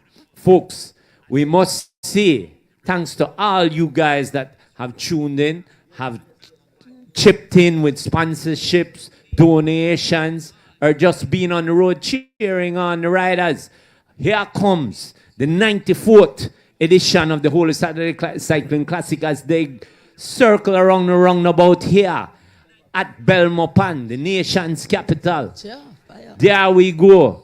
What a long, prestigious, that's a big group, Dave, a big group of riders. This is one of the biggest group of riders to make it to this point in a long, long time, Dave. So gone are the days when our hearts were broken, when we always say 2 Balena Blue from Guatemala or El Salvador and nobody else for miles. Remember those days? But guys, I want to big up the big sponsors of the cash prizes and the donations. Belize Cycling Federation, Sole Arguelles, Eric Bernard Haylock, that's a nice trophy I told you about. The Atkins family, the O'Brien family, the Smith family, Reginald Jex trophy, Grace Kennedy Belize. Steve Benedict, all the sales. And he's always sending me a text saying, good morning to you, Mr. Steve. All the best to you. And have a safe Easter weekend. As this one is coming fast into Belize City. We're just about getting ready to pass the Art Box, actually right at the Hector Silva airstrip. That is where we're passing at this time, guys. Yes, ladies and gentlemen. Just to give you a breakdown once again, we have had 117 riders in this one. And the breakdown is as follows. We have about 56 elite male riders, 22 of them are foreigners, and 34 Belizeans. And then we have 23 U23 riders, and 8 over 35, 14 over 40, and 10 over 50 riders. As we go into this one, Tyrone? Yes, those amounts have been cut down drastically because I can look at the back. I don't see no more than maybe 40 riders at the back. And we are seeing attacks after attack at the back as riders are trying to form another break. Riders are trying to come out front. But at this point in the race, it's dangerous to let anyone go. So it seems that everything is being followed. Counter attack is being attacked after each attack. So we have here riders just trying to stay attached to the rider in front of them. Because like I said, we will start to head into a heavy headwind. A heavy headwind, people, as we pass the artbox and we head towards Cotton Tree. The riders are all over the road trying to get away from the rider behind them and trying to form a new break. But so far, it seems that nothing is being let go as they pass the artbox and head down the hill and into Cotton Tree Village. Definitely want to shout out there to the Chief Santino Castillo, also to none other than Mr. Matthew Smile and all those cycling people from the past, as well as Mr. Earl Thompson down there in Belmopan, and all those people in Orange Rock, Sugar City, supporting Mr. Jalen Briseno, young Jalen Briseno in the U23 category right here in the 94th annual Cycling Classic. Armin. That's right. Let me just share a couple more prizes. Well, the next one coming up past the Belmopan Junction will be at Jaguar Park entrance. $50 cash in memory of Cuthbert Bailey and Gart Bailey Jr. and a gift from the Fine Taste. Got to say good morning as well to Mrs. Marie. Mrs. Marie, good morning going out to you, the Fergusons. I understand Fergie will be at the Digipartner to see the finish of this one. Glenda and Derla and all the crew. Derla is somewhere. So good morning to you guys. Continue to enjoy the race. We're going to play some messages. This is Love FM News and Music Power.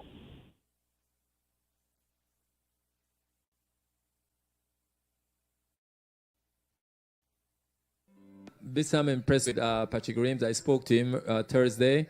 He had 2 second place at I think at the age of 49 and 50. This year he's 55 and he's still a contender. So the whole notion of you're too old to ride, it's a myth. Yeah, definitely, Dave. We won't call our ages, but we're up there and we still ride our bikes. So we might not be able to do the cross country. We might not be able to do the cross country, but we still ride our bikes. As we saw Oscar Quiros making a big move coming across to that group right there, folks.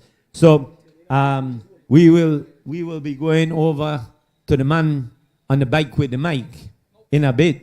But however, we can tell you that this peloton ain't letting nobody get away, Dave. I mean, there's a little gap, and then they close it down, then another 2 go off, and then they close it down, and then it's just a but this what they do in a situation like that. What they do, they kind of pry open. They just work and they keep it like 10, 15 seconds, like real close, and just put the pressure. Keep the pace very high, and what you'll see happen, a bunch of guys gonna get spit out the back. And definitely. Then the few strong guys will get across and join them, and as we saw just now, it was Corey Williams and Henry York, the 2 riders that were out front. And now here comes the big diesel again. Yes. Mr. Lockwood back on the pace. He's not letting this pace go low, Dave. He's like, okay, you might jump out from me, but when I come in steady, like that turbo diesel.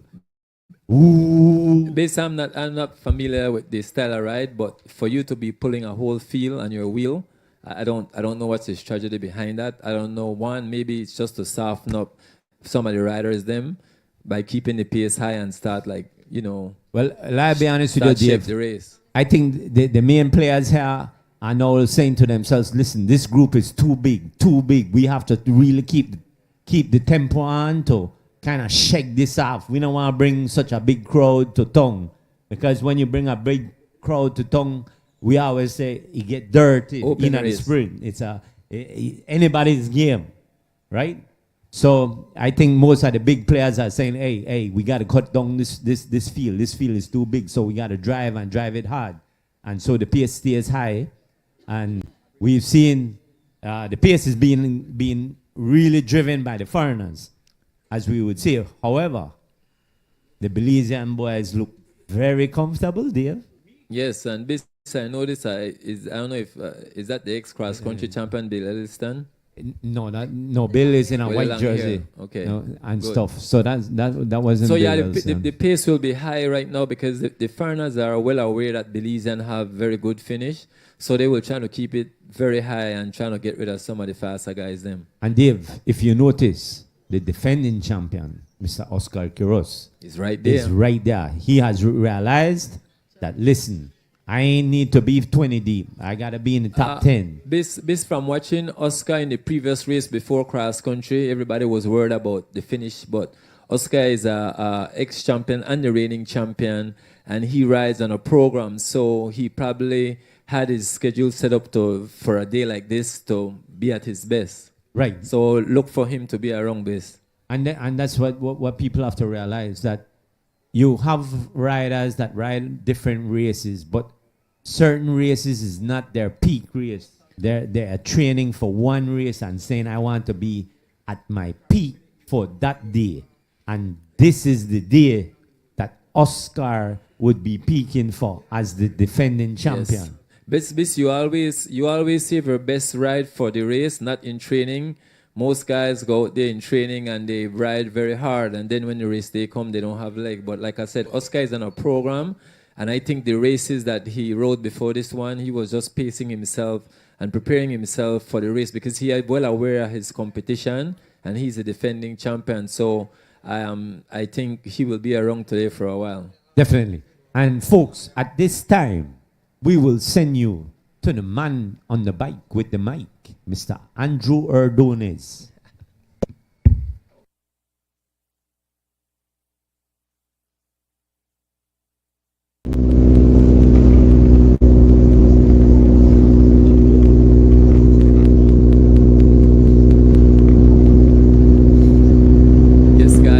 I want to say also, my co-host was saying here, that over the past we used to beat up on the Belizean because we used to seeing one or two foreigner go up the road. Today is a much different race, and the Belizeans are well intact, and it's still an open race.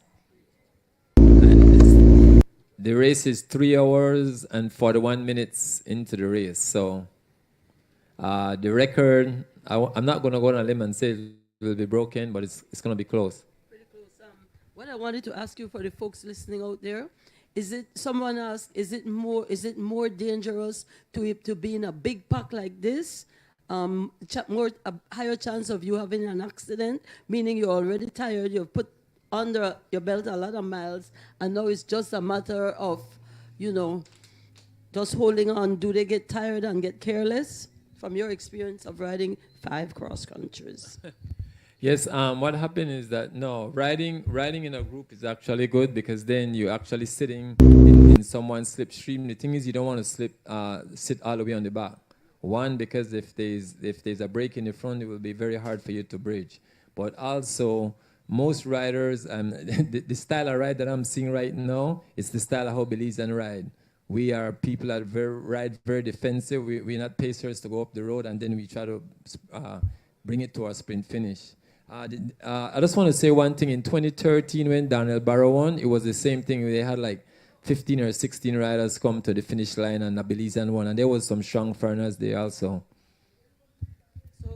So we're 3 hours, 42 minutes into the ride. So it's literally time to come out here, enjoy the view, enjoy the breeze, enjoy the scenery. Guys, there are a lot of hundreds of, I'm not going to say, 117 riders lined up this morning.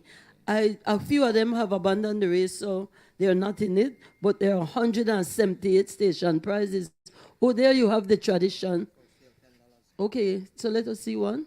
Okay, so the tradition, the cycling magazine is also for sale. Someone was asking earlier, it's $10. Come and get your 20 2023 champions book is only $10.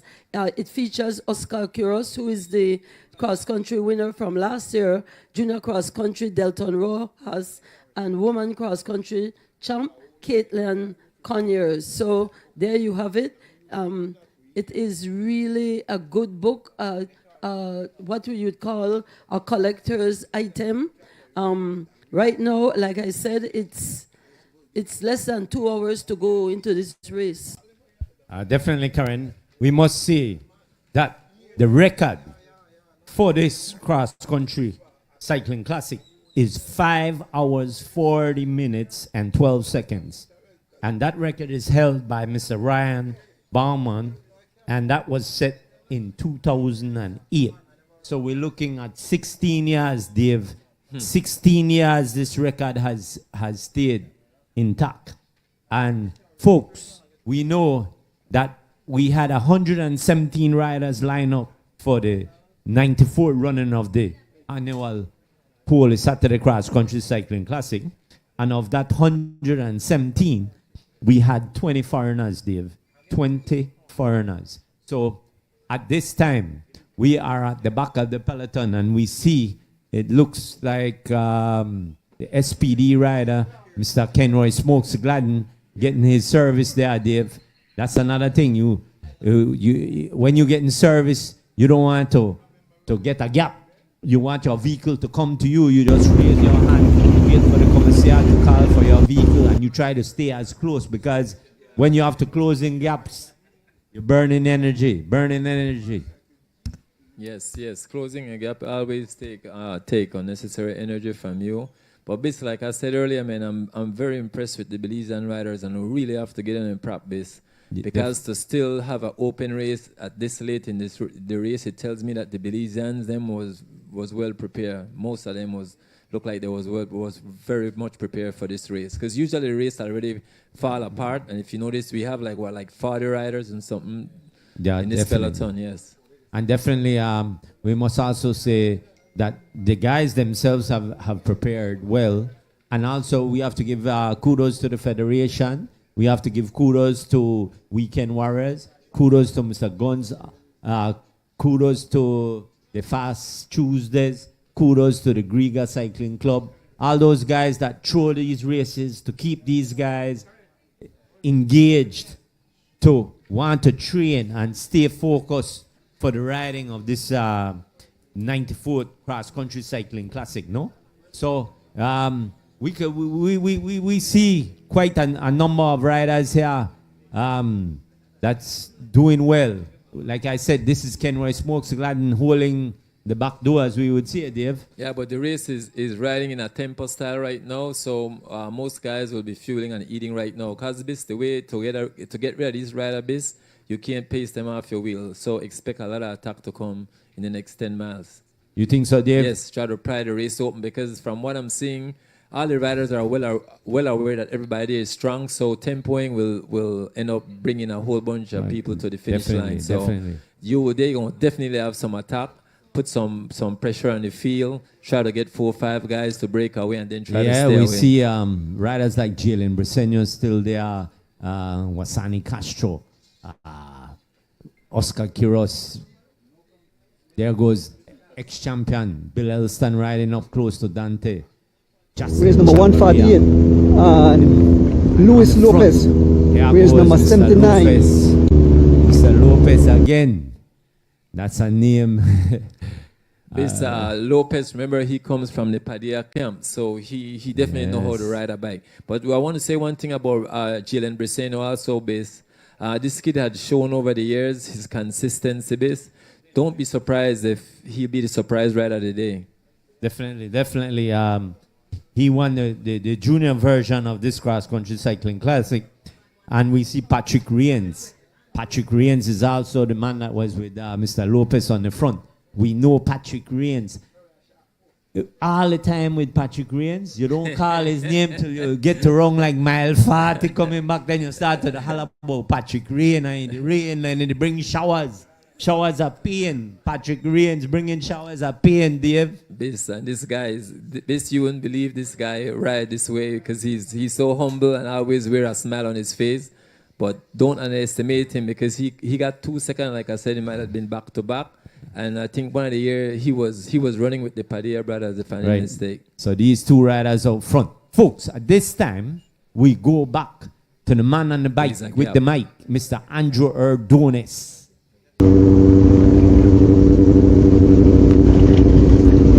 Sprinting for that prize. Patrick Reigns tries to surprise Luis Lopez. That was a close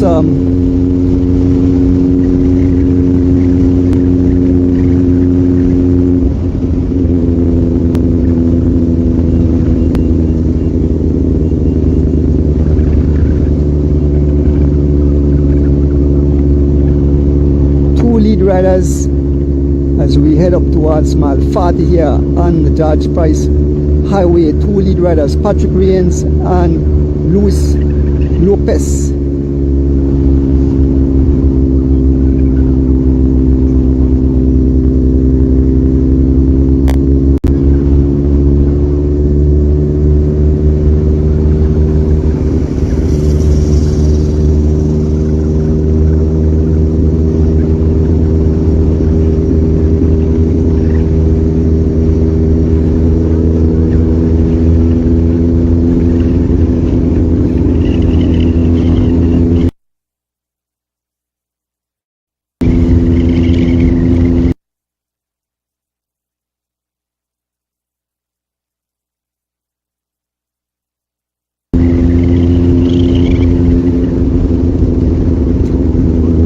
Patrick Reigns on the front doing some 22 miles an hour in a headwind, being followed by Luis Lopez.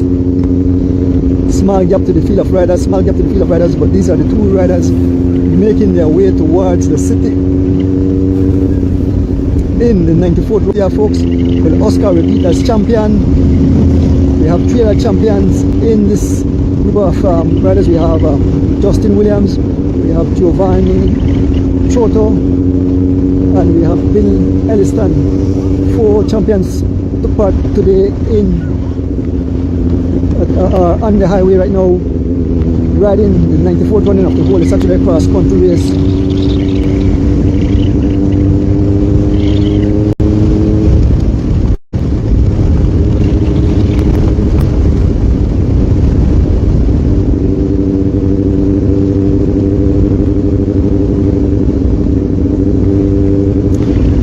Towards mile 40 here on the George Price Highway, the 2 riders, the Andoranian rider Luis Lopez and Patrick Reigns, who finished second twice in the whole Saturday Cross Country Race. He knows what it's like to be out here. He knows the suffering. He knows what he needs to put his body through.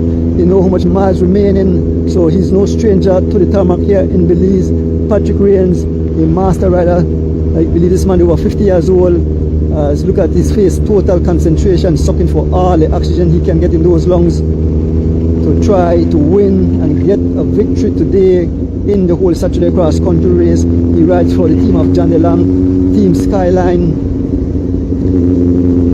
as they both make their way towards mile 39 here on the George Price Highway. Folks, this live is brought to you by the BTB, Digi, and this CFB, Cycling Federation of Belize. We are here with the 2 lead riders. We have a few seconds gap on the main field of riders as we head into a heavy headwind. And Luis Lopez on the front, followed by Patrick Reigns.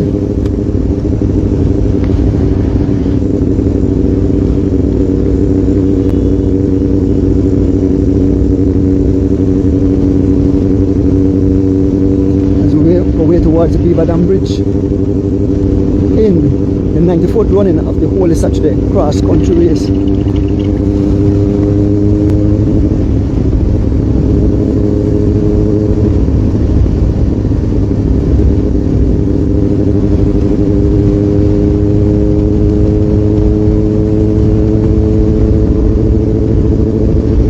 Two lead riders, Patrick Reigns and Luis Lopez, as we head towards the Beaver Dam Bridge in the 94th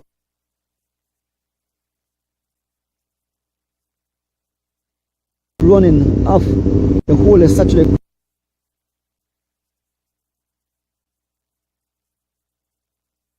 cross country race. What a rich history this race have. The longest race in this part of the hemisphere.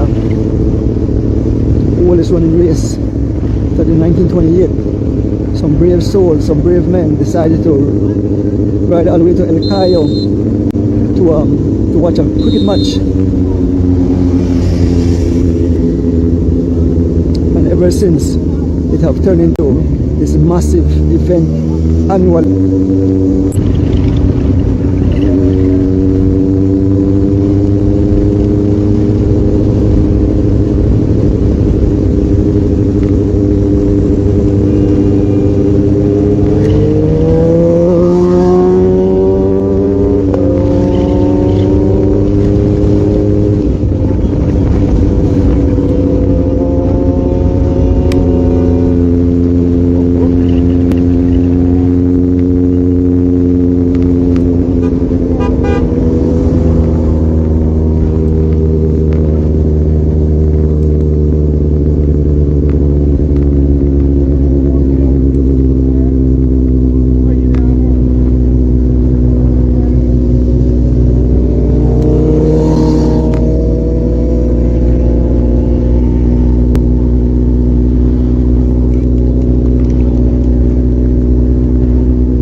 Okay, all right.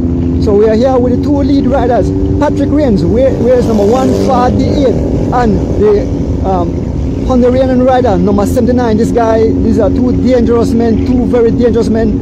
Luis Lopez, you know, he have a whole lot of accolades under his belt.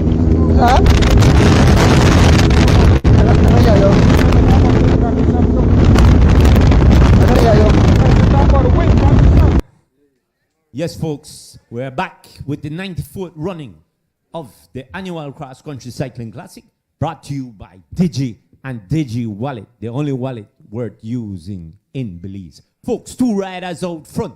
Number 148, Mr. Patrick Rains, raining down pain on those pedals as he leads this, the 94th running of the Cycling Classic, riding for Team Skyline. And he's followed by Mr. Luis Lopez, the Hungarian, the man that we gave the name early this morning, Dave, that he has a riding style like a crab. Drunken master. Folks, we must say that we were just kidding. We are giving these guys nicknames, and we hope we're not offending anyone in these times. However, that's a tradition also here in Belize. Yes. Dave has a nickname as Yellow Dave. I have a nickname as Steven Scully Bissett. So we all have them, Dave. Yes. However, the two men out front, Patrick Rains, raining down pain, and Mr. Luis Lopez, the crab rider. Those are the two men with a 22-second gap, Dave. Yeah, Bis, what you're looking here with the two riders, Bis, look for see the peloton get split. I don't think this full peloton will close that 22 gap. They will shed some guys getting to this because the speed of the guys them up front right now that they're running, it's going to be hard for that full peloton to close where everybody come back intact. So I look for maybe the strongest rider will push where you might get 7, 8, 9, 10, and the strongest guy will go over and bridge that gap. But that full peloton, the race is beginning to get shape. Definitely, definitely. Folks, we can tell you that these riders are about mile 37 or so. That's where we think we are, right, Dave? That's about, you'd say, within less than 2 hours from the finish, Dave. Definitely less than 2 hours from the finish. At 22 miles an hour, if they average that, and they probably might average more, they probably would be here less than 2 hours, a little at the 2 hours mark base. So that would bring them in, we are guessing, in 2 hours. That would put them about 5 hours and 50, 55 or 57. So not too far off the record. They're close to the record time, so this race is rolling, folks. Folks, we also want to say thank you to our big sponsors, DJ. We want to say thanks to Atlantic Bank, Belize Bank, the Cycling Federation of Belize. We also want to thank all the volunteers that are doing the race.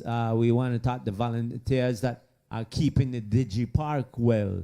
We have the janitorial staff that are doing a whale of a job for the latrines out here at the park, the security and stuff. We want to say thanks to the police force because, Dave, it takes a whole big community to run this event, the 94th running of this whole Saturday cross-country cycling race. Yes, Bis, and it's so competitive. Most of the race is still intact, so it's very hard to go out the way and say and pick a winner. But I expect, like I said, the race to shape in the next 10 miles. This is not righteous, and then I represent DJ Viper from Godfather Sound, and I want to say, hear me now, Belizean. This is such a magnificent thing. Godfather Sound. Say enough no one to see your eyes, them want you stay down. So them put your thing back and keep it way down. But you understand fully. Say enough for them a bully. You used to them from you a go a playground. I mean I say all Belizean, I know today is your cross. Then, but folks, at this time, the man Be raining safe. down the pain on the God pedals bless. is Mr. Mighty Pain himself, Patrick Rains, reining it, driving it. He's saying, listen, I've came twice, and I've been here. I think this is about at least the third. I think it's more than 3. But Patrick Rain has been here when he was young, and he didn't do it. He came, he got second. He said, I'm going to come again. He got second again. And now he's saying, I'm trying to go for the big one, Dave. Patrick Rains is 55 years old, and the reason I'm saying that is not to expose his age, but to get us out of that way of thinking. At 45 years old, Belizean riders say they cannot compete no more, and they want to do weekend warriors race and guns race. But this guy is showing you with age that you can still ride at a very high level. So I'm very impressed with this. Definitely. And go ahead, Karen. I want to mention there's another Belizean who lined up this morning, Mr. Gary Bennett. He's 48 years old, and he actually put himself in at this. He worked at BTL for something. Because it's torture. Let's face it. It's torture. You know what it is to put your butt on a bike for 5 hours? Well, more like 6, close to 6. So that's even longer. Folks, we must say that we're looking at this chase group here, and you know which team I'm very impressed with right here, Dave? Yes. The Alliance cycling team. I've seen Carlton Robinson, Fernando Rosado. I've seen Byron Pope, right? Yes. And they're up in Arrowhead. Based on Thursday at the presentation, I was talking about Byron Pope, right? So Byron Pope is this rider that set the example on the road. This guy, I watch him years and years out. He don't cheat his training. He go in and put in the miles. So I'm not surprised that he's right there. Definitely. He's one of the most dedicated riders. I always tell people that he is quite dedicated to this craft of riding. Yes, he's getting there in age. However, he's still one of the most dedicated, if not the most dedicated Belizean rider that lives here in the land. Folks, we know we're at mile 36, and there's 2 riders out front. Patrick Rains, an American rider for Team Skyline, and Luis Lopez, a Honduran rider. Those are the guys out front. And we look back, and here we see Jocelyn Chavarria Jr. He's still here. Dave, so quite a bit of the local names are still hanging around. Yes, like I was saying earlier, man, you know, we in the past we used to beat up on the Belizean riders, Fernando but today's Rosado, one day, basically we have to give them their props. Morgan, a lot of Belizean riders still around, folks. So head out to the finish at the Digi Park in Belize City to watch this big one. You know what, Dave? You know who I haven't seen? I haven't seen Corey. Corey's right there. Like I said, he's one of the guys out there is riding to win this race. So you won't see him up front wasting any kind of energy. And like I said, this race is still open because they still have they got two lead riders, and the chase group look like at least 30 riders. So these guys are well fit for today's race. Definitely, we see Mr. Paez coming up to give Mr. Lockwood some fuel and some nutrition, passing over some gels as he goes back way, looking back, trying to figure out where he's going to slide into this long line. Dave, you see how the line is long? What does that mean, Dave? Basically tells me that the pace is high and everybody is trying to tuck in. But basically, if you notice Clayton Travis, he's right there. Earlier, like I said, he's recovered. He won all his station prize. When he get caught, he fuel, and if you notice, he's right there on the front. So look for him also, bis to make a move.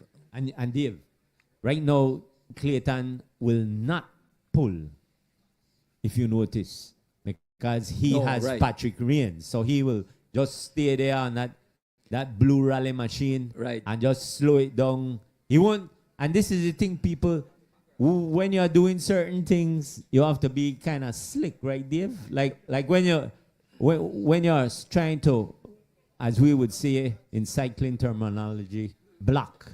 You don't want to just stop pedaling. You want to just gradually bring down the pace. You go on the front, and if the pace was at 23, you're going to go 22.8. Then you slow it down. One of the things the foreigners have the edge on Belizeans is that they know they race strategy. They know how to ride. They know how to save energy. They know what gears to use. And so Belizeans have a more raw talent because we don't have an actual cycling program in Belize. But not having a cycling program and to ride at this level, that shows a lot, man, that they're really performing today, and we have to give kudos to them. I can't give them enough kudos, man. Great race. Definitely a great race. A great race. There goes a man we haven't called all day. Rider number 13. Jivin Gonzalez. Yes. Jivin. And hey, you notice a lot of people are scared of that number, Dave. 13. So they turn it upside down, but Jivin say, I strong. I don't a man, I want to wear it straight up. So Jivin, and he covered by his team there. Right. And that's what I'm saying. Hollister Baptist and all of them. So, boy, I'm impressed with the Belizeans. Yes. The G-Flow team is coached by Kalman, and he have a lot of experience because of his two sons in coaching. If you notice, like I was saying earlier, if you notice the team is protecting Jaiven, you notice he have two riders right there. He actually have a pacer with him, and I think it's Chav is right there with him. And the reason for that is this: if a break go down the road, those will be the guy that help him to get across. Jaiven pack a very good sprint too. And he just won the last road race, so expect him to be around us. He won the Alfred Parks. The Alfred Parks road race solo, so that tells that he's in good condition. Definitely. Folks, we must say, we've had questions. Somebody was asking, the weather conditions, the cool weather, it's not as hot as it usually is. Will that make a big difference for the foreigners? But, however, to me, they're riding into a little wind. So the cooler weather will not play no role in whoever it is on the front. As we are now climbing, this would be 34, climbing towards mile 34. Yes, so usually the heat and the wind play a role today, but it look like on the weather condition the road, it look like they just have to worry about the wind base because it's not so humid and hot. Definitely. We know right now, the weather in Belize is 81 degrees Fahrenheit. So it's not all that cool for the foreigners, folks. So don't get too excited that, the foreigners, then they get one thing. Then they get nothing. 81 is not cool for them. Believe you me. Like that Skyline team is registered in Pennsylvania, but a lot of the guys live all over. Another move is being made by number 1 for the same. Clayton Travis, he said, I'm going to go across to Patrick Rains, and I will see who I'll take with me.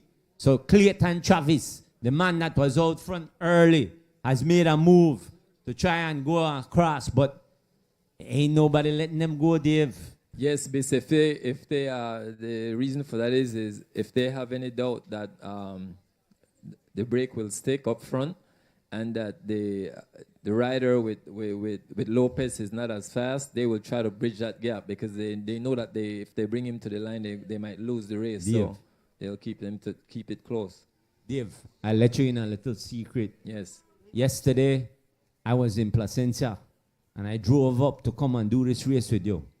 And while I was coming up, and I came out the coastal road, as I hugged on to the Western Highway, or the George Price Highway as it's better known, I saw the defending champion stopped at the side of the road at the La Democracia, and he was having a conversation with some of his team riders.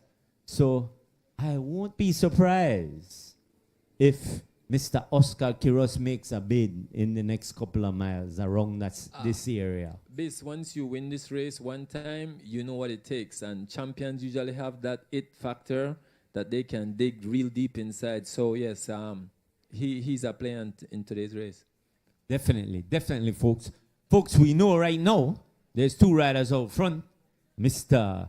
Patrick Rains and Mr. Luis Lopez. Patrick Rains, the man riding for Team Skyline, and Luis Lopez, the Honduranian. So, folks, we are the last time gap we got was like 22, and now we've got a new one that is at 20. So the gap is coming down, but not in a hurry, Dave. And I think that's done with a purpose. The team saying, you know, this group is so big, if we go and get him quick, we're just going to have to deal with another guy. So let's those two burn so that when we do make that catch, they will be weak and might be off. So that's where we're at. That's a part of race strategy basis that the two guys that's on the road, you're trying to make them use up as much energy as possible, but you don't want to give them a lead that will be very hard to bridge. You want to keep them at a maintenance pace. So 20 seconds is not far base with 32, 33 miles to go. Definitely, folks, as we see the pace being picked up, this is, almost had a little incident there. Good bike handling skills. We're just about climbing the back of mile 32 there. So this is a little incline right here, Dave. This will put a little burn. Yes. A little burn into the legs. As you see, there's a split, and then everybody looking around to see who's going to close there, and Corey is caught back here. And both bis, that's what I'm telling you. You cannot sit on the back No. because wherever there's a weak link bis and there's a gap, then now you have to burn that energy to bridge that gap. So yes, you want to be up front, but it's not serious. They probably going to bridge that. They just will burn unnecessary energy. That's all. Yep. Definitely, Dave. We understand that there has been a spill. So this group here that contributed to the spill, that they went around. So that's why they were gapped. Folks, we know that they're coming over the top of mile 32. As we see back here, this is on the tail. Smokes Gladden, Byron, and Bill Elston, I think it is. They seems to have had a little caught up in a spill. Hopefully both men are okay and back on their bikes. But folks, we also understand that these guys are still trying to catch the two riders. However, Dave, we didn't see it. But Mr. Rains and Mr. Lopez have been brought back. So Yes. it's a new game again. Like I said, this, once you have a guy like Corey Lockwood, it's very difficult for a rider to stay away from him. And like I said, he will keep this race intact. So to make that move for Corey, because like I said, this race, right now, the way how this race is ridden, it's tailor-made for Corey. Because he probably the best finisher right there, him and Oscar Quiros. Definitely. Folks, at this time, we must say that thanks to Digi and Digi Wally for bringing you the 94th edition of the Holy Saturday Cross Country Cycling Classic.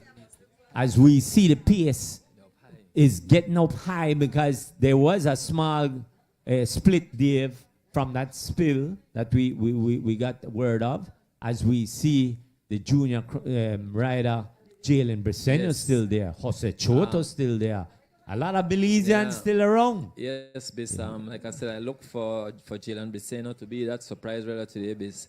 That kid trains very hard, bis, and he's very strong, and he's right there. Eric Trapp still there. But bis, this race, it's still open, but right now the way this race is written, it's favoring the sprinters. Definitely, definitely. And we know that the Belizeans are good sprinters. At this time, we'll pass you over to the lovely Miss Karen Rosito to give us an update on what's going on with those station prizes. Miss Karen? Hi, good morning, everyone, from the beautiful Belizean DJ Park. And we want to say the first man that crosses the line will get a big... $150 cash donated by Robert Zelaya Grocery Store. Then at the La Democracia Junction, $50 cash from D&J's Cool Spot in La Democracia. And as well, more prizes coming up. Mile 25 at the Chinese community, $150 cash in memory of Rudolph McCoy, donated by the Utley family, and $50 cash in memory of Cuthbert Bailey and Garth Bailey. As we approach Mahogany Heights, Tyrone, what's taking place with this race? At the back, we have attack after attack. The riders are still trying to put pressure on each other. The riders are trying to break the race up into smaller pieces, but at this point, it's not happening. It seems like the Americans are trying to let go of the Belizeans because the Belizeans are not helping them pace, and the Belizeans are not allowing them to go anywhere.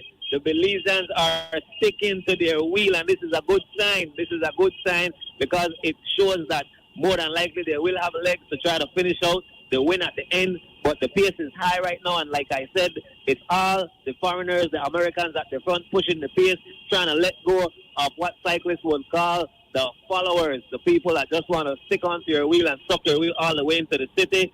And the foreigners don't believe in racing like that. They believe in pushing their nose out in the wind and pushing forward, but the Belizeans don't believe in that either. We believe that if you are stronger than us, why would we try to fight you on the road when it doesn't make any sense you leave us out there? So take us to the line.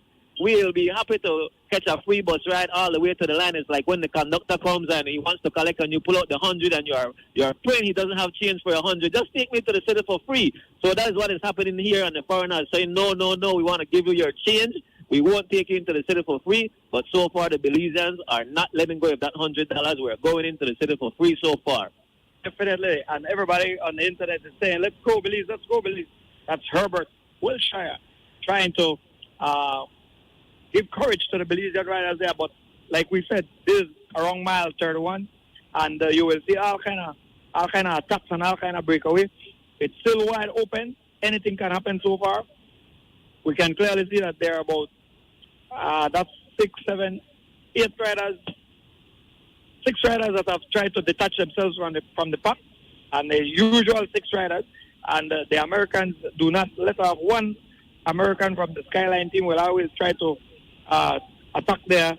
And we have not heard anything from the Mexicans nor the Guatemalans. So far, it has been the Honduran sensation, Luis Lopez, and the Americans trying to do something here.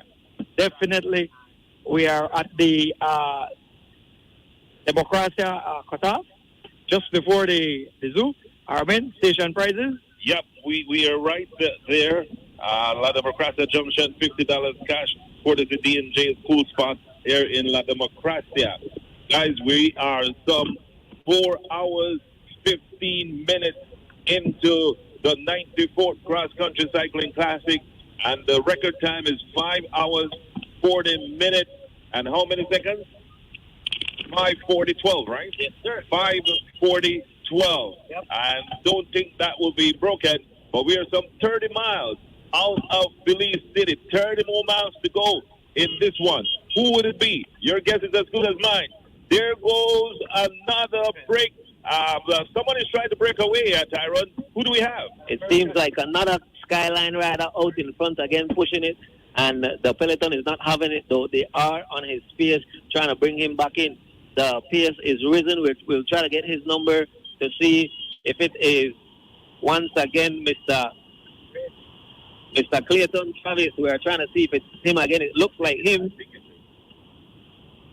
And he's creating small gaps in the peloton at the back as he tries to extend the gap. And they are heading up the hill to pass the Belize Zoo, and we have the peloton strung out behind as they try to close the gap and as they try to shelter. Riders are all over the road trying to close the gap to the lead rider at the front, but he is pushing it. He is pushing it all the way and creating gaps and holes within the peloton. And if this keeps up, another break will be formed and riders will be left behind. This is really a critical point at the race. No one should let him go. So this will be a mad dash into the race, and if he can hold them up and break their legs, then he can have a straight line into the finish. But it seems at this point that won't be allowed, and the chase is on. But he does have a gap. He does have a gap, and the riders at the back are trying to close that gap. Definitely, ladies and gentlemen, this is sensational. About 2-3 miles of vehicles and people applauding and showing patriotism. They definitely want a Belizean to win this one. And the American, once again, trying to, and the Americans, they work in teamwork, they work in sports. We have seen Clayton Travis, we have seen Patrick Rains, and we have seen the other American, and 3 of them showing attacks. We have not seen John Dillon, nor Abner Maxwell, nor Bill Ellison. So those are sitting, trying to rest their legs, so that all of them are definitely riding for John Dillon. We will see when he tries to make his move, but they are all worried about the Honduran sensation, Luis Lopez, and the Belizeans are also right there waiting their turn to see when they can take that chance. Yes, and again, it is Mr. Clayton Travis out front once again. It's Mr. Clayton Travis once again. This is his first cross country in the country, as the same as Mr. Luis Lopez. So these 2 guys, for first-time riders, are really doing a great job pushing the pace and attacking the crowd. That's right. And, folks, we see, of course, Travis again out front. Just a couple of bicycles lead because we have 2 more cyclists trying to bridge that gap. And it doesn't look like they're Belizeans. It looks like they're foreigners as well. Tyrone and Maestro, they're trying to bridge that gap. In fact, you know what? They've just caught up to him. Just caught up, so it's a 3-man lead at this time. Yes, now it looks like Corey Lockwood from Miami Blazers, Luis Lopez, the Honduran, and then we have the Skyline rider, Mr. Clayton Travis. So again, these are 3 foreigners out front pushing the pace. And now, if this stays the same, then the Belizeans will have to chase, because these are 3 of the foreign team members that have 1 single rider up front, so they won't chase again. So now it's time to see the faces of the Valvoline, the G-Flow riders, and other Belizean teams try to close this gap down. If they don't, then these 3 will be gone. Definitely, we see that G-Flow is right there, and riding there for the G-Pro team in the elite category, we have Kevin Gentle, as well as Hollis Baptist and Taryn Tasha. And the G-Pro team have a host of U23 riders.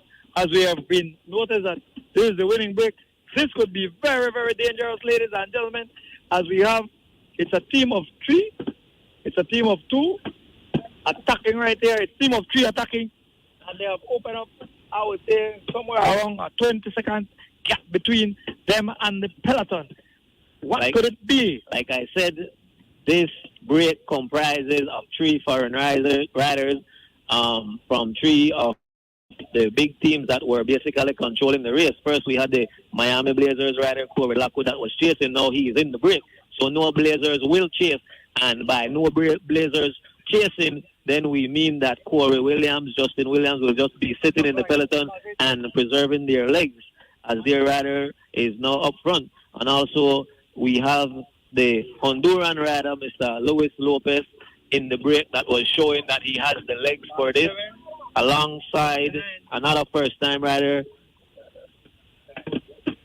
Mr. Clayton Travis, in this first time in this race, as he had come in second. And also we have number 80 at the back. Let's see who that is. Number 80 is Mr. Michel La Chance. This is the Canadian rider. So this is 4 foreign riders up front, and the gap is opening. But it seems we have another rider trying to come across. It looks like a Lovell rider trying to come across. It looks like a Lovell rider trying to come across, and the peloton is at the back. It seems that no one is chasing them. Rider number 41. That is Giovanni Lovell trying to get across to the break, but it doesn't seem that he's making any headway. I believe the peloton will eat him back up.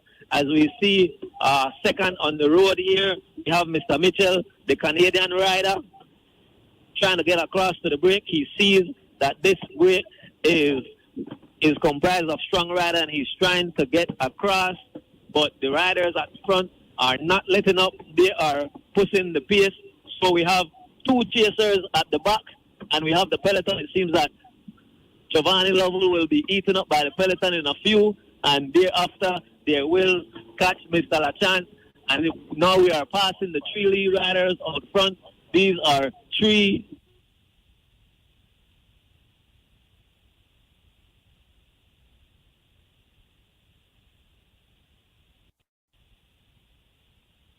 is intense.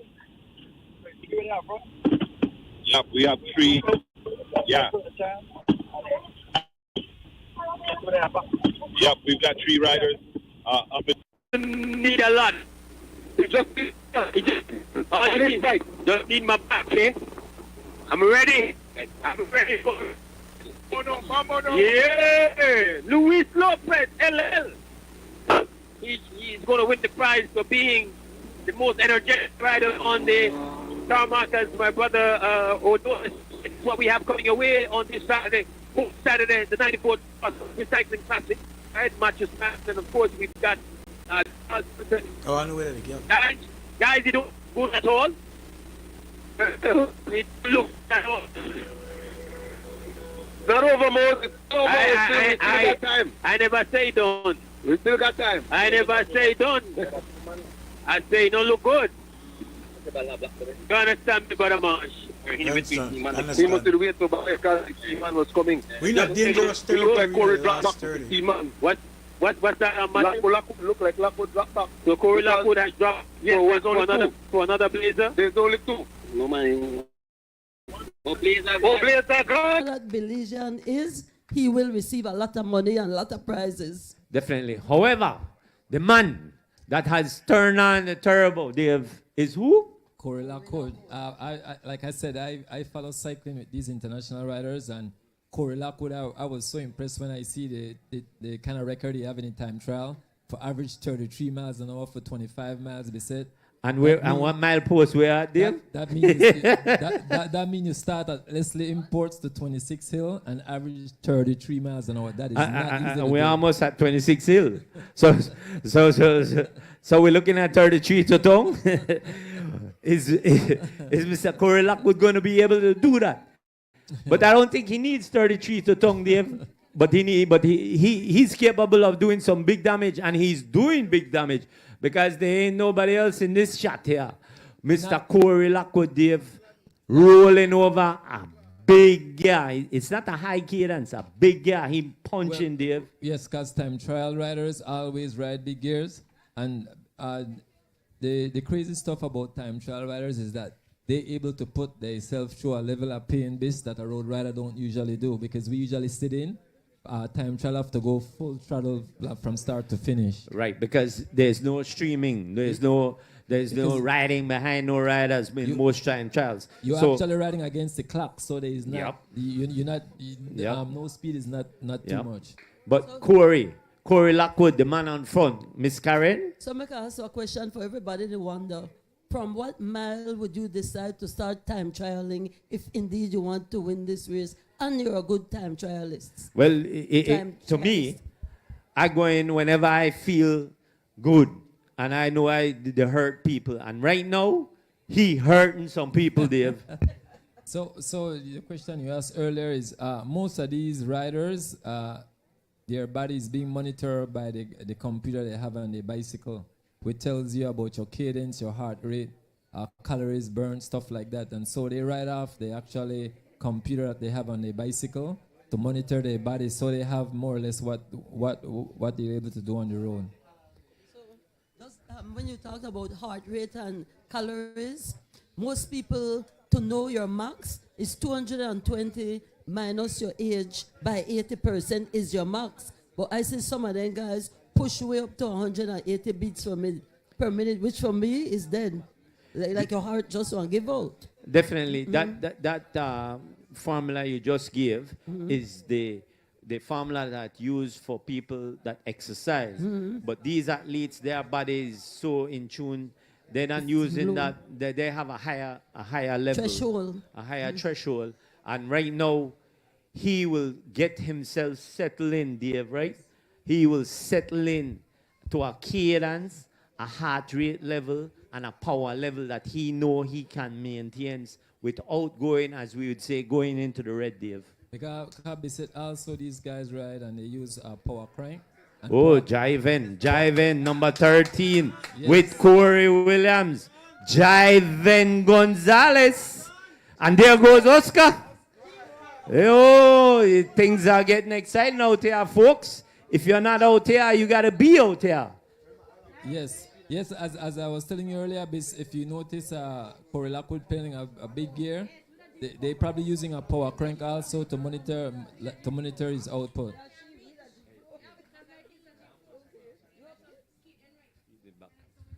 Folks, there goes another thing. Corey moving there. So based what I'm looking here, you will see if Corey farm an opening, Dijon Hyde, or establish an opening base. Look for see Corey Lockwood slow the pace just to Corey to get there and then bring him to the finish line. Definitely. I guarantee you, Bissett, if Corey able to bridge and get on to Lockwood, that's the end of the race. Dave, right now we're on top of mile 25.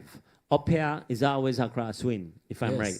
This is where the wind will start to play. From here to town, you have this section here to basically 24. You get the rundown 24, and then you get a breather, and as you turn into Rockville, you get that crosswind from Rockville all the way to Hattieville before you get another breather. Yeah, if you notice, the race is shifting from one side of the road to the next side, so that tells me there probably is a crosswind going on. But this, I'm looking at the pedal stroke of the leader on the road. It's ridiculous, bro.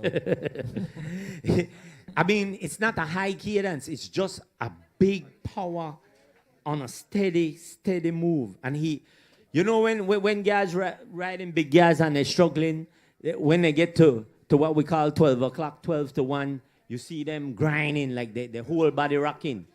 He ain't rocking, Dave. Only his hips moving. Yes. That man sweet on the bike, boy. Yeah, if you notice, there's two riders trying to come across right there. It's, I think it's Clayton and Lopez. Yes, definitely. I have just received word from our, what you would say, our secretary of the Cycling Federation, Miss Leticia Wispy. She has said there has been a donation of $200 to the oldest Belizean to cross the finish line, and that is from Matura and Company, and that is being done in honor of her mom, Miss Maria Hoyos Acosta. So that's another $200 for the oldest Belizean. However, there is a 37-second gap between Mr. Lockwood and the chase, Dave. This 37 seconds for someone that know the time trial that's like a huge gap. That's like almost 2 minutes on a regular person, a regular road rider. So I don't expect this full peloton will catch up with him, but I expect watch the move to see Corey go across and join him. Well, Dave, I'll tell you this. I don't think there's any one rider in this back chase group that can cross this 30 seconds on his own. So whoever is trying to get across from Mr. Lockwood has to have help.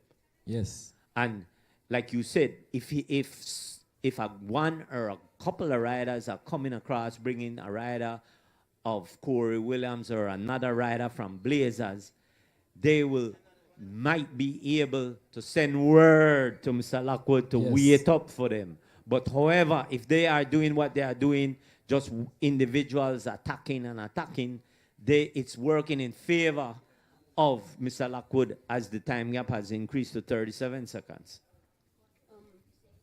I wanted to mention that the first Belizean to cross the finish line also wins a giant brand bicycle called Cyclocross, and this is donated by the Taiwanese embassy. A nice, beautiful bike you see up there. So you see how lucrative these prizes, right?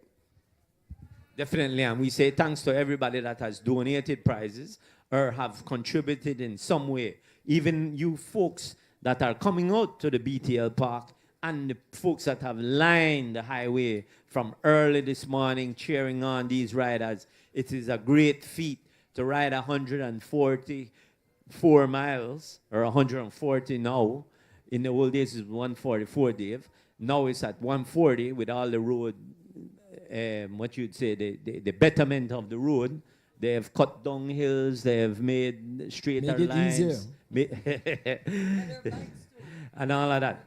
As we see John DeLong, no, that's not John DeLong, that's Mr. Abner that was out from Skyline, and Jocelyn Chavaria Jr., and another Skyline rider, Carlton Robinson. These guys are, now this would be more of a chase, Dave, as you see they are rotating. They're not just waiting on one rider. So this is four guys, two Belizeans, two Americans, coming across trying to get to Mr. Lockwood.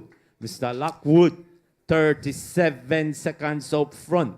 However, Dave, these four riders, as we look at rider number 4, that would be Dante Young, if I am right, Dave.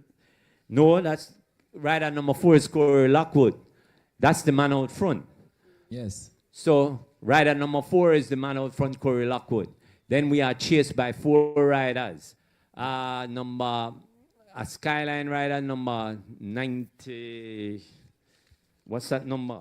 Dave, the smaller, the guy going on the pace, riding for Team Skyline. Who would that be? It would be, I guess, Abner Maxwell. Because it's 149, right? That's 149, we know is Abner Maxwell. So who is the other one? It looks like an American riding it's not from Skyline, really. Rider number 90. That is Cyrus Piero. He's not riding for Skyline. And he's Primal Audi from Audi Denver. That's the name of the team.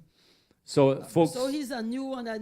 We didn't hear anything about him earlier, right? So he was around, and here we see now that Clayton Travis is trying to come across too. But look, Dave, look at Mr. Lockwood, time trial mode. So if you notice the position he's in, if Corey is not able to make it across, because what I'm looking at here, look like there's a tree, three riders that jumped off, split away from the peloton.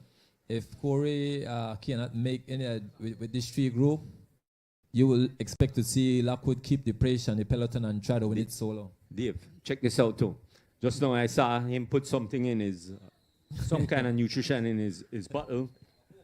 More than likely, it's something electrolyte, and I noticed him checking on his screen, his computer. He has more than one screen. Right. He went through about 3 screens. Yes. I can guarantee you, he's looking at his power. He's looking at his heart rate. So this is what I cadence. was saying earlier, and that's what I want Belizean riders to do more, to monitor their body. This guy is monitoring himself, so he know exactly how much power output to put out over the next 25, 30 miles to win. And Dave, I can almost guarantee you, Mr. Lockwood being a time trial person, because time trials are held all over. It's not like road racing. You see how we have cross country and it's the same route.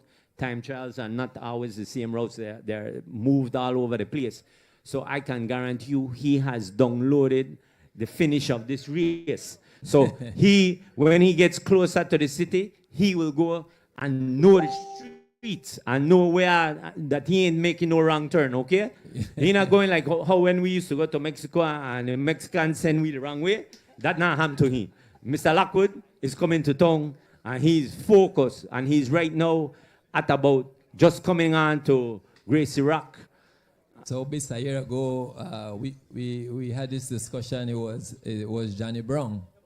This year it's Corey Lockwood. So these names are who give their prizes. Resonate amongst Belize and cyclists. Johnny Brown and now Corey Lockwood.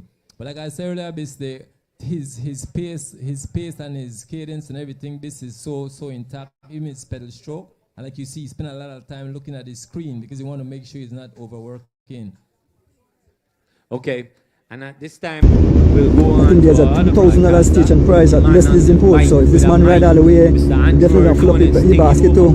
So I guess he's been sent out like a rabbit, but this rabbit gonna left everybody as we head towards Rockville. It's all Corey Lockwood. It's all Corey Lockwood. All Corey Lockwood. And so he's about to get service from his service crew. Corey Lockwood all alone as he will pick up the prize here at Rockville.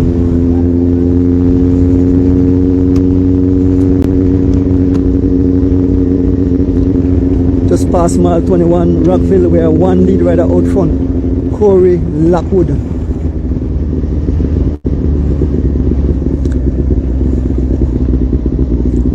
Here he comes, Corey Lockwood. Here's Corey Lockwood.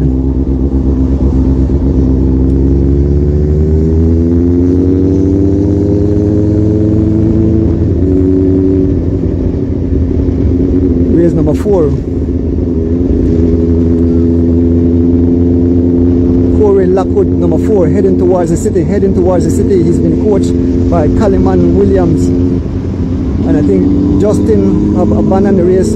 Justin Williams is no longer in the race. I see his bike in the back of the vehicle, so he has abandoned the race. He's giving a word of advice to Corey Lockwood. Justin no longer, he have abandoned the race. Former champion, 2-time champion of this event, cheering on and coaching his teammate.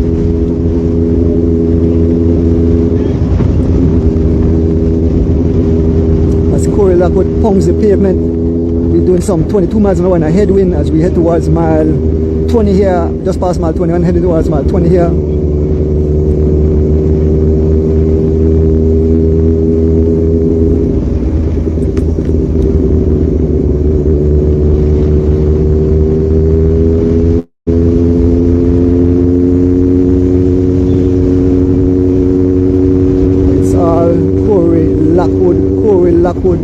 We are here at approaching mile 20, and it's all Corey Lockwood driving the pace, doing some 24 miles an hour. The man step up the pace as he jogs out of that. He's dancing on the pedal. Race number 4, Corey Lockwood,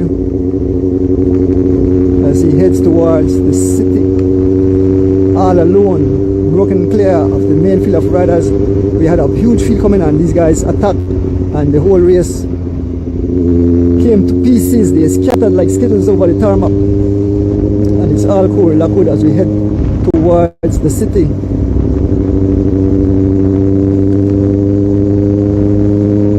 This is the 94th running of the whole Saturday cross country race. I want to big up the Belize Tourist Board, Digi, and the CFB, the Cycling Federation of Belize, for hosting this, sponsoring and hosting this big event, and all the sponsors who gave their prizes for this monster event. The 94th running of this event started back in 1928 and have attracted a lot of big guns to the show. This year definitely have some huge big guns. This guy, I understand, used to be a pro rider. Now he rides for the Miami Blazers, and he have blazed a trail here on the highway just past mile 20. Yes, it's all Corey Lockwood as he dances out of that saddle, heading towards the city, folks. One rider heading towards the city.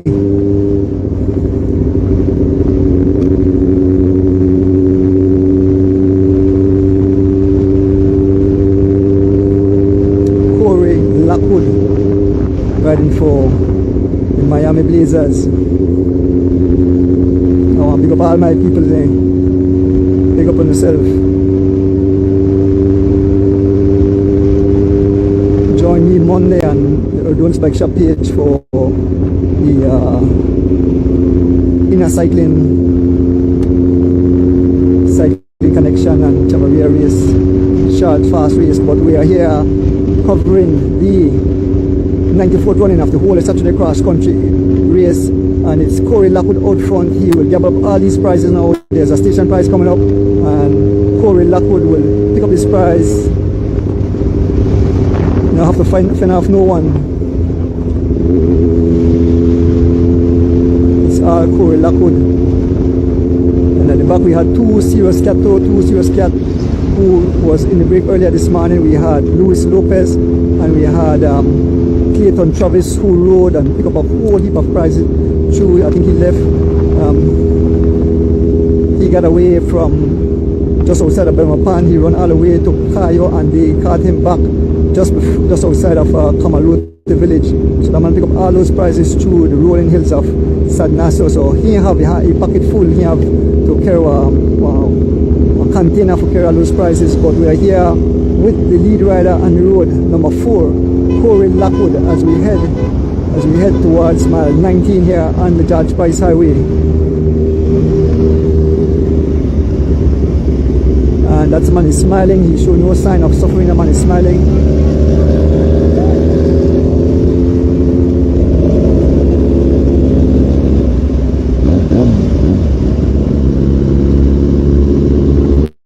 So Douglas Lam is not happy with Douglas Lam is not happy with doing here.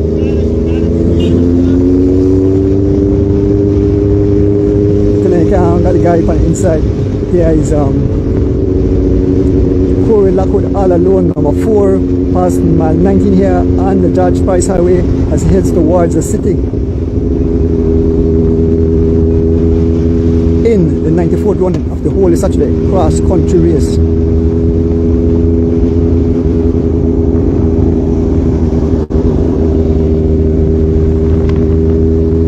It's all Corey Lockwood. Blazers rider blazing a trail here on the tarmac all alone into a heavy headwind. I imagine the pain your body go through, all the suffering. We'll try wait for a time check, but when I get a time check yet from Douglas Lam. Was waiting for a time check. But this man have definitely opened a massive gap. All the rest of riders. Solo run, there's no one in sight. Waiting for a time check. As we head towards the city.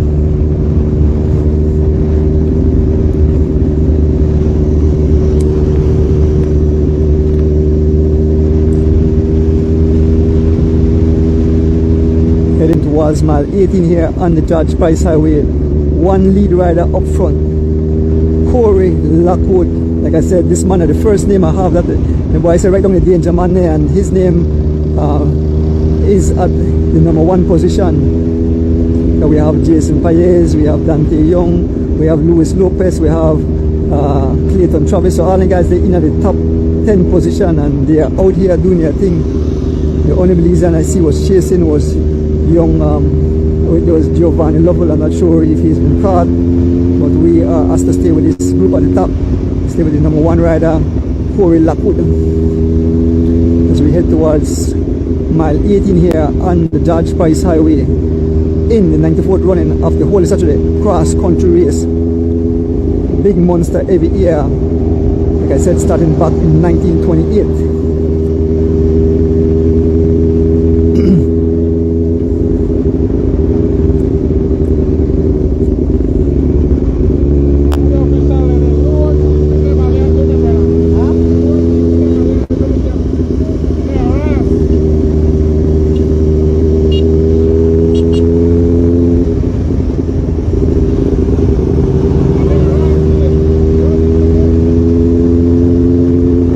Mile 18 here on the George Price Highway.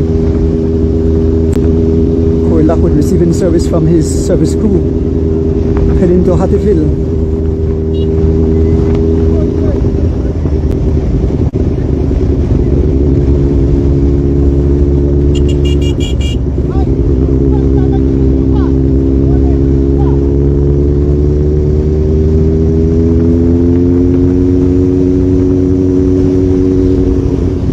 Heading into miles 70 now, and it's all Corey Lockwood all alone.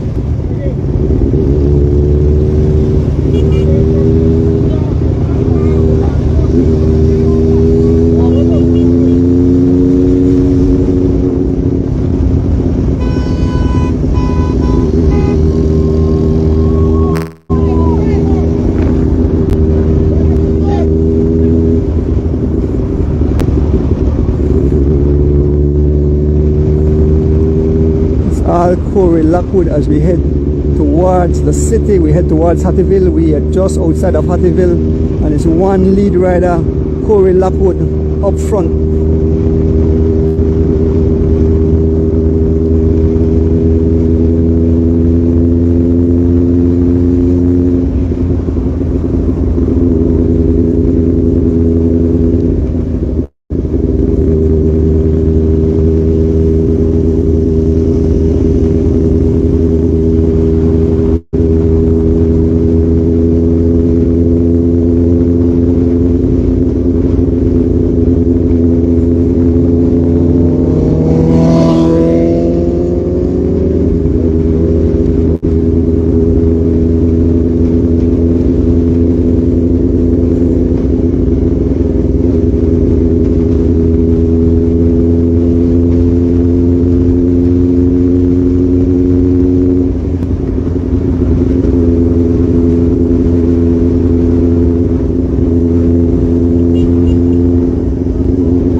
Yes, folks, this is the 94th running of the annual Holy Saturday Cross Country Cycling Classic, brought to you by Digi and Digi Wallet.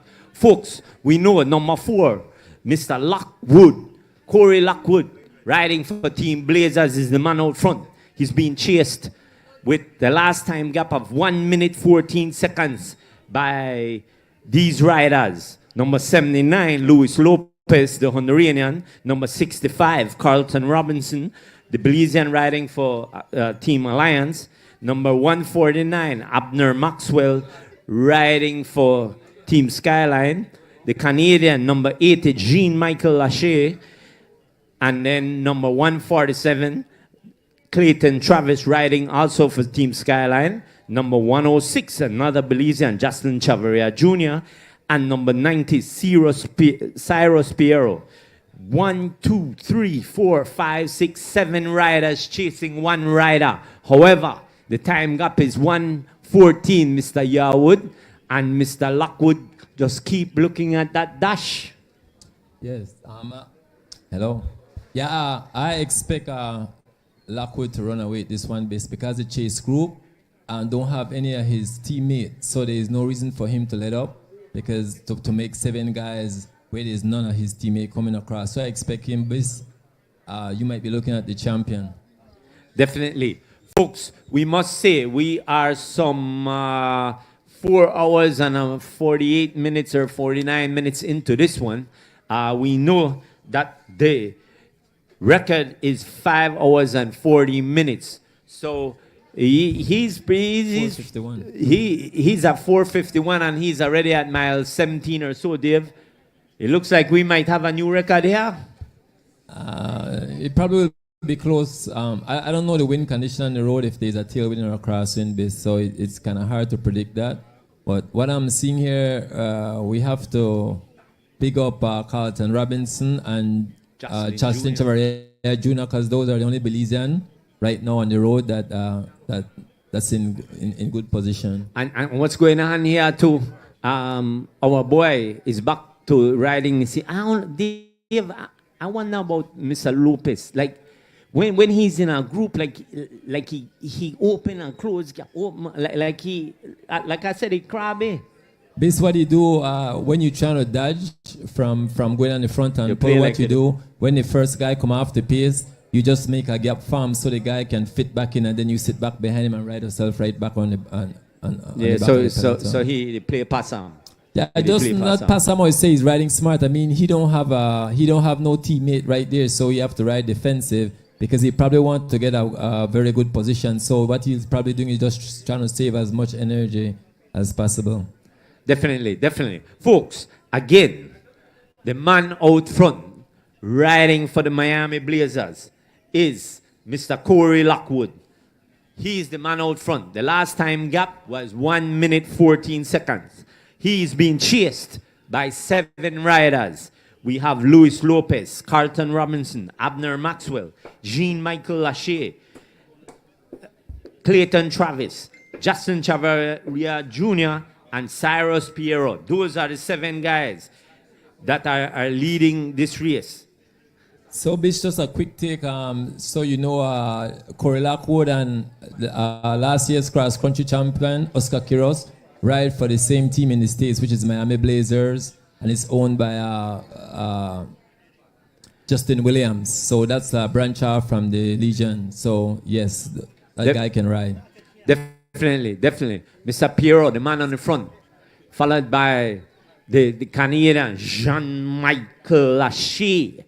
And then we have our local boy, Mr. Carlton Robinson, really riding a good race today, Dave. This is one of the, he's always been around, but this is an impressive ride by Carlton. Yes, Carlton Russell is one of the favorite riders, one of my favorite riders in Belize. In his previous race, I tell him, I say, you burn a lot of energy just going out on the front early. If he can sit, because he's not only a very good sprinter, but he can also pace, and he's coached by Byron Pope, so you know he's not cutting corners, but he's putting in the miles. So I expect him to do very well.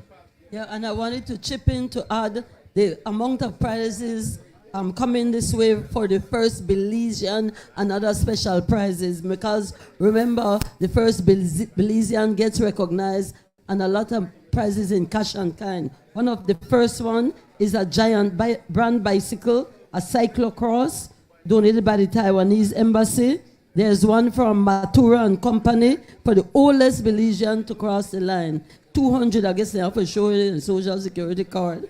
And this is in honor of Marie Hoyos Acosta.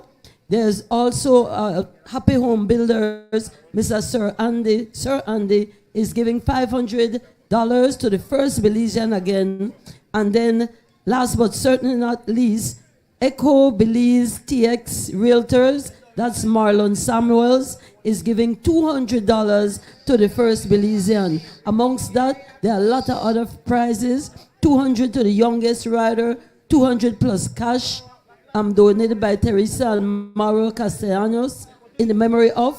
You have a lot of prizes for Belizeans, so everybody, once you put in your work, you will win something, or at least bragging rights, if not less. So the first big man to cross the line, whether Belizean, American, Guatemalan, or Honduranian, will get $10,000, and that's hard, cold cash.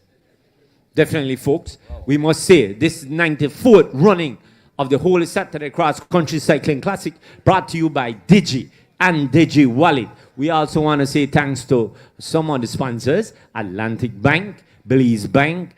We want to say thanks to the tongue board of San Ignacio Santa Elena. The time gap at the Hattieville police station, it was 55 seconds. 55 seconds. Folks, we also see a third group trying to make it cross to the second group. John DeLong taking across. He's taking across Corey Williams there, Dave Yarwood. And I think I saw Oscar. I saw Jiven Gonzalez here. He was doing some pacing earlier for this group, trying to get across to that second group. So this is it. This is it, folks. John DeLong is a good wheel to follow, because John DeLong wants to win this race. He had a second place before, so I don't think he's riding for second place.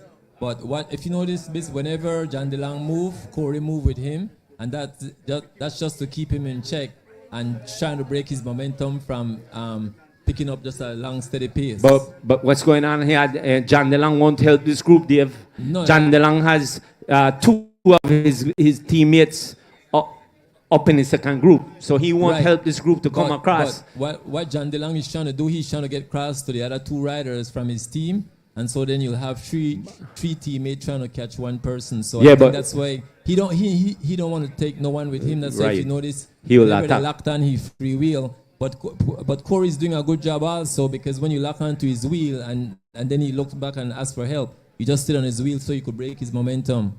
Definitely. Folks, we must say that this is the 94th running of the Holy Saturday Cross Country Cycling Classic, brought to you by Digi, and Digi Wallet, the proud sponsors of this year's race. Folks, at this time, we see the Alliance Team Service Vehicle trying to service Mr. Carlton Robinson, because in a short while, at about mile 10, the service zone closes. As we see, the third group has sat up. They have given up on that chase. And this, if anybody will catch Mr. Lockwood up front, which we are saying, Dave? Are we saying it? Well, basically, if you notice, they closed the gap because it was 1:14 and they're at 55 seconds. But to maintain that over the next 10-15 miles, which is the hardest part of the race, will be very tough. Definitely. So you're not calling it. You're not committing. Yes, Mr. Yawad is not committing at this I time, am. folks. Oh, you're committing? Yeah. All right, give me that commitment, Dave. Tell me. Say it loud and clear. Corey Lockwood solo. All right, there you have it. Is Miss Karen willing to go out on a limb too? No, I'm going to be like the big bad Mervyn and say the lead is still manageable. Okay. So listen, the manageable lead. And Okay. it's decreasing. I must say this. You won't hear me give you nothing. I am neutral. I am Switzerland. I am just a commentator doing a job, making a noise. And folks, the noise is being done by Corey Lockwood. The last time we checked, he was 55 seconds all by himself. All he was doing was eating and drinking and looking at his dash. And this chase group is starting to attack. So a quick note again, the whole idea of bringing foreigners that they're much, much better than Belizean is also a myth, because if you notice, other than the lead rider, some Belizean riders is right there in the mix, because you have Carlton Robinson in the chase group. Definitely. Folks, we must let you know, this is the back group. This is the third group. This is not the chase group. This is the third group. Ooh, we see some young riders that are doing well there, Dave. Yes. People have to realize there's only one person that's going to win this big one, the 94th running of this race. But as we see, this chase group of 7, it seems to be breaking off. There's only 5 together. There's 2 men up front. That would be Carlton Robinson and who, Dave? Carlton Robinson and who? And Justin Chavaria Jr. No. Jocelyn is here in this chase group. There's 2 riders up front. One of them is Carlton. Carlton is not here, so we know he's there. I actually haven't seen who are the 2 riders. So we're going up to the 2 riders up front. We're trying to get to the 2 riders. Like I was saying this earlier, Carlton Robinson, he's coached by Baron Pope, so and he's well fit this year, because those guys playing a lot of miles, so expect him to do well. Yeah, he's not really coached by Baron Pope. He trains hard with Baron Pope. He's coached by Mr. McCulloch. Oh, Mr. McCulloch. Oh, good job, yes, Mr. McCulloch. So here goes Carlton. Carlton is in the front 3. So there's 4. And there's 3 riders. Folks. They have caught him. Wow, there's 2 They guys. have caught Mr. Lockwood, number 4. Oh, is it new? He's been caught by Carlton Robinson. And number 50. Who is that? Carlton Robinson is there, folks. So don't get too excited behind me. Just stay put. We will let you know what's going on. 3 riders up front, folks. 3 riders.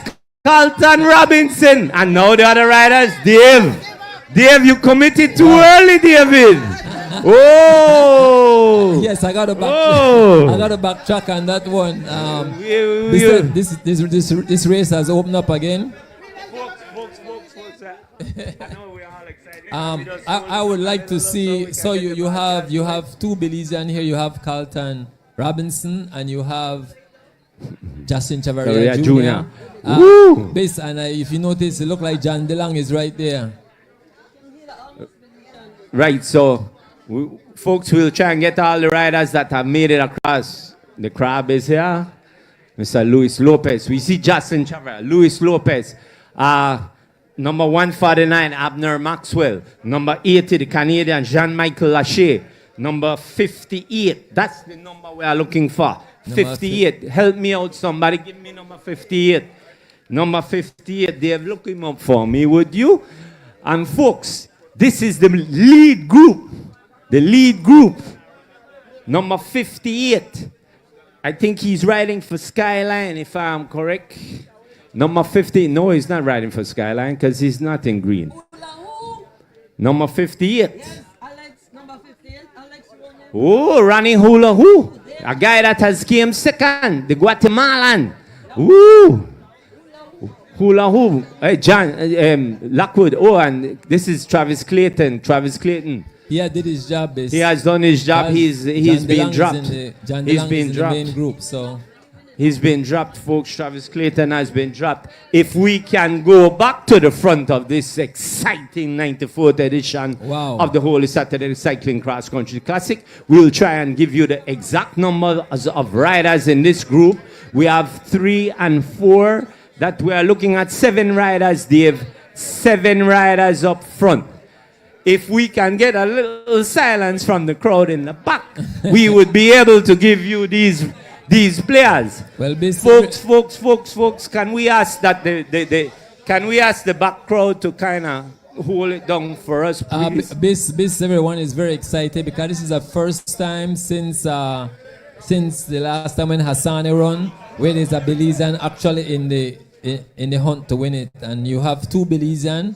And I'll go on a limb. Carlton Robinson is very capable of winning because he have a very good sprint. So let's see what's going to happen because the last 3 to 5 miles, the guys that can sprint will put a lot of pressure on the guys that can sprint. So definitely. A lot Dave, of riding. At this time, we'll go back to the man on the bike with the mic because he doesn't have a cheering crowd that's making noise that we can't hear. So here we go back to Mr. Andrew Ordonis, the man on the bike with the mic. Lockwood is right behind us. I think he's closing the gap back.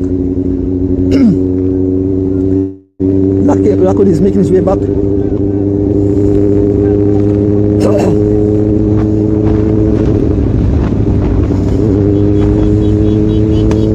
Lockwood is trying to make his way back. He's about to make contact with this group of riders. So we have 2, 4, 6, 7, 1, 2, 3, 4, 5, 6, 7, 8 riders now. 8 riders, 4 and 4, 8 riders as Corey Lockwood have made it back to the field of riders.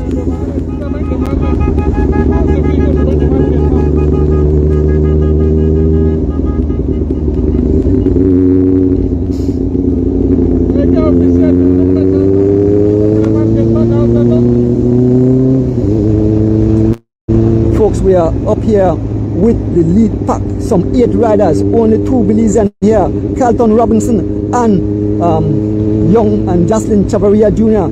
All the weight, all the pressure, all the heavy weight is on the weight of these, on the shoulders of these 2 young riders, Carlton Robinson and Jocelyn Jr. to bring home the garland.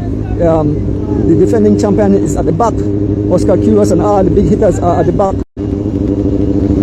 Yes, Justin Jr., mouth wide open, asking for help, asking for service. And it's number 80, Jean Michel on the front, followed by Carlton Robinson, looking good. Number 65, Carlton Robinson rides for Alliance United.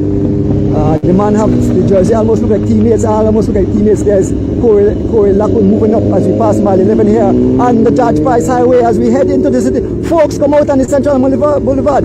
I hope that people put up their tent and not get them burned up. So I hope the people through the burn down put up their tent because our guys are heading your way, folks. Yes, they are heading your way. People go out to the Digipark to see the exciting conclusion of this event. The 94th running of the Holy Saturday Cross Country Cycling Classic. We want to big up the Belize Tourist Board. We want to big up Digi. We want to big up the CFP for hosting this event and all the people making it possible. There is Corey Lockwood. There is our young hopeful, one of our young hopeful, young Carlton Robinson on the front. Look at Amber. Here comes the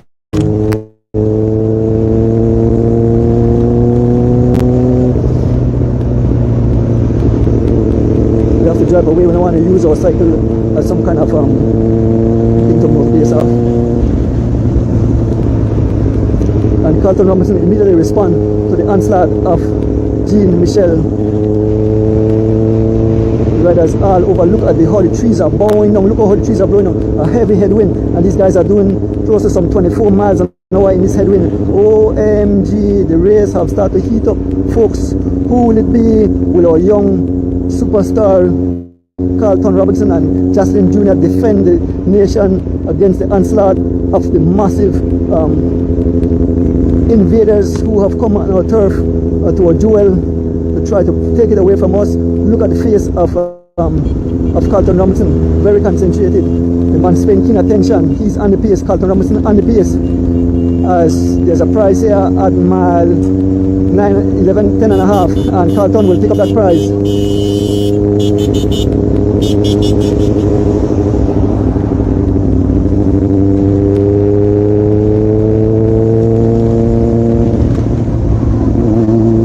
The guys have got to cross and cross the road because the road is open up. They're hitting each other. And we see Jean Michel. Whoa. After we come out, folks, you guys got to back and forth, over and over, twisting side to side.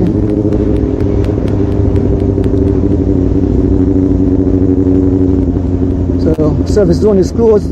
No more service. Service zone is closed. There's no. You guys can't take no more service here.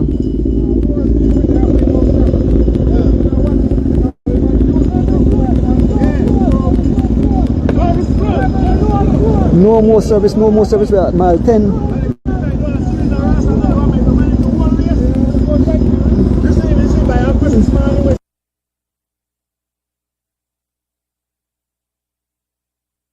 Over the mile 10 post marker there, Dave, that is where we have all of the services being closed. So if you don't have it on you, you ain't getting it.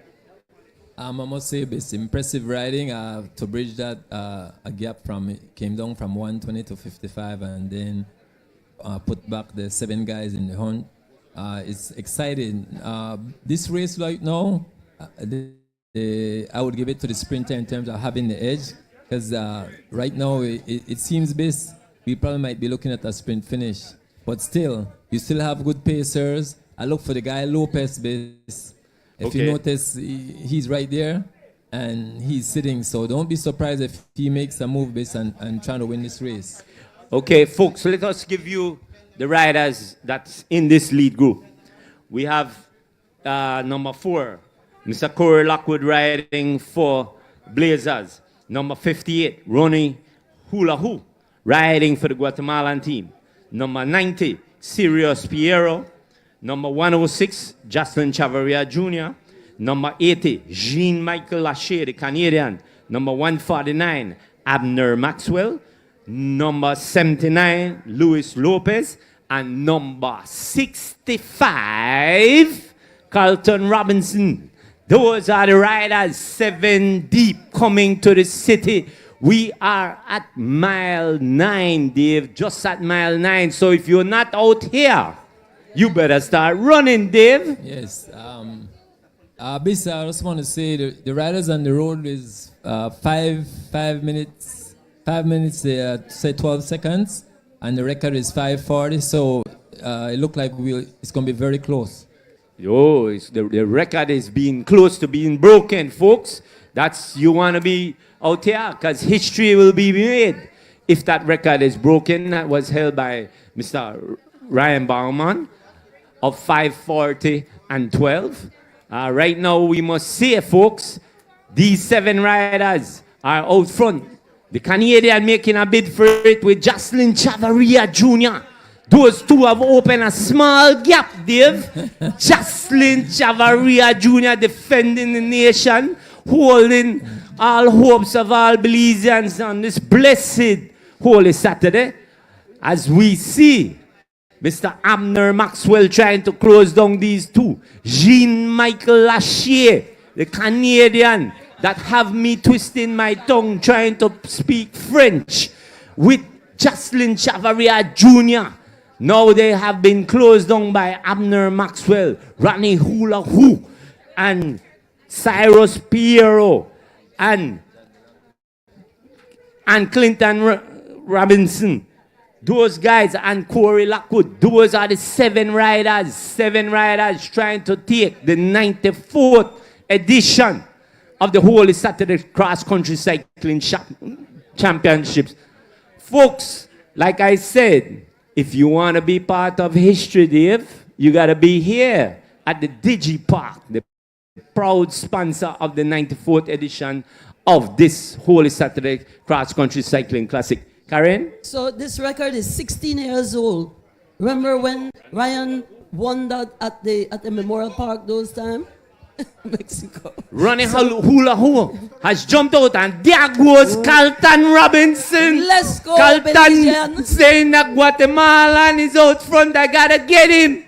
As we are coming on to the 8 miles, Carlton Robinson. He said Jocelyn went with that one. The boys are saying that we gotta defend the title. There comes Jocelyn Chavaria Jr. He's also closing it down. So those boys are saying that we ain't let nobody get away today, Dave. I'm very impressed with the way Carlton Robinson riding and Justin Chavaria Jr. Like I said earlier, we have to get away that myth that the foreigners are much better than the Belizean. It shows right here in this race. If you prepare properly, you could ride almost on that same level. And Dave, that is where, as we see Jocelyn Sr. was on the roadside handing his son something to drink, a Coke. Yes, he need that energy. And being a good sportsman, you saw what he did? He passed it on to the Honduranian, Luis Lopez. John DeLong nowhere around here, Dave. John DeLong sitting in the back. He trying to figure out if he need to go to a smaller chain ring than that 60.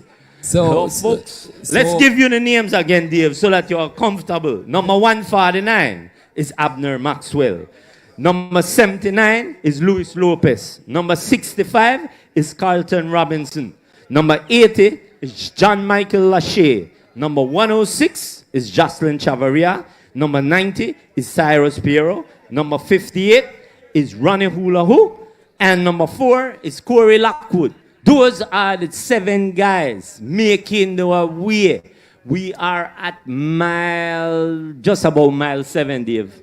I expect these 7 guys to get shuffled in the next 3 miles because the non-sprinter will try to break away. So therefore, Mr. Lockwood, you think he will make a... Lockwood and also our favorite rider, Lopez. Yeah, you think those two... The actual style of ride, Lopez is very aggressive. And like I said, he comes from a very good team. So expect to see them trying to make a move. Definitely. We know that our boys, the way that they are riding, Dave, they don't let nobody get a jump, though. As soon as they move, one of the Belizeans say, there. Well, and that's the way to do it. I mean... At this time, we are riding on different teams, but at this time, we're riding for the nation, and we're riding for the pride and the glory and the history. Dave, you know what it is to be your name written in the record book.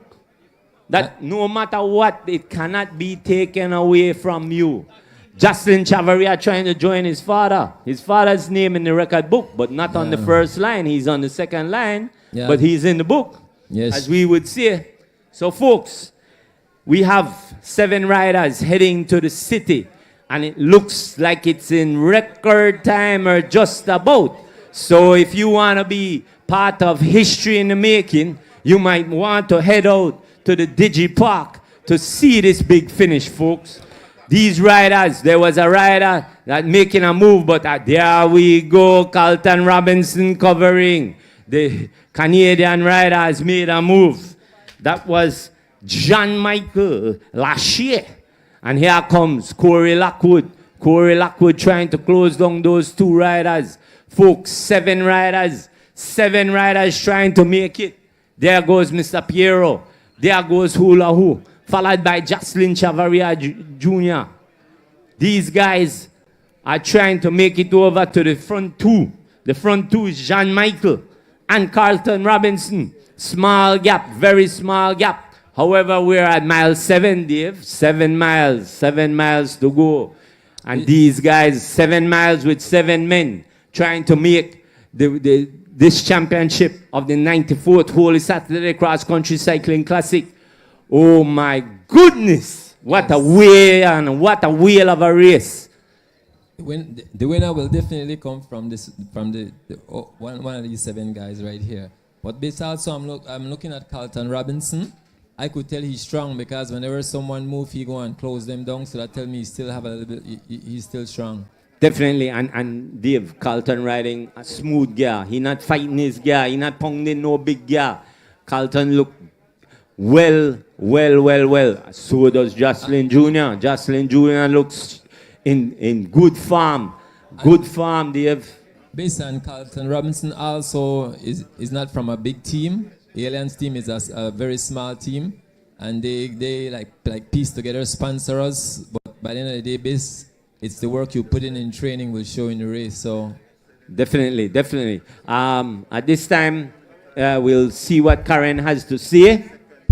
So I wanted to also big up the Alliance United Cycling Team, which is Byron Pope, Joshua Fuller, Fernando Rosado, and Angel Zib Jr., and the big bad Carlton Russell and Rutherford Robinson and Rutherford Cunningham. I call them the Magnificent Seven. All of them. The one will become the champion. One will take home all the prize. Whether it's and if it's a Belizean, he coming in first, he will take home a whole lot of prizes. And guys, I'm looking at the record. It's 5 hours, 19 minutes, 24 seconds. As I speak, the record is 16 years ago, was set by Ryan Bauman. 5 hours, 40 minutes, and 12 seconds. 16 years ago. So, when I get something from you, and say nothing, will the record be broken? I won't go on a limb for that. It's going to be very close because as the race get older, they're going to start attacking each other, and so that's going to kind of break up the pace line. So the last 2 miles, you'll definitely see attack. So that can slow it. But if they just on a steady pace rotation, possibility they can break the record. Definitely, bring it very close. It will be close for the record because we are at 5:20 right now, Miss Karen.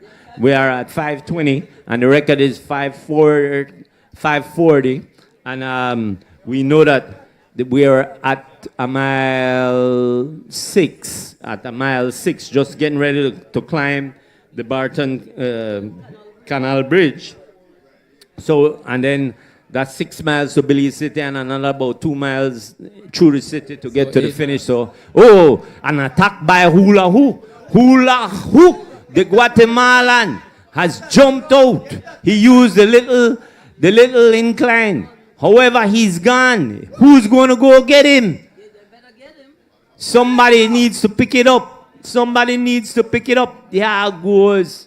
Everybody's spreading across. They have bad sign. There goes Carlton Robinson. He says, man, if y'all ain't going to go, I'm going to go. So Carlton, the man chasing down Ronnie Hula Hoop. I remember Carlton Robinson saying to me, I got it in me. I want this one. And I told him, I said, just keep doing what you're doing, my brother. You will be there. Carlton closing down Ronnie Hula Hoop. Carlton Robinson trying to get across to Ronnie Hula Hoop. Jocelyn Chavaria sitting on the wheel of Corey Lockwood, who is bringing this group here with Luis Lopez and Jean Michael and Mr. Piero. Very steady. Corey Lockwood, the time trial man. Dave bringing them nice and steady. He ain't jumping at nobody. He just bringing them at a pace, closing them down. Burning legs. Looks like Jean Michael. Jean Michael is having something going on with Jean Michael. He just wants to go to the tail. Okay then. So there we go, folks. Corey Lockwood trying to close down the 3 riders up front. There's 3 riders up front. Ronnie Hula Hoop. This I must say I'm impressed with Carlton Robinson. He's really riding this. You really have to comment him. Look Corey, at that. He bridge that gap. He's really riding. Carlton Robinson closed that gap. Love to see him and then there goes Mr. Waxwell on the front. Mr. Maxwell from Skylang sat on Carlton Robinson until he caught Ronnie Hula Hoop. But this is the thing. Carlton has to play smart, ride smart. This is where it's in the mind, Dave. This is where the mind comes in. It's not all about your legs. Hey, why is Ronnie pushing? Come on there, Mr. Ronnie Hula Hoop. There's no reason to get physical. Nothing. He can't be pushing nobody to go pace. If you want to pace, come around, please. Okay, folks, we will keep that to a minimum, folks. At this time, we will go over to the man on the mic. Mr. Andrew Ardonis will bring this one in home to you. He's the man on the mic, on the bike with a mic, Mr. Andrew Ardonis. 3 riders out front. Let's leave you these 3 riders' names. Carlton Robinson in full black. They are keeping them at bay for now. They are keeping them at bay for now. Amber Maxwell in green. With these 3 riders Ronnie right Hula all the way to the Hoop city. in blue. So a Guatemalan, an American, and a Belizean coming home to town. At this time, we go over to the man on the bike with the mic, Mr. Andrew. I imagine what is Ardonis. going through the mind of young Carlton Robinson as the gap continues to pry open. Yes, the gap is prying open as Amber is on the pace. Here comes Carlton Robinson, to 3 riders. Carlton Robinson, Amber Maxwell, and Ronnie Hula Hoop, the 3 riders up from 3 different nations. The American rider, the Guatemalan rider, and the Belizean rider. I know all the Belizean. The dead people, they must pull out their thing now. They must pull out their tent and chairs and see what is going on as I pass through the burial ground. Folks, look at Ronnie Hula Hoop as he's on the front driving some 25 miles an hour. He sees the danger. He sees that he can at least come in the top 3 as he continues to pry the gap open. And it's Lockwood on the front trying to close that gap. But it's the 3 riders. We head towards Belize, the 3 riders driving on the front. Amber Maxwell, followed by Carlton Robinson, followed by Ronnie Hula Hoop as we enter into the city, folks. Yes, we are approaching the Coast Guard compound, and Amber is shouting out, let's go guys, let's go guys. The gap is not too far. We can see Cyrus Perot trying to come across, folks. This is not over. We are just outside of the city, and there's Ronnie Hula Hoop again. Ronnie Hula and a massive attack. Ronnie Hoop trying to break clear. He's in the guys on ahead, and instantly when you jump on the wheel of Ronnie Hula Hoop, and here's Carlton Robinson paying keen attention, said, you know something, I got it right in my bag. I won't want to lose it. As we can see, riders trying to come across. Ronnie Hula Hoop on the front. Here goes Amber Maxwell. Fans are out here to cheer, and here comes young Carlton Robinson as we make our way in front of the Belize Coast Guard. When there are all the policemen will come out for make sure that guys are kept safe at the checkpoint. Folks, we are entering into the city. We are into the city. 3 riders just out front. We can see Cyrus Perot coming across. I can see looking back, and I can see the Condorena and Luis Lopez. There's a station prize, and Hula Hoop will take at a mile 4. 3 riders out front. They are looking back to see where the damage they have done. Hula Hoop is asking for help. When they free wheel, Carlton Robinson free wheel, and we can see that group has been split in half back. We can see 3 riders against 3 riders up front. Amber Maxwell on the front, followed by Carlton Robinson. Folks, please head out to the Digipark to see the exciting conclusion of this event. Here goes the Guatemalan Ronnie Hula Hoop, paying keen attention. Ronnie Hula Hoop, face of concentration. Everybody, no smile, total concentration as we see we can see 3 riders coming across. Justin Chavaria is not in that, so our only Belizean hopeful here is Carlton Robinson. Chavaria have been dropped. We can see the Honduran rider Luis Lopez digging deep, trying to come across along with Cyrus Perot and the other rider there, Jean Michel, coming across, and it's Lockwood and Jocelyn Jr. who is at the back trying to close that gap. Folks, Carlton Robinson on the pace as we approach Cisco Construction. And Carlton Robinson pull off pace, he was on the pace, and these guys have joined back, so it's 6 riders.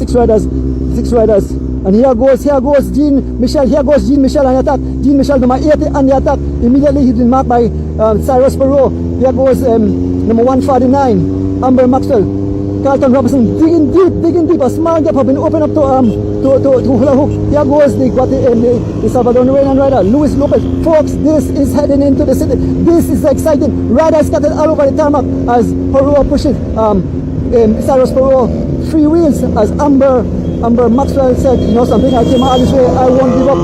folks, a lot of motorcycles. It is chaotic out here as Jean Michel hitting the tarmac. Here goes Carlton Robinson, closing the gap, Carlton Robinson closing the gap to Jean Michel. Carlton Robinson paying keen attention. Kudos to this young kid. If you know win, I will call him a champ today. And the whole group have come back together. Lockwood have come back. Justin Jr. have come back. So that's good that you brought back Lockwood. We are entering to mile 3 here, folks, on the George Price Highway. We are headed into the city, folks. Please line the boulevard. Cheer on our riders as we can see. Bang right behind you.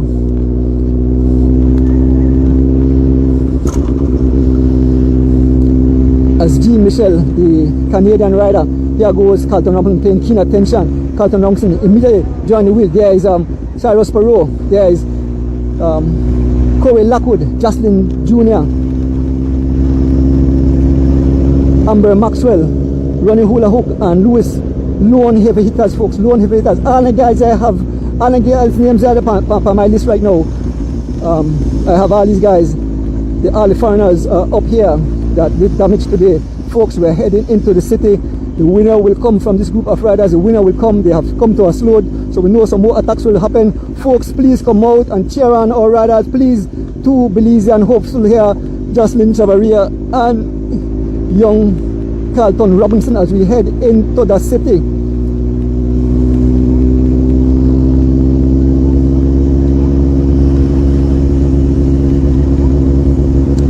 And the front, Corey Lockwood, Cyrus Perot, Jocelyn Jr. and Carlton Robinson in 3rd and 4th position. There is the Canadian Jean Michel, Amber Maxwell, Ronnie Hula Hook and Luis Lopez, all foreigners, 6 foreigners, 2 Belizean. As we enter the roundabout here, we enter the roundabout and Cyrus Perot on the attack. Small gap open up, a small gap open up.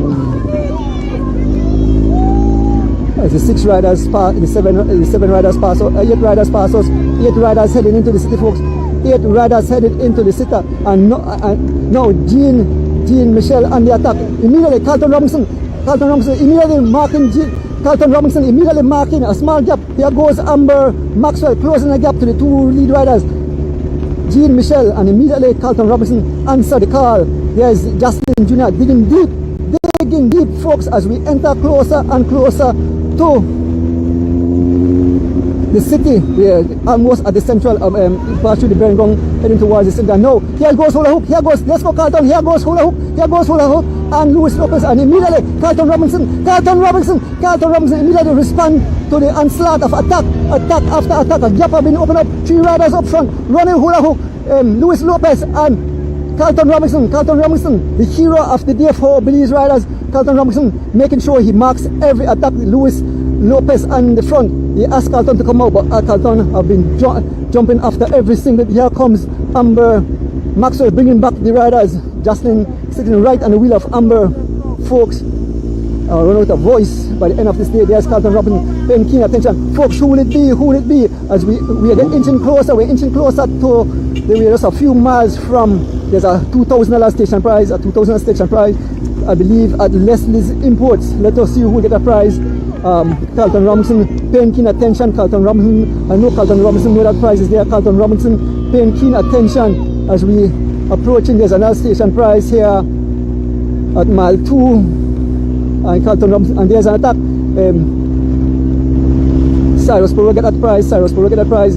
And here goes Jean Michel again on the left hand side. Carlton Robinson immediately seeing it and immediately marking Jean Michel. Yes, Carlton Robinson immediately marking Jean Michel as we approach where the race started this morning. Leslie's Imports. We are heading into the city, folks. We are heading into the city.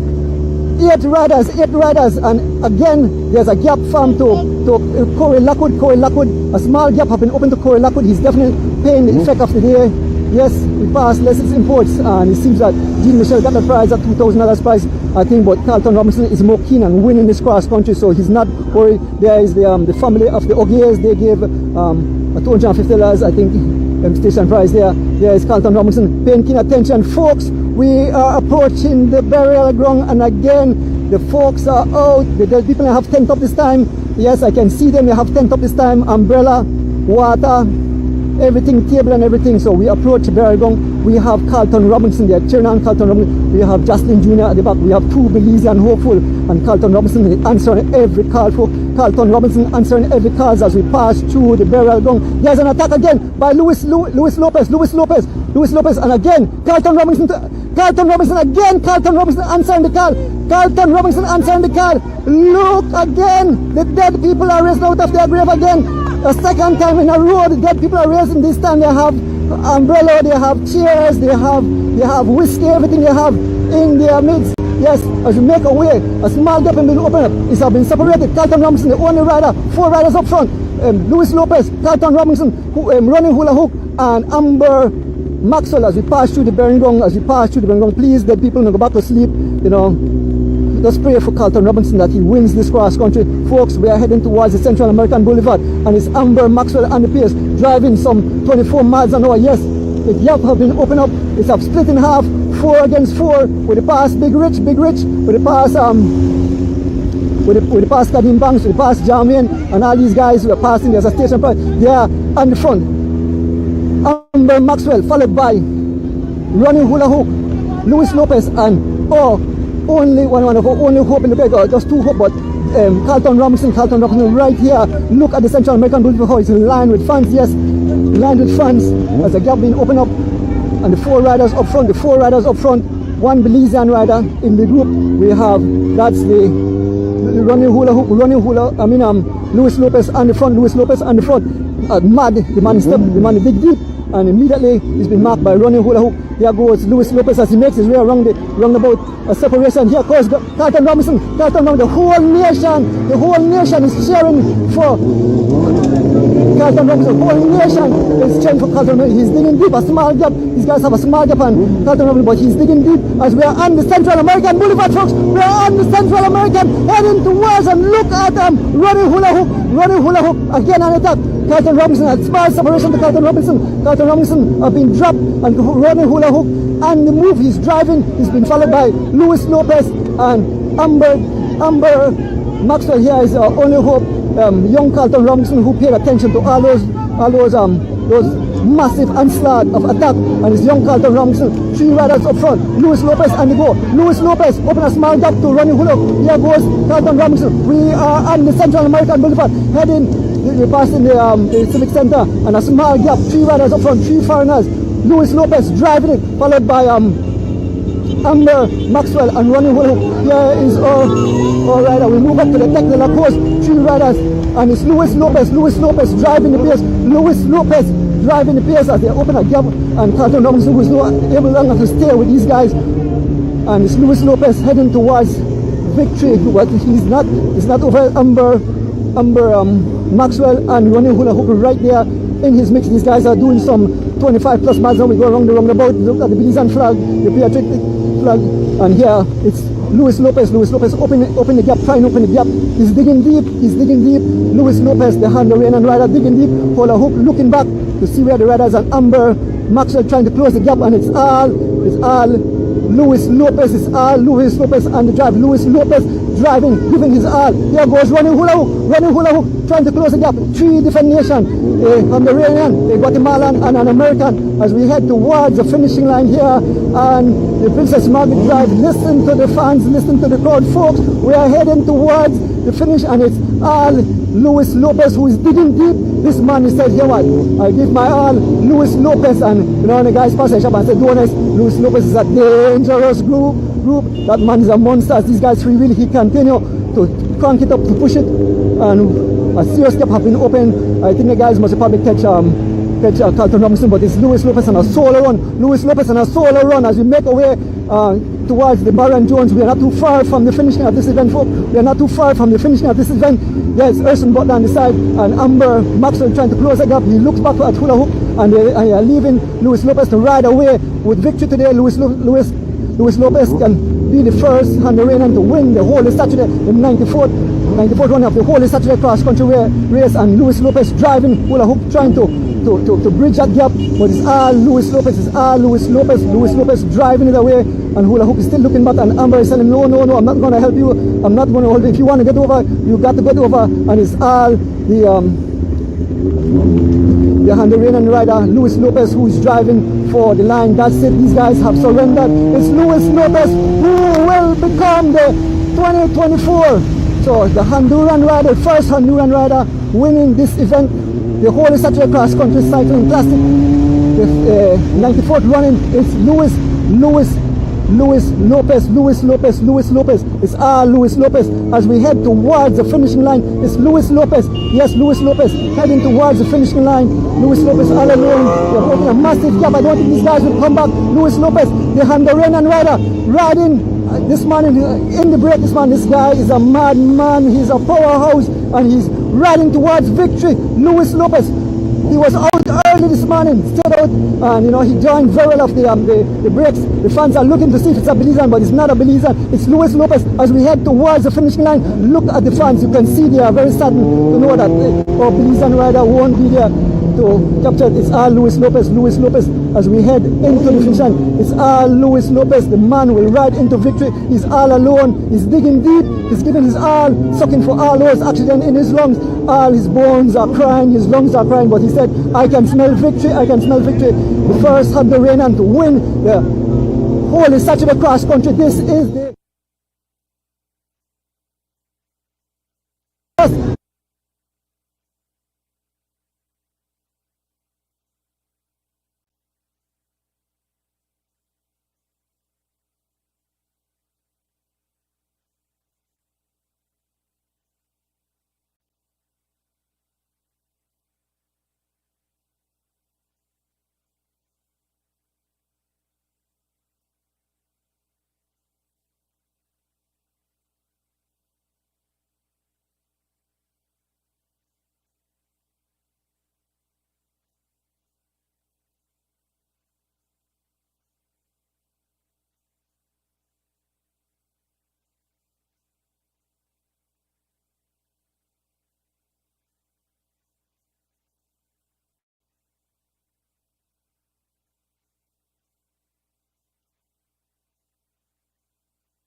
taking the lead, sprinting to the finish line. Oh, what a magnificent win. It's the voice of Nat Righteous, and I'm representing for Godfather Sound. I'm here to say, you know Godfather Sound, the biggest and the baddest sound.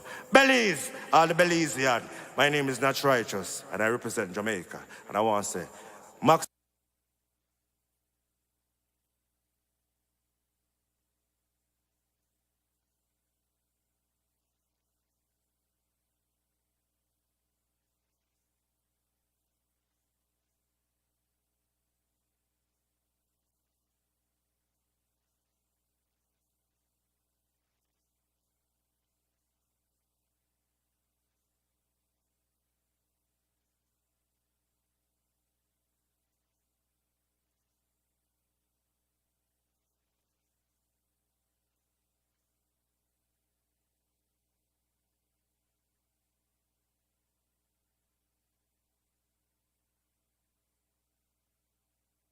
A lot of cyclists coming in and they got their treat.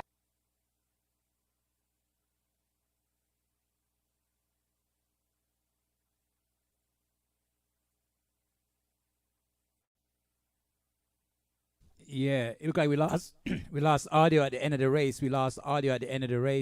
But congratulations to Luis and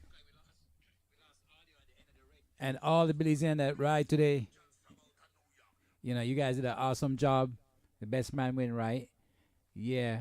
Well, thank you to everyone that tuned in today. Next year we do better. But the two Belizean riders that was up front, Justin and Carlton, man, they ride their hats off, man. They did an awesome job. Carlton was running too hard at the end. He was chasing down everybody, so he got a bit burned out. But they did an awesome job. Yeah, like I said, we lost audio at the end of the race. I don't know. Let me see if I could catch some audio back again.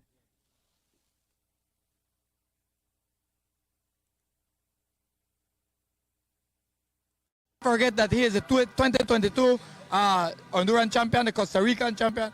This guy has been winning all over, and now he can call himself the Belizean champion. Yeah, that was Luis Lopez. Luis Lopez Honduran winning the 94th edition of the Holy Saturday.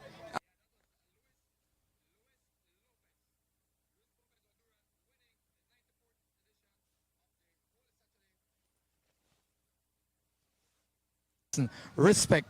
Let me tell you what Mr. Lopez is taking out the country. First place, $10,000 cash, courtesy of the Cycling Federation of Belize. One garland donated by Mrs. Soli Argaius. A championship trophy in memory of Eric Bernard. We're talking Eric Bernard Haylock, sponsored by David Gomez and family. A trophy, Manfred Atkins trophy from the Atkins family. Jeffrey O'Brien trophy from the O'Brien family. Altree Smith Memorial Trophy donated by the Cup, donated by Mr. Reginald Jex of Jex Trophies. As we see, another Belizean making his way across the timeline. As well, one gift basket donated by Grace Kennedy Belize Limited. That's all the prizes for the first place. The second place gets $5,000 cash and a trophy from the Cycling Federation and different trophies. So between the first and second place, they already took home about $15,000 at the finish line. Not to say Mr. Lopez was leading this one, and he took in so many station prizes on the road as well. I think he won 2 cows, right? Definitely. So definitely for the team, we had Mr. William Usher alongside Mr. Armin Arana here and Mr. Tyrone Anthony Green. And yours truly, Maestro. What a wonderful job, sensational, superlative, whatever you can call it, colorful, excellent job. As the people here are still cheering on the Belizeans coming in, giving them that encouragement for next year. That's right. You could hear the cheers from the Belizeans as they saw the first Belizean making his way across the timeline. I do believe Ava is trying to get a word with the champion Lopez from Honduras. And as soon as we hear from Ava, and of course... Yeah, from here the voice is the one and only Natural Righteous, and I represent for the Big Bad Champion sound. Hey, Godfather sound. Hey, DJ Viper. I don't know what the thing going on. Judgment on the touch place, you know. Kick it, I could deal with them wicked, please, and thanks. Natural Righteous. Hey, DJ Viper. We can't tell him something. Godfather have a dream like Martin Luther. He might work hard and secure them youth. He have a dream like Martin Luther King. Viper, well this is your dream. Every Belizean live like kings and queen. Money in the pocket, them step out and clean. Full excellence when you say self-esteem. I will not get where Godfather mean him dream. Every Belizean live like kings and queen. Money in the pocket, them step out and clean.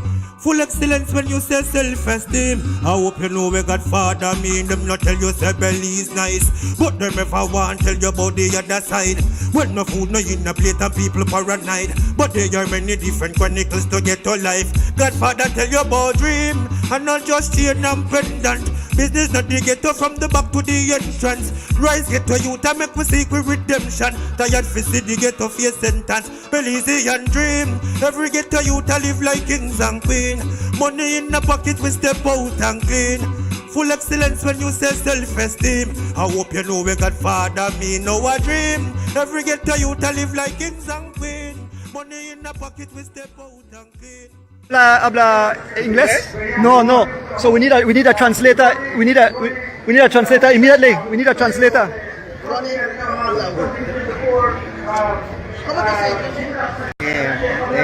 Bueno, antes que nada, muchas gracias. Thank you people. Pues yo vi tomorrow en la mañana muy bien, me sentía bien. Poco cansado de un viaje muy largo que hicimos ayer. Pues muy contento del resultado que venía, a pesar que venía con un desperfecto mecánico, un pinchazo. tenía que llegar justo a la meta y ya venía desinflado la llanta trasera. Pues muy contento. Tu winner, bien y pues contento con mi equipo, con mi patrocinador Red Hook. Un saludo a todos aquellos y pues contento de ser segundo lugar en una carrera muy exigente de 200 kilómetros. ¿Qué fue el más difícil parte del carretero? Nada, pues para mí la parte más difícil fue el pinchazo que tuve desde el principio, estuve persiguiendo, luego entrar al grupo, luego poco a poco venía desinflando la bicicleta ya más entrante, pues quería llegar lo más justo y pues segundo lugar, bien, ¿no? Sí. Gracias. Primero te felicito, porque tú siempre estabas corriendo, ganaste muchos premios de los pequeños, ¿verdad? ¿Cómo preparaste usted para venir y hacer ese 140 millas? Sos el primero hombre de Honduras que ganó el premio de nosotros. How do you feel? ¿Cómo te sientes? Bien, pues muy contento. La verdad, muchas gracias. Thank you a people, ¿verdad?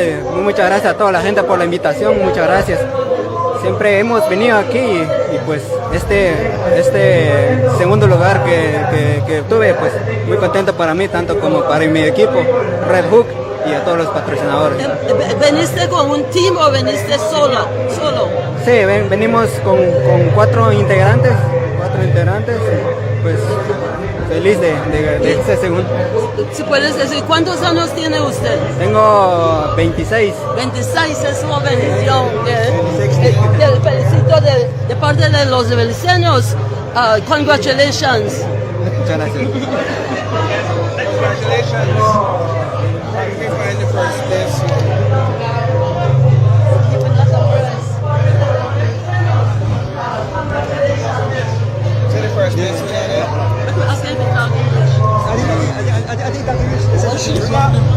Hey, we guys see for bring I am to the one group. Come, Papa.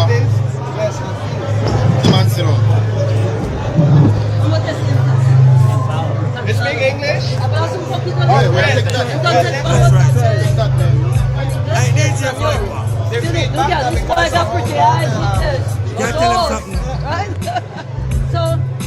Godfather of a dream like Martin Luther. Him a work hard and secure them youth. Him have a dream like Martin Luther King. Viper, well this is your dream. Every Belizean live like kings and queen. Money in the pocket, them step out and clean. Full excellence when you say self-esteem. I will not get where Godfather mean him dream. Every Belizean live like kings and queen. Money in the pocket, them step out and clean.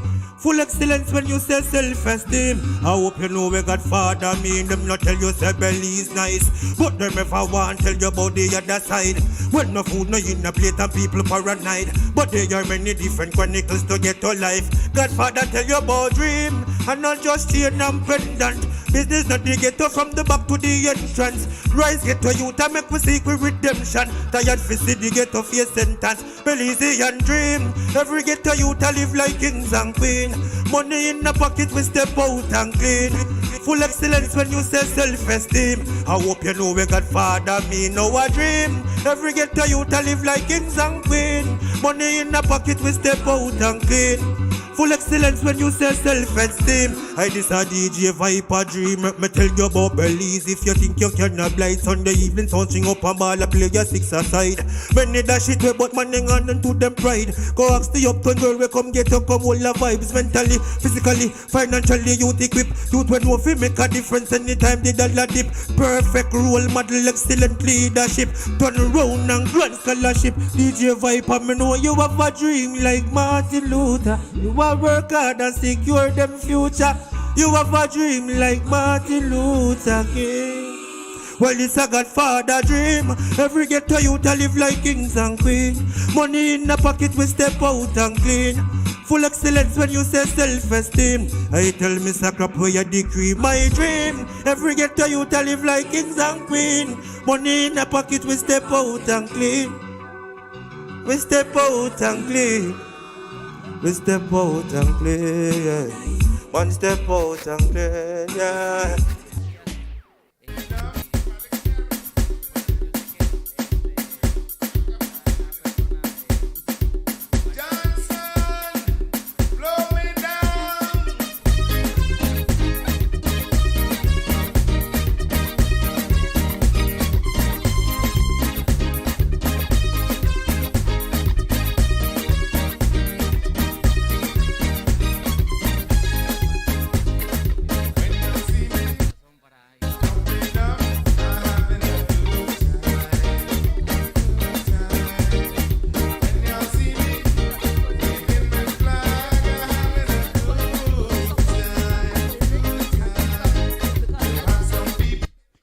Yes, what a nice race. That race was very, very close all the way to the end, right?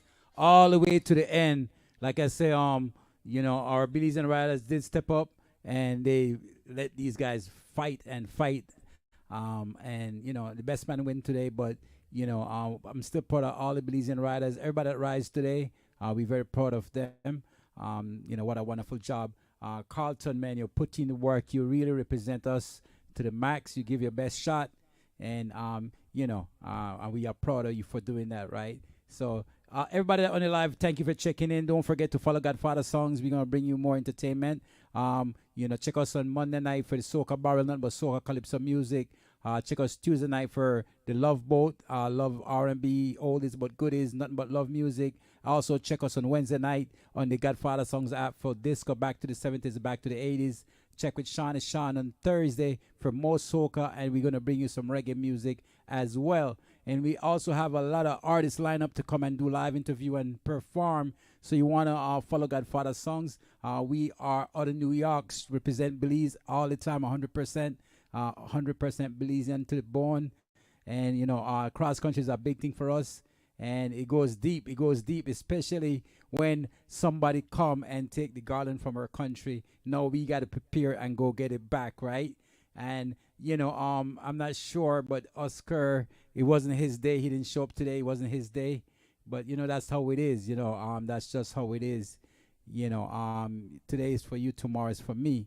So, but next year we're going to go get it back, right? I'm going to see if I could catch a few interview. And then we could play a couple songs, and then we're gonna probably see tomorrow. We probably do a Easter Sunday show for all my God bless people out there, right? So again, lock into Godfather Songs, lock it in. We're gonna bring you entertainment show the entire year. Whatever we could get a hold of, we're gonna send it to you. So you want to follow us on Twitch, on Twitter, on YouTube. Get the Godfather Songs app. Just follow us, and we're gonna entertain you, bring entertainment to your home. To your car, wherever you're at, we're going to bring those entertainment. All right. So I'm going to try to see if I could get a little bit more interview before I start playing a couple songs for you guys. Because we still got to celebrate all the effort and everybody that ride today. We're going to celebrate a little bit, right? So let me check and see if we have any audio and if they're ready to announce the winner and present the trophies and the prizes, right?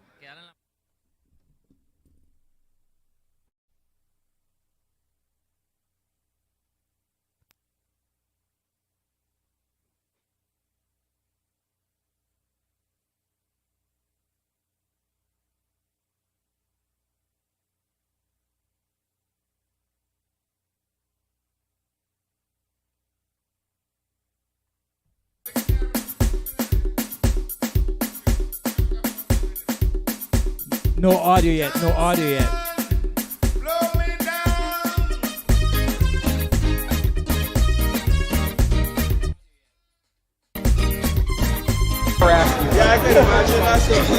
Amber, hard day in the saddle. How did you find this race? I mean, this was a vicious race, 140 miles in this blistering heat. How you guys found this race? You finished second place today. Tell the fans how you felt.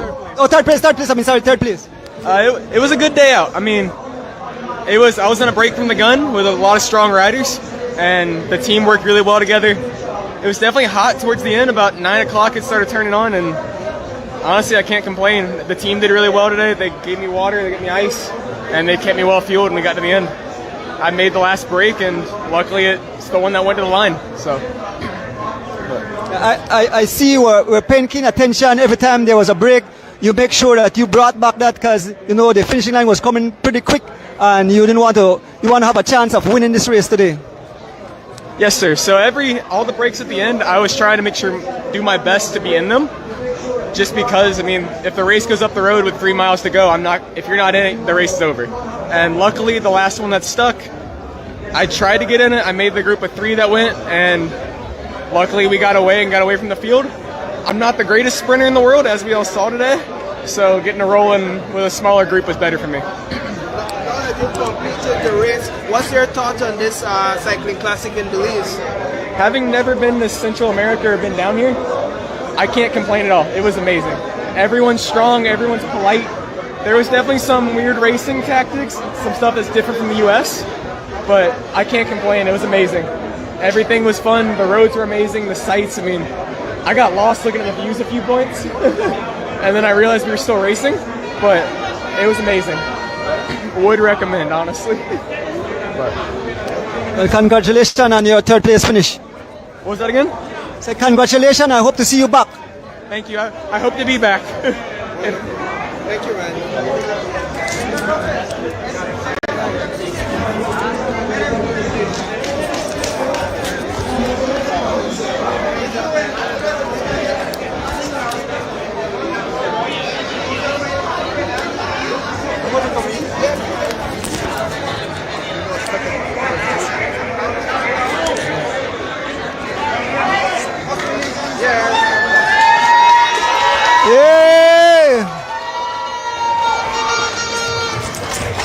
A big round of applause for Carlton Robinson, or first Belizean Carlton.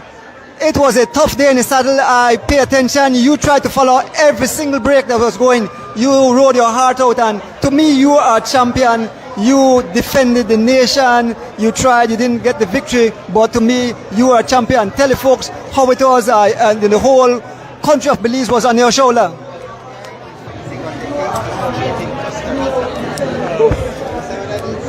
Sabi, really hard race. Just want to thank God, no. My dad, my sponsors, Best Gear Pharmacy, Digi Wallet, Hide Shipping, 123 Oil.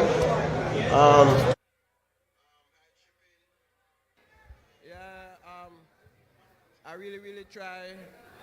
Keep it together now. I know if let me leave it closer to winning our sprint. I know if we call a little bit closer to winning our sprint, but I guess the guys that I very fast, so they started attack, and I couldn't go no more. Despite the position you came in, how does it feel for you today to be the first Belizean to cross the finish line at the 94th Cross Country Cycling Classic? It feels amazing, but I really wanted to win, but I have to be happy with this results now. Fourth. What do you think it came down to for you to end up in the position you came in? What did it come down to for you to not have the lead and to end up in 4th position? Another man? Someone riding friendly with you? No. I just have to, that me one, no. So I just have to ride and try be smart about it. Not make nothing go too far and try jump. But in the eyes of the Belizeans, you are the real hero because we saw you work solo to bring it in for us. Thank you, guys. They're cheering for you. You're our hero. Do you mind telling us where's your other teammate, Byron? I'm not sure. He's somewhere at the back. Do you think if he was up there, he would have helped you? Definitely. When we got to interview you on Thursday, you were so very shy. Carlton, I did not believe you had so much energy and strength and lion-hearted to do this. Yeah, that's. I always try my best now. Sometimes in a workout, the way how I want to work out, but I always run my heart out. Outnumbered, me against the world. With that said, for making Belizeans so very proud today. And by the way, you brought a whole lot of prizes donated by concerned Belizeans for the first Belizean to cross the finish line for 2024. Okay. No words, he said, no words. And so we look forward to seeing you again next year for the big one, the big dance. Definitely.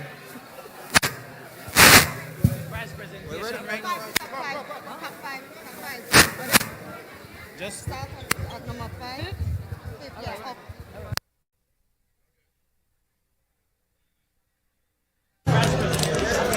Carlton Robinson.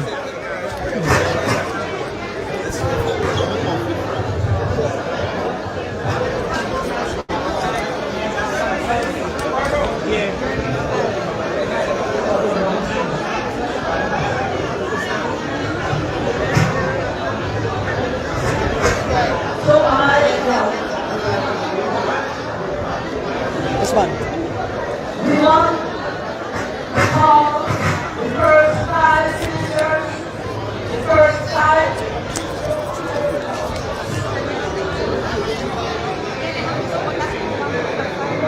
So we are calling the first 5 sponsors, starting with Cyrus Piero. My God, the watching this morning, boy. She wanted to drink my musha. David Belize, Carlton Robinson, Abner Maxwell, Alex Pulahu, and Louis Lopez. Please present yourself. Okay, so number 5,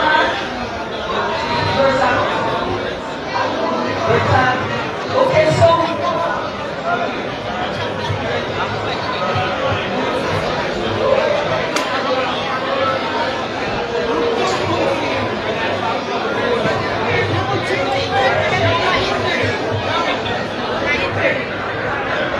okay, so you guys, please. Hey, you guys, yeah, 5. Top 5 riders.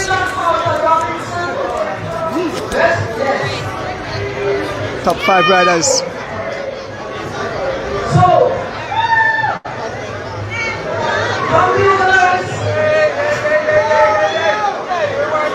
So, coming in the 4th place.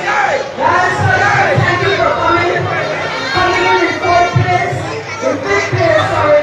We have Cyrus Piero. He provides for final all in Denver in a time of 5:39:59. All right, coming up in 4th place, we have Big Bad Yo!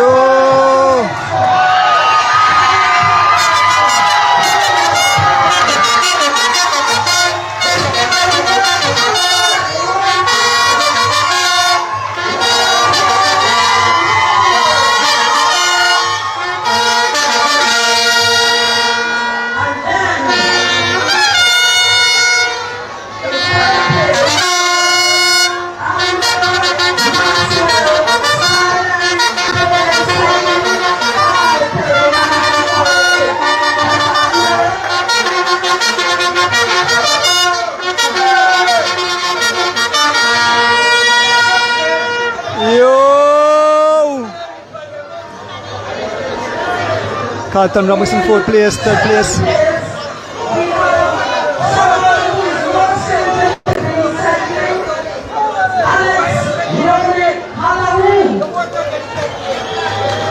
in 5 hours, 39 minutes and 45 seconds. Alex Ronnie Alamu and the big bad, the hard pacing, the one who took a lot of station prizes, is no other than Luis Lopez. Luis Lopez, the champion of here. Beautiful trophy by Mr. David Gomez and family. 59.59. And so we have special donor prizes. Are we ready? Yes? So, we need special prizes, please. Sorry.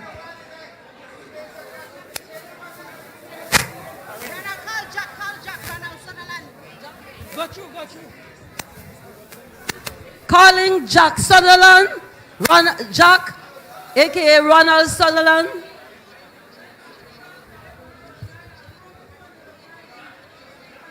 There you are. This trophy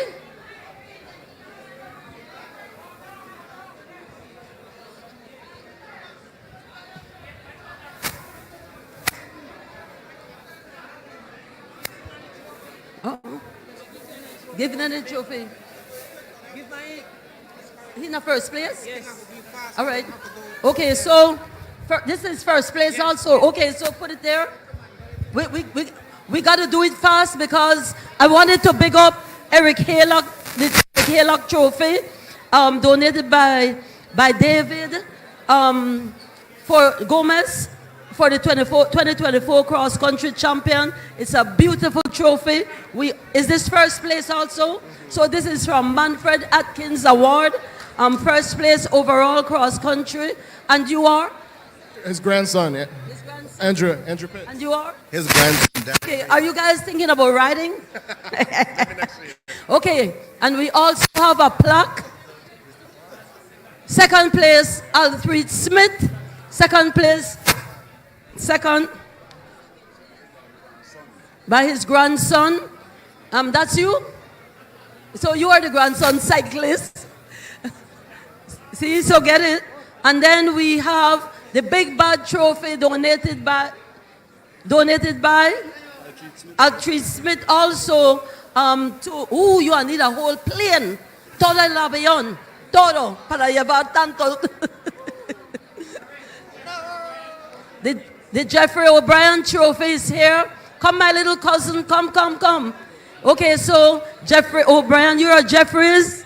Me. And you are what relation? I'm Jeffrey O'Brien's daughter. His daughter. Okay, here you are. You need, vas a necesitar un avión. Yes. And that's Jeffrey O'Brien, folks. So, moving on, we have a lot of special prizes to Belizean the garland. Okay, who is going to bring the garland?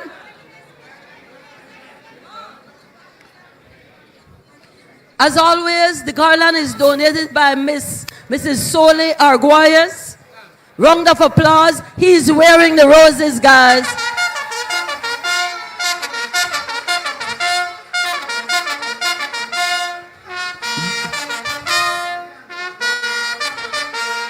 And there's his sponsor. Champagne bath, people. All right, this is for who? Special prize for bobblehead, first Belizean. Okay, I have a whole lot of things for you. Yeah, not yet, all right. Okay, open it.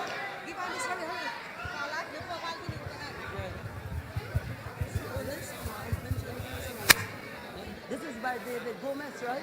Gomez family.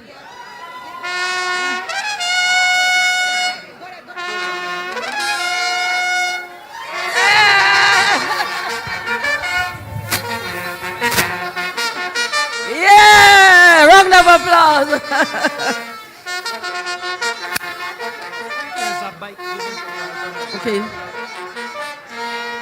Okay, so talking about special prizes for the first Belizean. First thing, the first Belizean won a whole lot of things, but in respect of time, we need to go slow. So this is donated in honor of Mr. Haylock by David Gomez and family. First Belizean also receives a bicycle donated by the Taiwanese Embassy.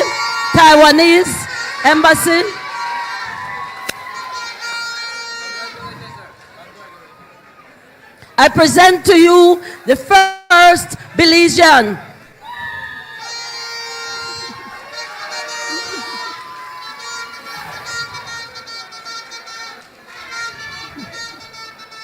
And just to say, from off the top of my head, Sir Andy, the Happy Home Builder, just donated another $500 in cash. And also Santos Diaz and Sons Limited, $200 and a round trip ticket to San Pedro, courtesy of Maya Airways. But he got a lot of prizes and will be running them down.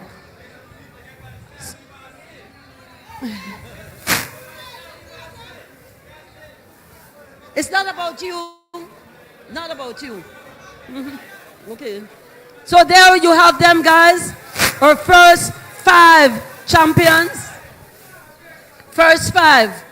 Best time, 5 hours, 39 minutes, 25 seconds. 1 Belizean. Okay. So let's start with the prizes. First prize, well, let's start with the 5th prize, right? 5th prize, 5th. $800 cash and a trophy donated by the Cycling Federation of Belize. That's 400 US. 400. Okay. In 4th place, $1,200 in cash. Oh, the record has been broken. Round of applause. It's 16 years. 16 years. 3 is 5:39:25 versus 5:40. Round of applause. 1 minute by 1 minute and 15 seconds. Okay, so okay, 4th place, $1,200. 3rd place, $2,500. 2nd place, $5,000 in cash. And 1st place, 10,000 Dolores Beliceños. $10,000, 5,000 US. Guys, they have to go do their test. They'll be back. We have more to offer you.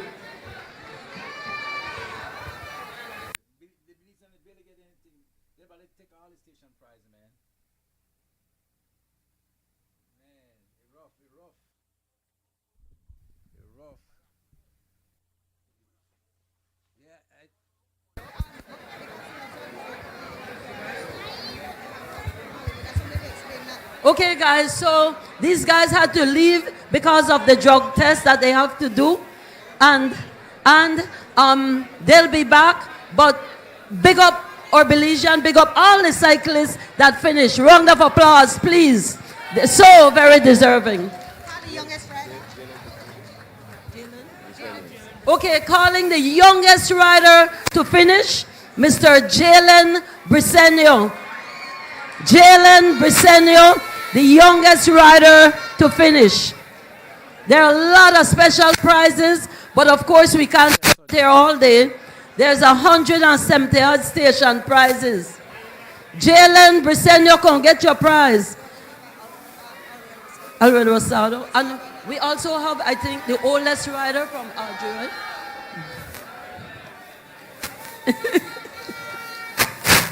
I present to you Jalen Briceño, the youngest Belizean rider. Team Genesis. How old are you? He's 17 years old. Round of applause. 140 miles under his belt. Round of applause. Pardon me? Okay, according to his sponsor, he's going to be the next champ. All right, what else? He's 17, but in a second year, he's 18, so this is his last year of a junior. This is his last year as a junior. Next year, that's why you said he's going to be 18, he's going to be riding. Him? Hold on.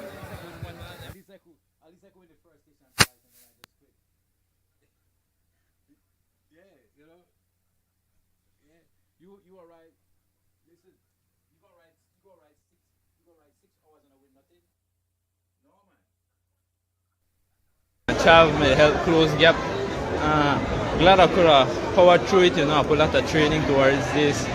this experience has helped me to do better next year, and I definitely can't wait Whilst to we are ride looking this race again. to see what position you finished in. That's the most league I ever been in a race by far, and I was just playing for nobody. Okay, guys, But listen, Jalen, the youngest to finish, came in 24th.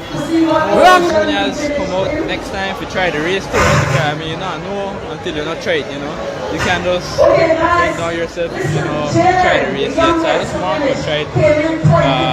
Big up to all my players,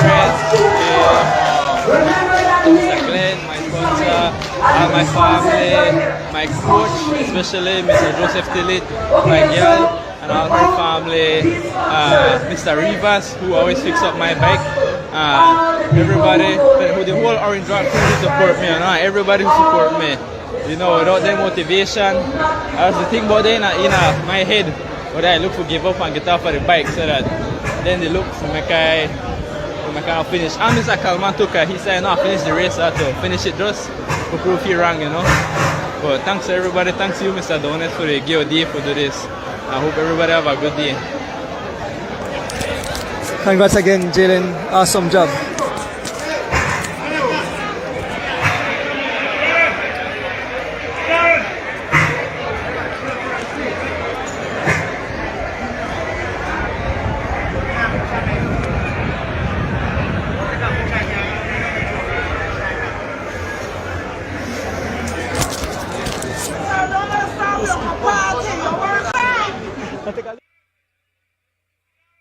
You, but Jalen is. Oh, you can give Jalen's check. Carlton's check. We have the sponsor, Happy Home Builder, donating the check for the first Belizean. I didn't mention it. Happy Home Builder. Some riders, man, because I don't like how they eat up all the station prizes, man. I don't like how they eat up all the station prizes and then still win the race. We need to win some station prize at least, right? So I think Godfather Songs, we got to put some riders. We got to get some strikers and come represent, it was a great race. The ending of the race was very, very special, But again, if we're not going to win the race, we need to win all the station prize, man. For the foolishness, right? Yeah, but I hope you guys enjoy the race, right? Big up all my Belizean home and abroad. Everybody across the Caribbean countries, we all one people. So congratulations to the winners. Congratulations to all the riders that come in and represent where they're from. And, that's what make the whole Saturday beautiful. A mixture of different people from all over the world. And, the best man win. So the best man win tonight, right? Again, stick around. Follow Godfather Songs. We have a Godfather Songs app. You can get it from your Apple Store, your Google Play Store. Follow us on YouTube, follow us on Twitch, follow us on Twitter, follow us on John Nelson, and follow us on Godfather Songs Facebook. So much platform because we're going to bring a lot of entertainment to you. And again, we represent Belize to the fullest. And, and we also give back to the community. We do sponsorship for kids, scholarship programs. We do pantries. We just involve in the community, right? So we one set of DJ that we give back to the community. And also check our gears out. We have top of the line gears, hoodies, hats, jackets, from our Belizean tennis shoes all across the board. So support the thing. Visit godfathersongs.com. Get your Godfather Songs gears as well, right? And I want to big up all my Belizean artists out there.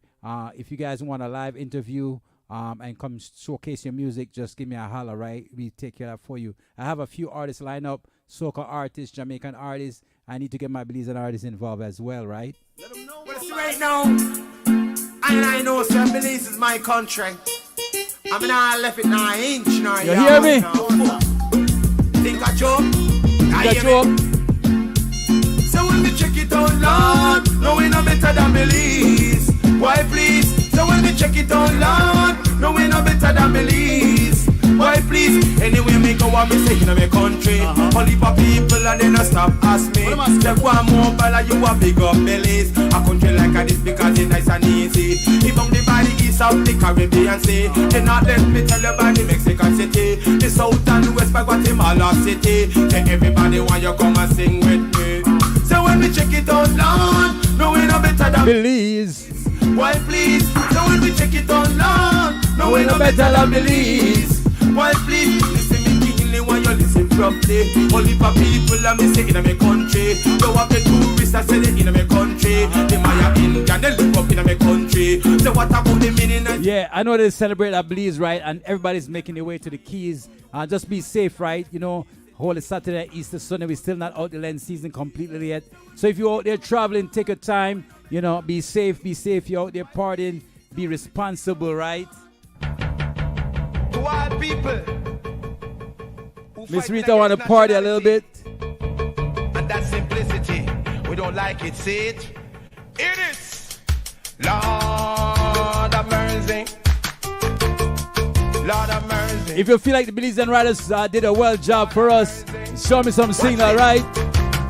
Belize me come and I say, Belize me born. Never man know say more about me say, Belizean pram pram. Belize me come and Belize me born. Never man know say more about me say, Belizean.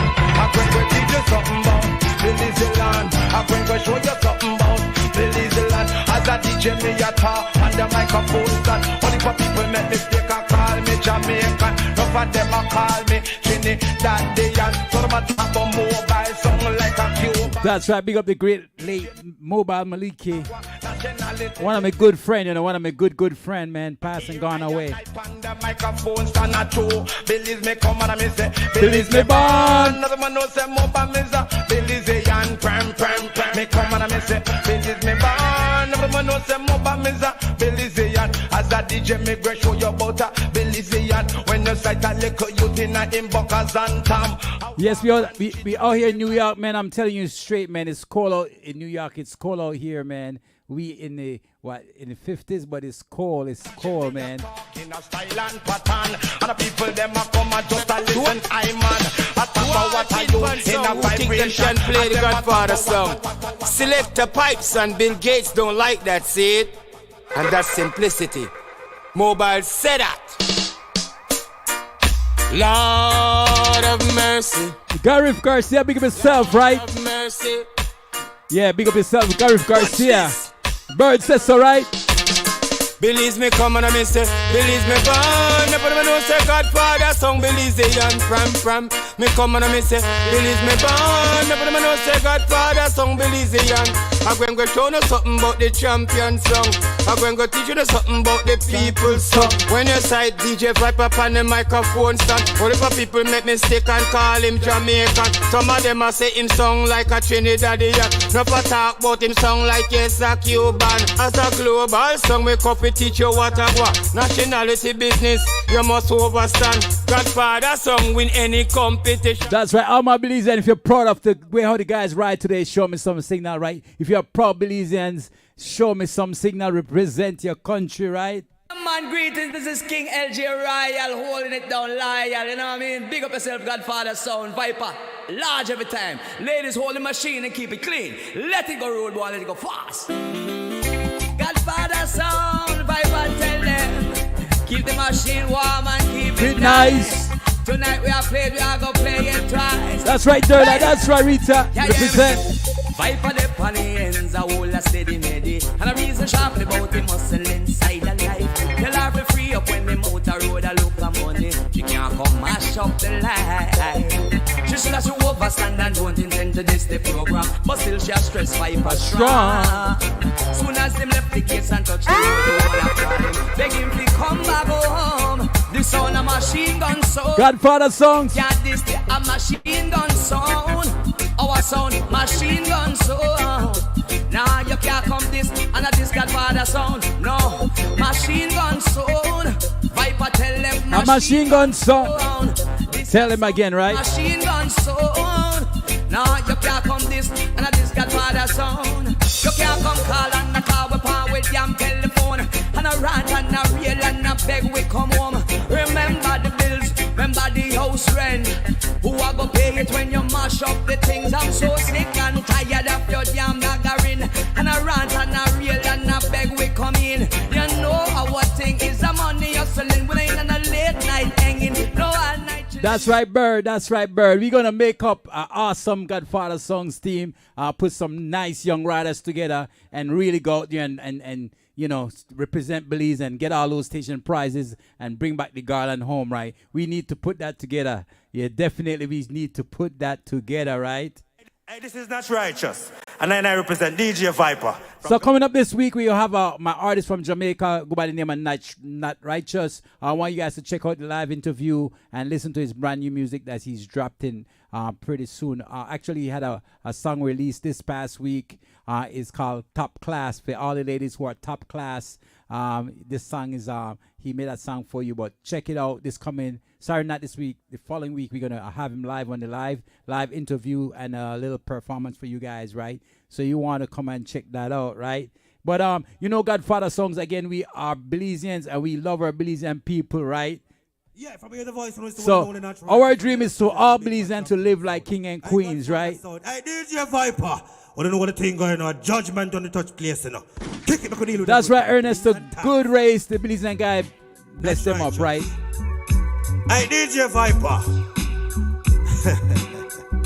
We can't tell him something. Tell him something, Mr. I. Godfather have a dream like Martin Luther. He might work hard and secure them youth, yeah. He have a dream like Martin Luther. I had to play that one more time, man. Well, this is your dream. Everybody say and live like kings and queens. Money in the pocket, them step out and clean. Full excellence when you say self-esteem. I will not get where Godfather mean him dream. Everybody say and live like kings and queens. Money in the pocket, them step out with clean. Full excellence when you say self-esteem. I hope you know where Godfather mean. Them not tell you say Belize nice, but them ever want tell you about the other side. When no food no in the plate and people paranoid, but there are many different chronicles to get to life. Godfather tell you about dream and not just chain and pendant. Business not the ghetto from the back to the entrance. Rise get to youth and make we seek with redemption. Tired for see the ghetto face sentence. Belizean dream. Every ghetto youth a live like kings and queens. Money in the pocket we step out and clean. Full excellence when you say self-esteem. I hope you know where Godfather mean. No a dream. Every ghetto youth a live like kings and queens. Anybody agree with me? We want all Belizeans to live like kings and queens. Every time they step out with money in their pocket and clean. Anybody agree with that? Show me some signal, right? But that's my artist, Not Righteous. He gonna be live pretty soon, so you want to check him out, right? I'll play one more song from Not Righteous. This King LJ Riot. Yeah, but again, congratulations to Louis. You came in, you did your thing. But also big up our Belizean guys that came to the end. Jocelyn Chavaria Jr. and also Carlton, man. You guys did an awesome job, man. You guys really hold it down because I got really kind of sad at the end, knowing that, you know, we didn't have much of a chance to win and our big riders didn't really do much. But these young riders really came out and they uplift everybody. I think they really give us a great uplift, or else it would have been a sad, sad race, man. Yeah, from here the voice knows the one and only Not Righteous.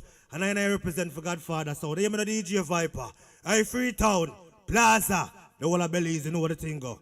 Not there we say champion sound is now. 7 figures. Yes, everybody on Freetown Plaza, big up yourself. You don't know, it's a Godfather song thing, right? No one to see your rise, them want you stay down. So them put your thing back and keep it way down. Hope them understand fully. Godfather no afraid of bully. We used to them from we a go a playground. If no one to see your rise, them want you stay down. So no make them hold your back, you've got to stay sound. Hope them understand fully. Godfather no afraid of bully. That's right, John Lewis. Everybody that participate in the race is a winner today because it takes so much for you to train all the time and you go out there in a hot sun hat and ride 140 miles and you know, so everybody that participate is a winner today, man. You know, they give us something, some entertainment. we hope that everybody just felt good about themselves participating in a cross country, right? And that we have new riders coming up that has the same, motivation and, bring the same spirit. So we just keep this tradition alive and, let it get bigger and bigger as we go along as a country, right? Yeah, for me, the voice is the one and only not righteous. And I represent for Godfather. So, they the DJ Viper. I Freetown, Plaza, the whole of Belize, you know what the thing go. Yes. That's there we are champion. The whole of Belize. They don't know it from the north side.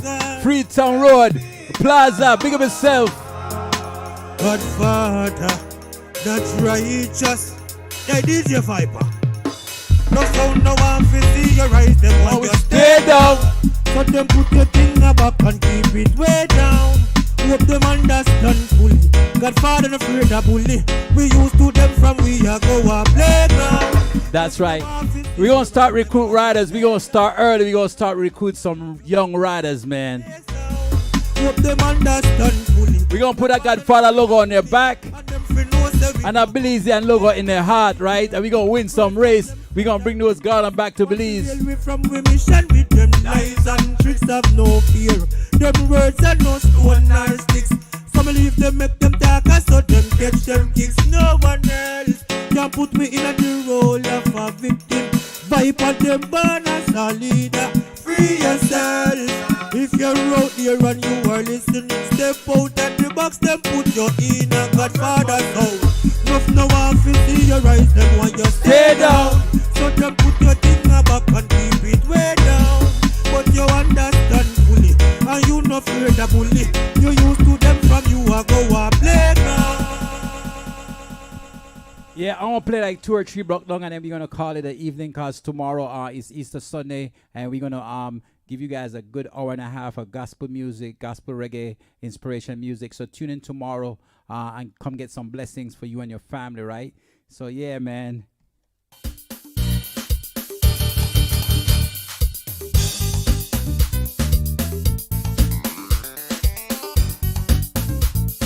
And don't forget to check out the Godfather Songs gears, man. We got the best gears in town.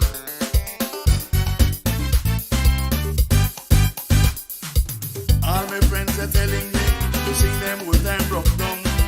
All my fans are asking me to sing them what I'm folk song. So I went in my library and checked my itinerary and bumped up this melody, this old time broke down song.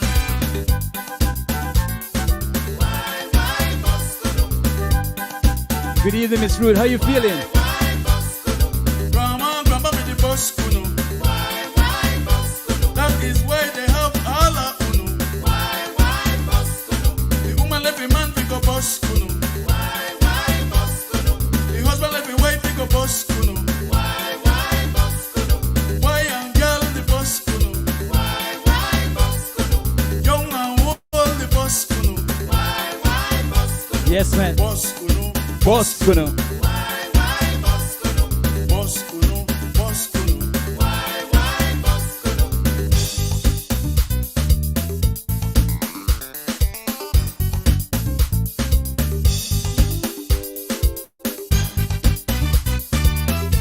Yes, we live on John Nelson Facebook, Godfather Songs, Twitch, YouTube, the website, the app, right? All my friends are telling me to sing them what I'm broke down. All my fans are asking me to sing them what I'm folk song. So I went in my library and checked my itinerary and bumped up this melody, this old time broke down song.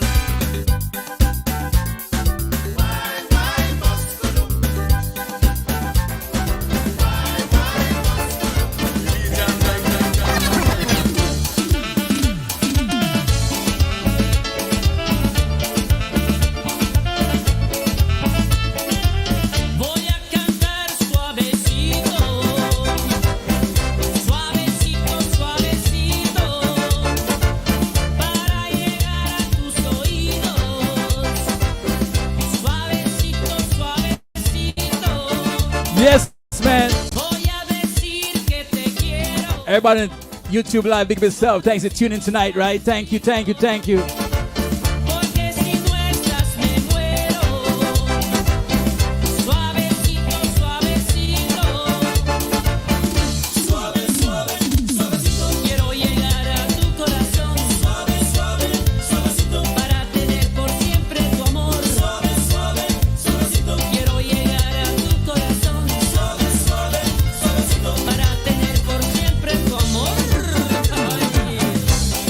all the way from Belize, Orange Walk, Corozal, Stein Creek, Danriga, Punta Gerda, all the massive, big of itself. Everybody from the village, where going?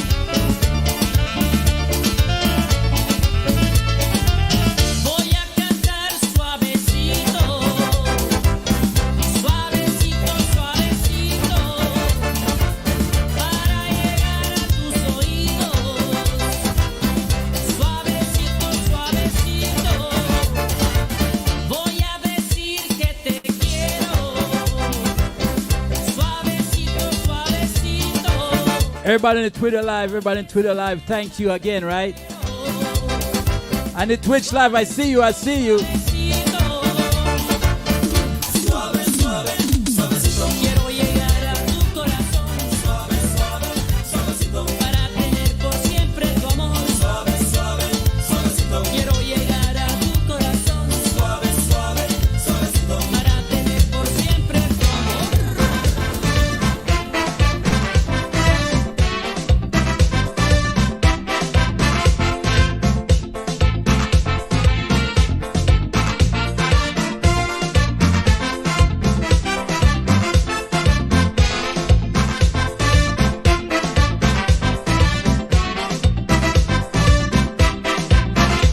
Don't forget to check us tomorrow and Monday night for the Soca Barrel, Tuesday for the Love Boat, Wednesday for the disco 70s and 80s. Well, this year September, you Belizean bound to remember.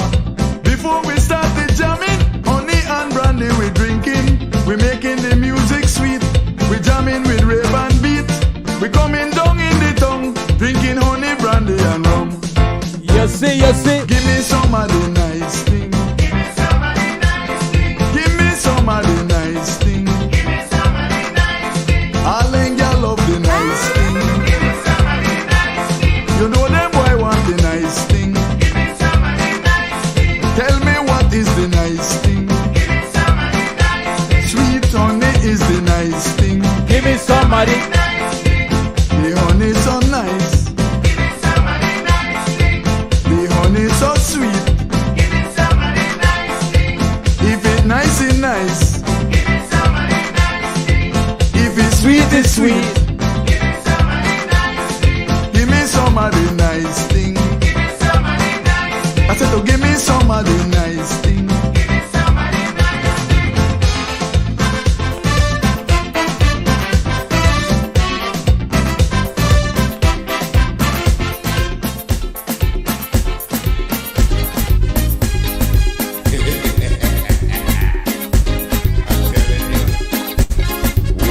Hey, Elaine, where you going? Think of yourself. How you doing? Where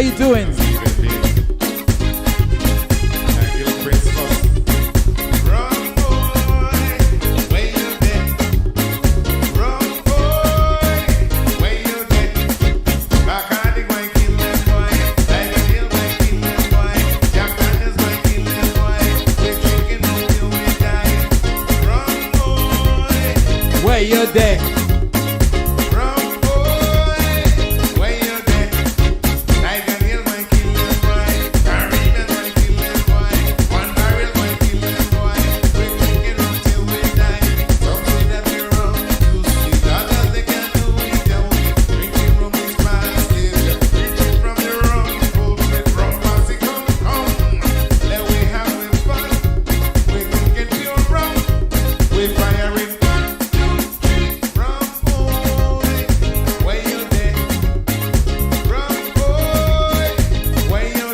Drink responsible, right? Go and kill them, boy.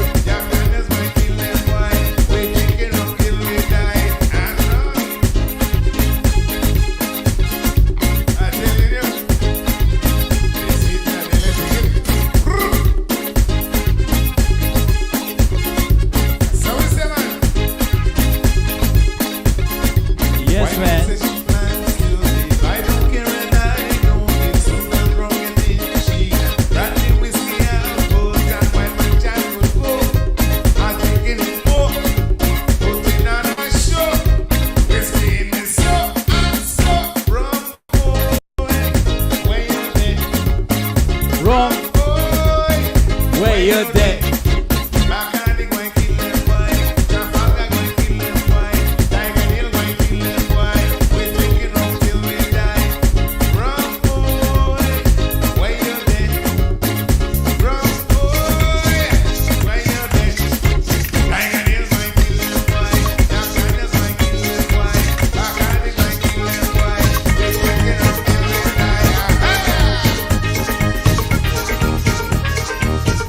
Want to say thank you for tuning to the 94th annual cross country.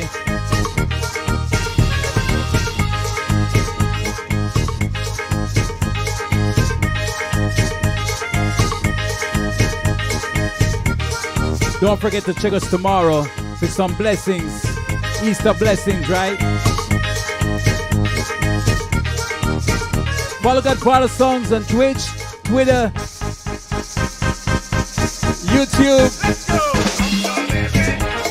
Everything they want free now. I'm so living. Something for you and me now. I'm so living. Everything they want free now. I'm so living. One thing for you and me now. Little bit I got. I work so hard for that. Work from 9 to 5. Trying to survive. Never show up late. No time to congregate. Yes, man. Them head hard like a wound. They don't want to understand. No, no. All I hear. Everywhere I go. Hey, Miss Diane, did you get your show? Did you catch the cross country race? Yes, man. Everything they want free now. They gon' pull the book for me now. Blessings, blessings.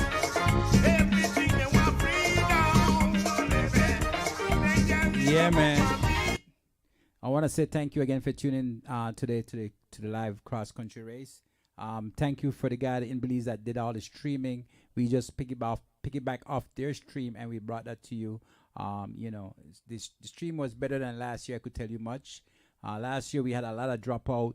You know, we lost the mic a couple times. We lost video a lot. This year is 100% better. So you know it's just gonna get better as we go along.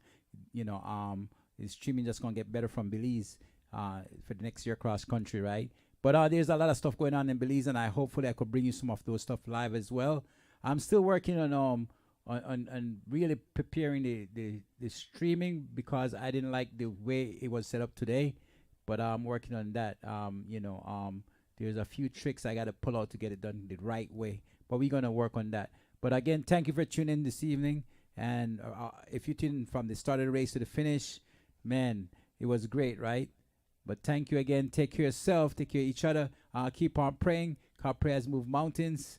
Prayer move mountains. Keep on praying. May you go with God, and may God go with you. Protect you and your family throughout your journey in life. I want to say big up and thank you from the entire Godfather Songs and family. Have a great day and a happy Easter to everyone out there. Everyone, happy Easter. Enjoy and be safe. Thank you. And have a blessed day. Good night. Or good evening, wherever.